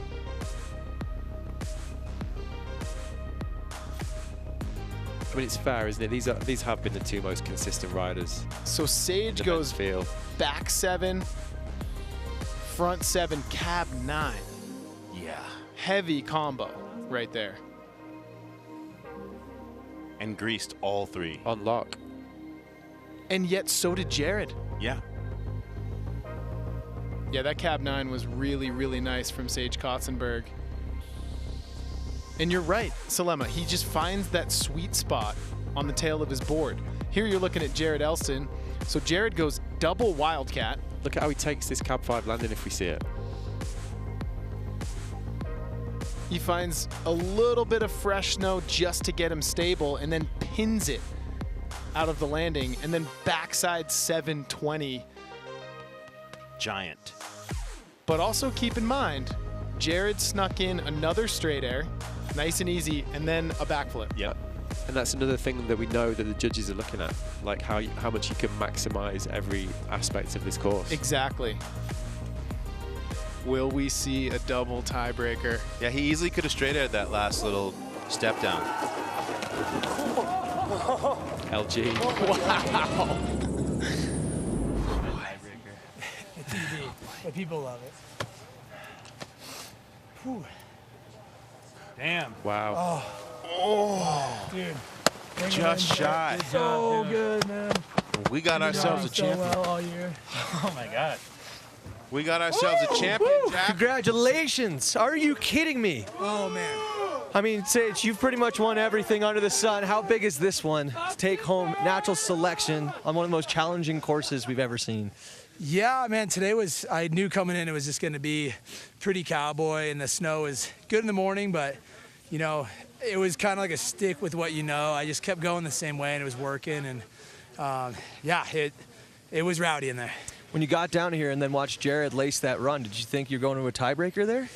I knew the bottom part of my run was I kind of shimmied, and I didn't really hit one of the features, so I knew it could have docked me, and his was so good. He's been riding insane all day and all week, all year actually. I've been texting him, just seriously tripping on his Instagram clips. Like, dude, you're riding so good right now. So, you know, seeing it in person, I was like, whoa, back off. Back off. Easy there. You took down both the Fergusons then, Jared. Congratulations. Anything else you want to say to the rest of the riders, the fans watching? I just want to give major love to Mikkel. He put a ton of work into this course last year and a couple summers ago. We lost him in an avalanche accident last year, so this one's for Mike. Straight up, I came into it like, this is for Mike, and walking with the win it's unreal. Well, congratulations once again. This one's for you. A well-deserved Pacifico brew. Doing dry back jams, to you. but thanks. Then give it back. It's almost time for one. Thank you, Jack. I'll drink it. Yeah, crack that can up, dude. Well, huge congratulations to Jared Elston. Thank you. I'm not taking anything away, obviously, from Sage and winning this event, but what Jared Elston did and the fact that he stepped up and put down that run in that moment, as you said before, this changes his whole dance. 100%. He literally just introduced himself to a global audience with his unbelievable performance up there on the course. And should we just appreciate like how impressive what they've just done on these courses? I mean, to actually, after the grueling few days that all these riders have had at this event, I mean, again, another theme that we've been talking about, to actually step up and do that in the final, I mean, it's beyond impressive, isn't it? Yep. Yeah, I mean, the power of Sage's combo up top was thoroughly undeniable. I mean, and the fact that he could step it up even further in that second run. You mentioned what it means to him to all the things he won to be able to win this. Who knows now? And you know, all 16 men and 8 women who came here, it was unanimous when they went up there for course inspection. They said the person who wins this, it's going to be physically and mentally exhausting. Yeah. And Sage Kotzenberg fought through it. Championship performance. Jared Elston, Mikkel Bang, Torstein Horgmo, all of your semifinalists and finalists, as well as the gals who we still have a tiebreak run to see between Robin and Elena. It was just superhuman, borderline superhuman performances. Yeah, and now Sage gets to go to the final 2 stops, which he didn't get to do last year. We still got more snowboarding, of course, to go in the women's final, but first we're going to head up to the top with Stan, who has a special guest, Jim McNeil, who is the CMO of TAE. Yes, hey everybody in the booth. I am joined here by Jim McNeil, CMO of TAE. Selema kind of described what you do to me as Tony Stark type stuff, fusion energy. It's very exciting, clean, cool stuff. What kind of projects, endeavors, machines can we expect to see clean energy affecting in the near future? Well, you know, for those who don't understand fusion energy, it's right over your shoulder there at a big yellow ball in the sky. And we've been dealing with it for millions and millions of years. The trick is to take that and put it in a bottle and operate it right here on planet Earth. And that way we can deliver abundant, clean, carbon-free, non-radioactive energy for everyone on the planet for hundreds of thousands of years to come. That's the goal. Wow, I've actually been wondering and looking for a new take on energy sponsors in snowboarding, and I understand that you guys have an exciting announcement about the next stop in the tour. Well, the next stop of the tour is Baldface Canada, and we're going to be the title sponsor for Baldface. We've also just signed a 3-year deal with Natural Selection Tour, which the entire TAE family team is really excited about. And we're looking forward to becoming a very integral part of providing power management into this hopefully carbon zero, future for NST. Incredible, Jim. Well, I mean it literally and metaphorically when I say I love your energy. Thank you very much, Stan. It's delighted to be here. It's great. And Stan, I love your energy. One of my favorite human beings on this earth. I mean, listen, again, the vision of Travis, right? Like, take this event, take snowboarding into the future. NFTs, fusion energy. Incredible, and happy to have them on board for the next 3 years. The energy of Elena Height right now. This is it. Winner takes all.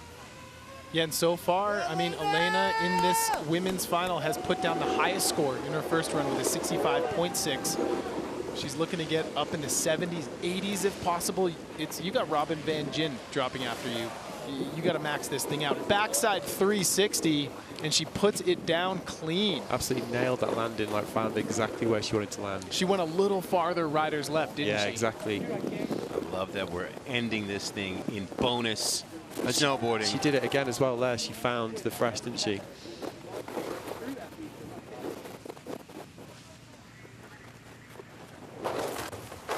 Nice straight air from Elena Height. It's getting a little choppy out there. The course is speeding up. It's getting really fast. I think Elena's looking to stay on her feet, finish this run strong, and see where it's scored. And then all you can do is sit back and wait. Frontside 360 from Elena Height.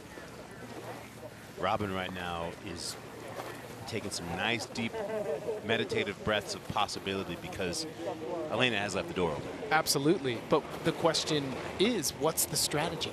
Do you send it and risk, blowing out because the conditions are a little less optimal? Or do you play it a little more conservatively and stay on your feet? That's up to Robin to decide. I can't wait to see. Oh, man.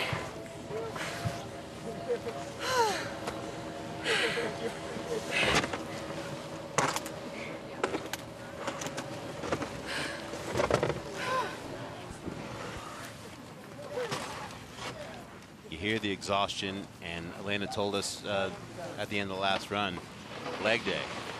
Leg day, leg day, leg day. We could see what Robin was trying to do last run.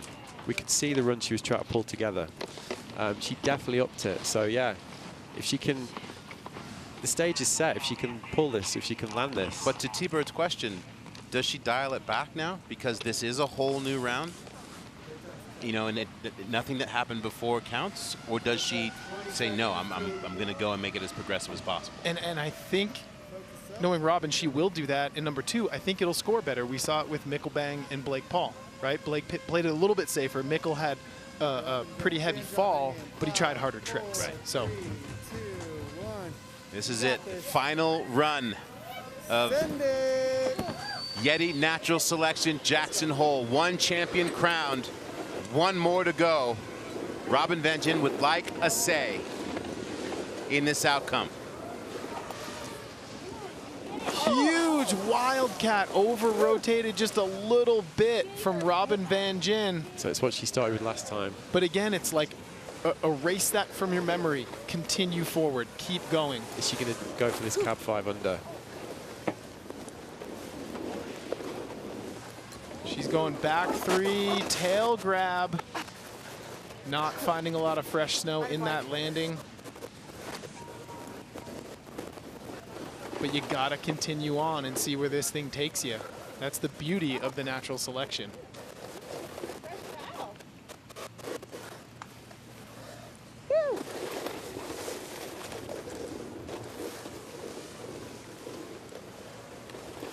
Robin making her way down the course. You can hear her talking to herself. Off the plank, straight air. Sent. Deep.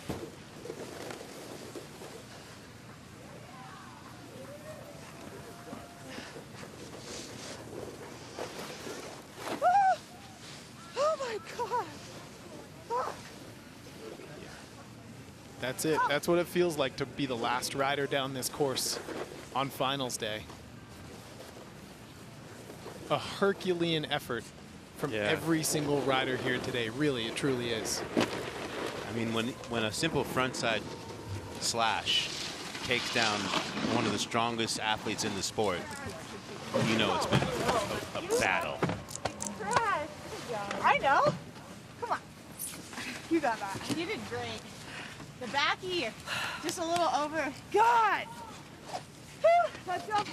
Get in. Give me your exams. Good battle. Get in here. Oh my God. Come on.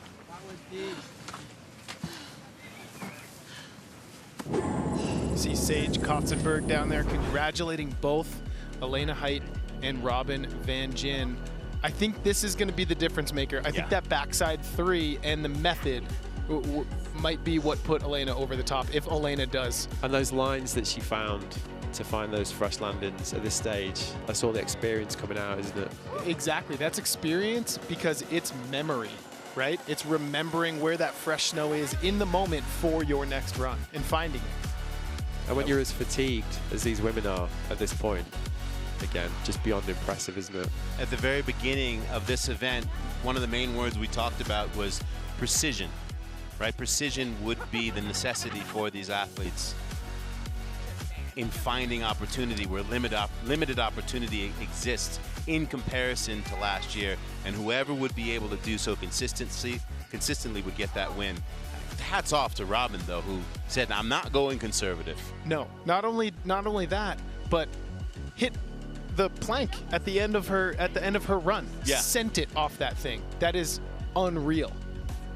Yeah, and you could tell the respect from Sage because he knows how hard this has been, and he knows how challenging and how much they've risen to it. I think every single rider up in that start tent too feels exactly the same way. And to your point, she's just like, "I'm just going to send it."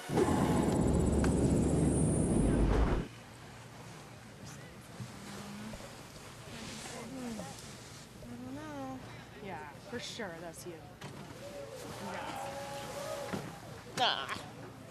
Crashed it, We'll battle again. Oh, don't worry. I'm sure of it. I'm sure of it. Cheers, Elena. Congratulations. Thank you. Wait, you need your beer. Cheers. Congratulations. I just got to know what it means to win. You've won so many events, but like an event like this, Natural Selection, when there's so much respect between the riders, the fans, everybody. What's it like to win an event with so much respect associated to it? For sure. You know, coming in, I really have been focusing more on like riding big mountains and line riding. So this is like a little bit out of my element. It's really fun to kind of get back into the contest scene. I left it quite a few years ago, and the nerves are still the same. Oh yeah, oh yeah. And yeah, I mean, I think that this event means so much to snowboarding as an industry, and I'm just honored to be here with all of these women and the men. They are so impressive, and all of my heroes. So to win this event doesn't even really feel real. Well, congratulations. You deserve another cheers and a million more. It's an absolute party down here at Natural Selection. That's going to wrap it up, but we got to head over to this cooler right here because it's party time, folks. Elena, what do you say you and I, maybe Sage, hang out up here, finish this off? Let's go.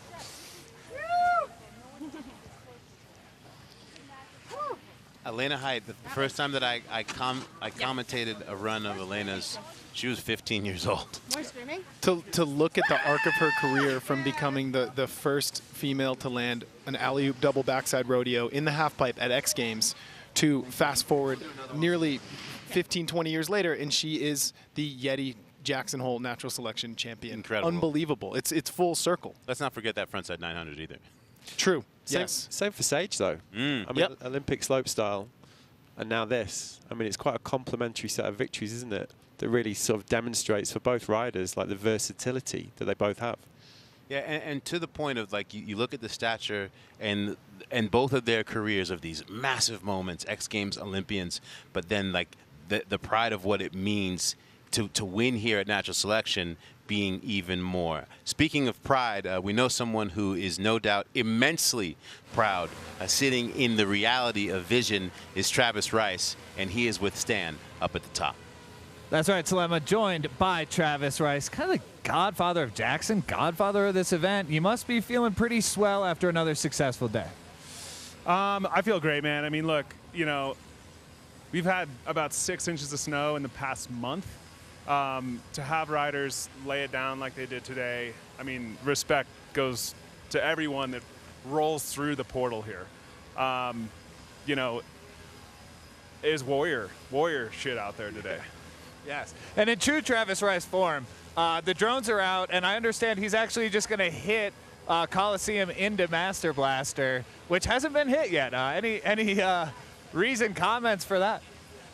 I don't know. I think the way that people's mindsets get focused, people get into their runs. You know, they have exactly how they want to do it, and I think for me, I got to do it as a tribute to our build crew, who freaking spent a lot of time putting in some pretty incredible features. And there's a virgin line still out there, so gotta clean it up. Incredible. Well, Travis, thank you for having us, and I look forward to, I don't know, maybe 900 more years of this, something like that.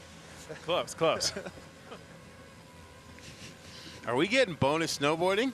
Is that what's happening right now? Travis is throwing on the helmet. That 900 years reference is interesting.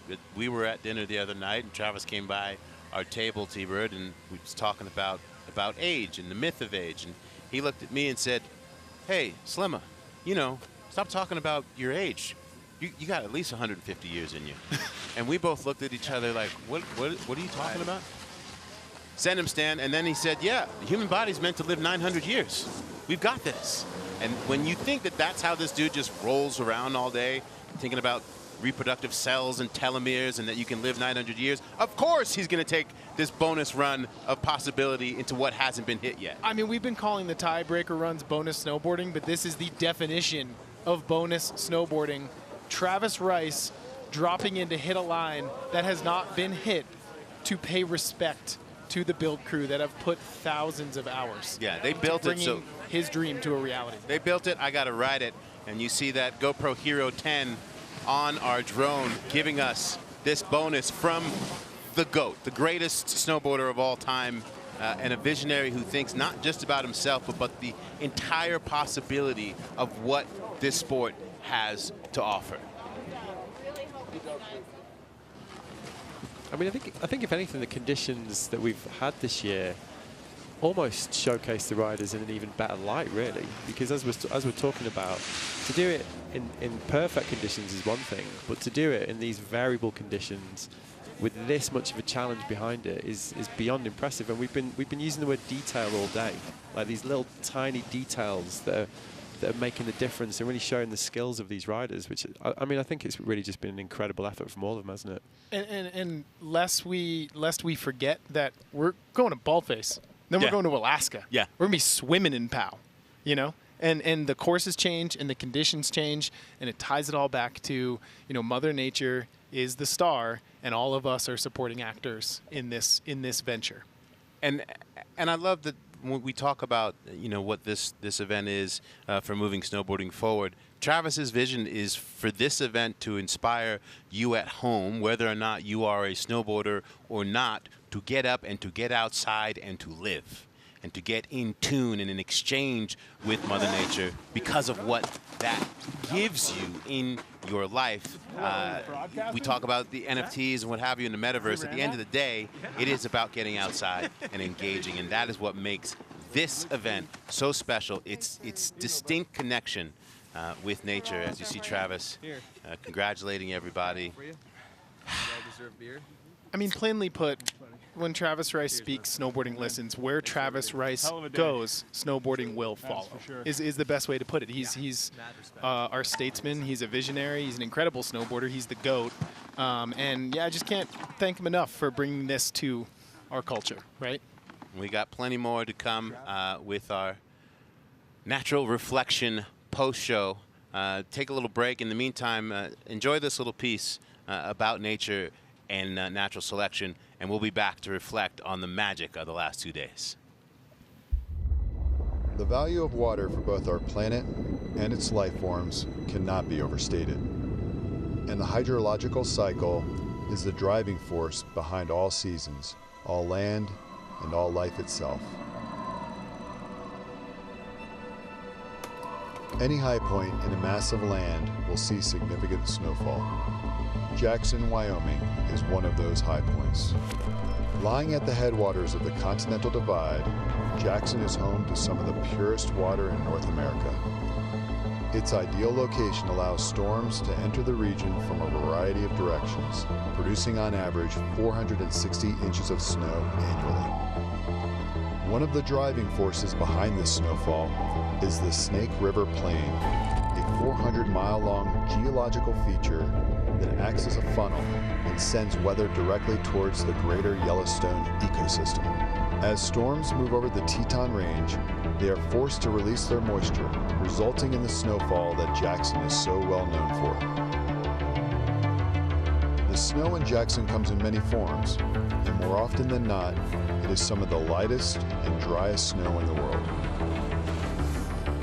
However, every so often, the temperatures will warm dramatically, and Jackson can receive a more coastal style, wet snow. We call this a Pineapple Express.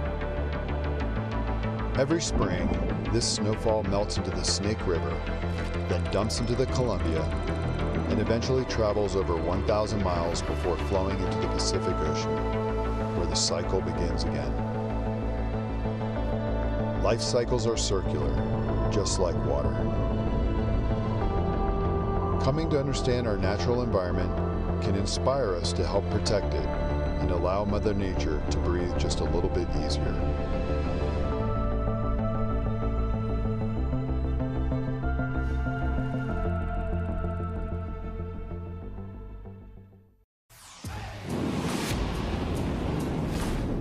Welcome back to Jackson Hole. We are enjoying our Natural Reflections post-show brought to you by the fine folks at Thule, joined by Mary Walsh, editor of Snowboard Magazine, and T-Bird Monterosso, writer, photographer. First of all, Mary, can I tell you, you crushed it this week? Crushed. Thanks, guys. I had a great team. I mean, I thank you guys for sitting here with me. Listen. Everyone was awesome. First time as lead broadcaster at this event and absolutely crushed it. It is an honor to serve with you.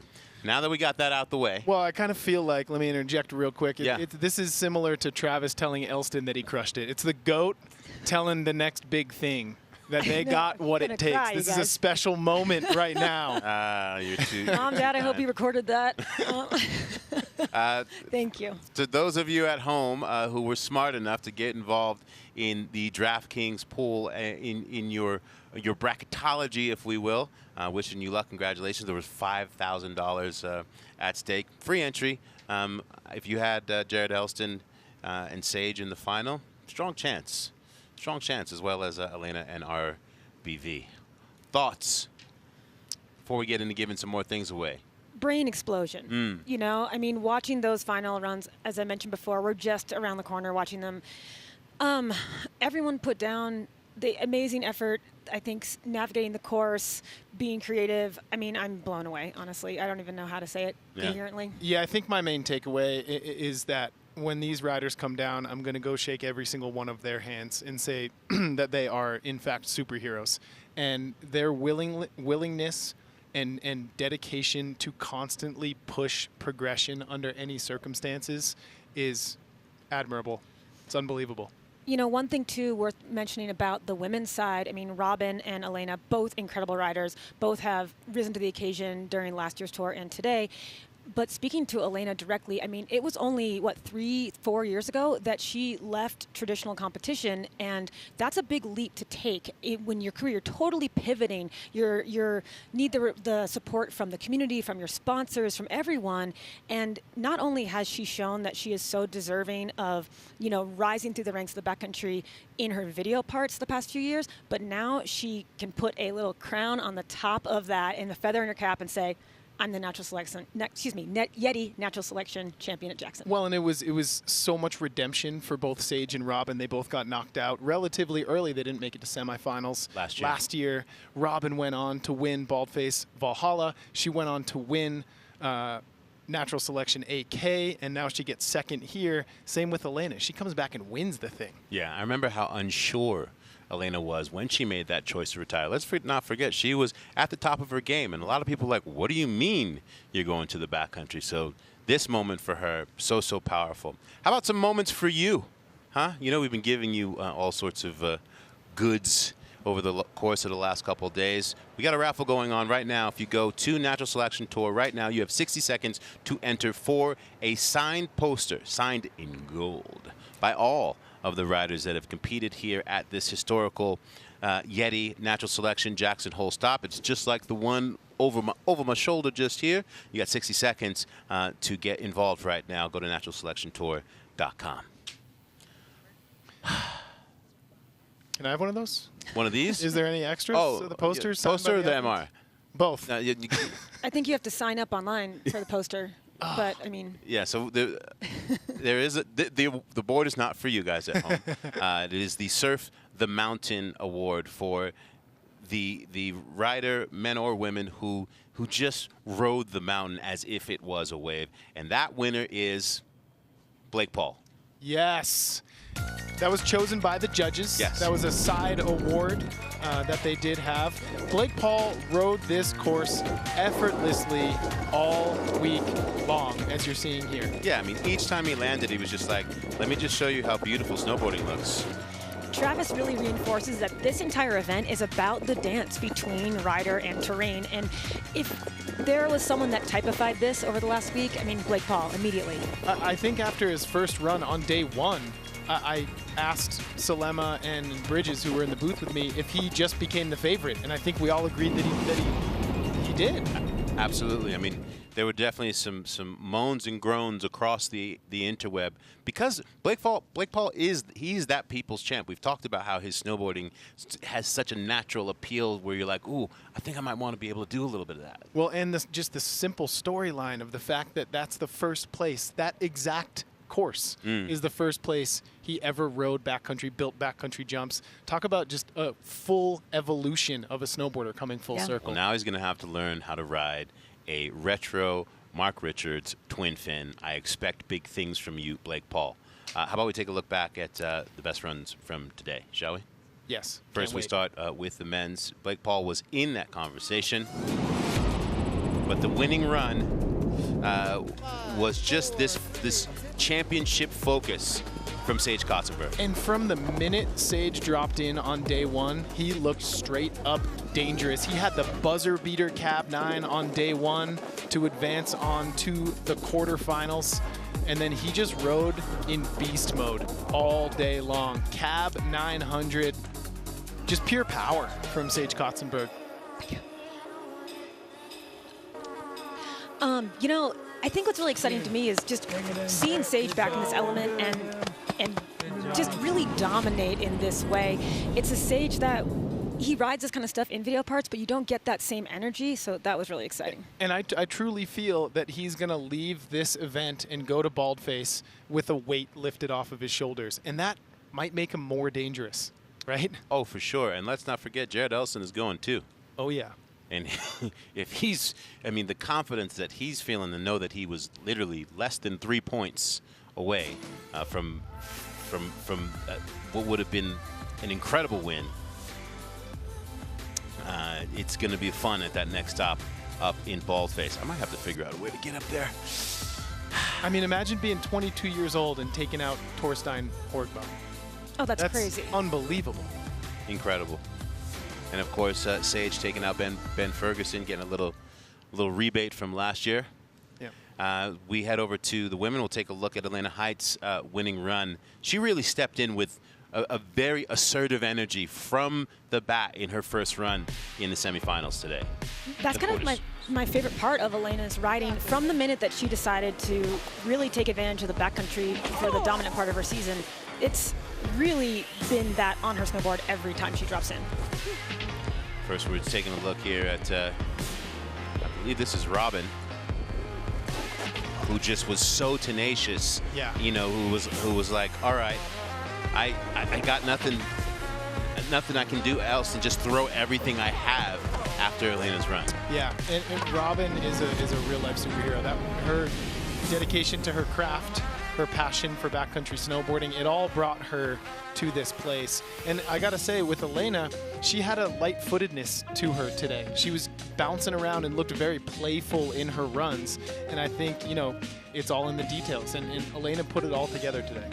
Totally, totally. And, you know, looking at both of these women, they come from totally different backgrounds, and so it's really cool to get to see them head-to-head in the finals. And I just also have to reiterate that, like, for Robin's side, this is her first step into competition in these last 2 seasons. I mean, that's really incredible to see her not only take the entire tour last year, but come into second place behind Elena. Yeah. Yeah, and she's definitely, when she gets to Canada, you know she's going to be reminding everybody, hey, just call me Blake Paul. That's her backyard. This is my yard. I know every single ounce of this spot. Yeah, home court advantage up Big there. time. I cannot wait to get to Baldface. I can't wait to see what goes down in Alaska. It's going to be incredible. Well, this is so exciting too with Baldface because that course has not been ridden in competition in how many years has it been now? 8? 4? Yeah. 4? Is it, oh, that recently? I'm dating myself. 4 or 5. I don't know. Time in the last year. Is Sometimes really it feels like yesterday when I get them all mixed up between ultra natural and supernatural, etc. Not that long ago, Yes. but also not recently. All right, the fine folks from inside our control unit have decided to give us, and more importantly, to give Elena her due, and we'll take a look at her winning run. That big backside 360, finding that little mountain, that little nub of fresh snow on that left side. The minute that puff came up with that drone racing footage, I knew she found fresh snow, and then she just pinned it out of there, and then that was it right there. That beautiful method from Elena Height. She just rode fluidly today. She rode solid. She also rode free. You know, and I think all the riders were definitely a little bit gripped, understandably gripped on that first day to be like, just survive. But the knowledge coming into it that the snow conditions would be slightly better, we saw it across the board, but Elena especially, she definitely like let herself go and just rode free. Yep. An incredible day of competition here at the YETI Natural Selection. Can't believe we've done this 2 years in a row. It's incredible to be back here sitting with both of you again. I can't wait to do it again. I wish just fast forward to Baldface, Alaska, and then let's just come on back. Yeah, as like you're talking about, this tour is about making it to Alaska. We're taking these 8 and for the men and women who are going to meet the winners from last year up at Baldface. What do you see moving forward? Well, I think the most interesting thing to look forward to is the difference in terrain. Here you're looking at Alaska. This is the Tordrillos, okay? This is a whole other beast in and of itself. 4,000 feet of sustained vertical. It is steep. It is, you think this is taxing today? These runs, they were taking upwards of 1.5 minutes to 2 minutes to get back down to that glacier, and the riders were cooked. And this is where we're really going to see the depth of talent across the field excel, because here, you know, the difference in terrain, those all mountain riders, the Marianne Herdys, the Mikkel Bangs, like this is a home base for them. This is where they're comfortable route finding and navigating steeps like this. Exactly. At every single different stop, you're going to have different favorites because we have such a varying crew of riders and riding styles, from freestyle to park to big mountain. So if you go on and you win the overall tour, I truly believe you're the best all-mountain snowboarder, freestyle snowboarder on planet Earth. And I think that's what's so exciting this year, finally being able to go stop to stop to stop, is we're going to see those top 4 women, top 8 men be able to advance to both areas and really be able to see the culmination of who's familiar with areas and who also steps to the challenge and rises to the occasion. It's really exciting. It truly is. Thanks again to GoPro and that FPV drone, that modified Hero 10, that just somehow or another the quality of that imagery in that drone follow just gets better and better. Can't imagine what it's going to look like in Alaska. We'd like to say thank you to our friends at Style Jackson Hole for making this scene for us feel so homey.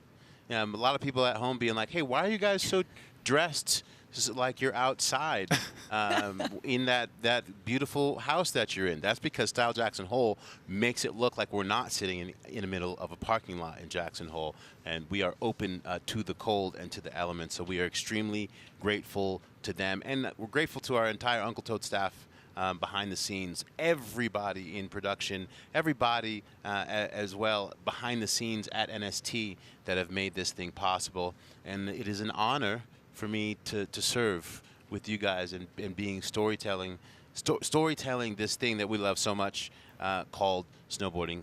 Shout out to Stan and Jack as well. You can see all the replays and just really get involved in what took place of the last 2 days at naturalselectiontour.com. And with that, my friends, I believe that we've earned some cold goodness, shall we? I like that. I like that. Thank you. Let's go. Let's go. All of you at home watching around the world, this one is for you. Thanks for hanging out and watching the best snowboarders on the planet. We will see you in Canada.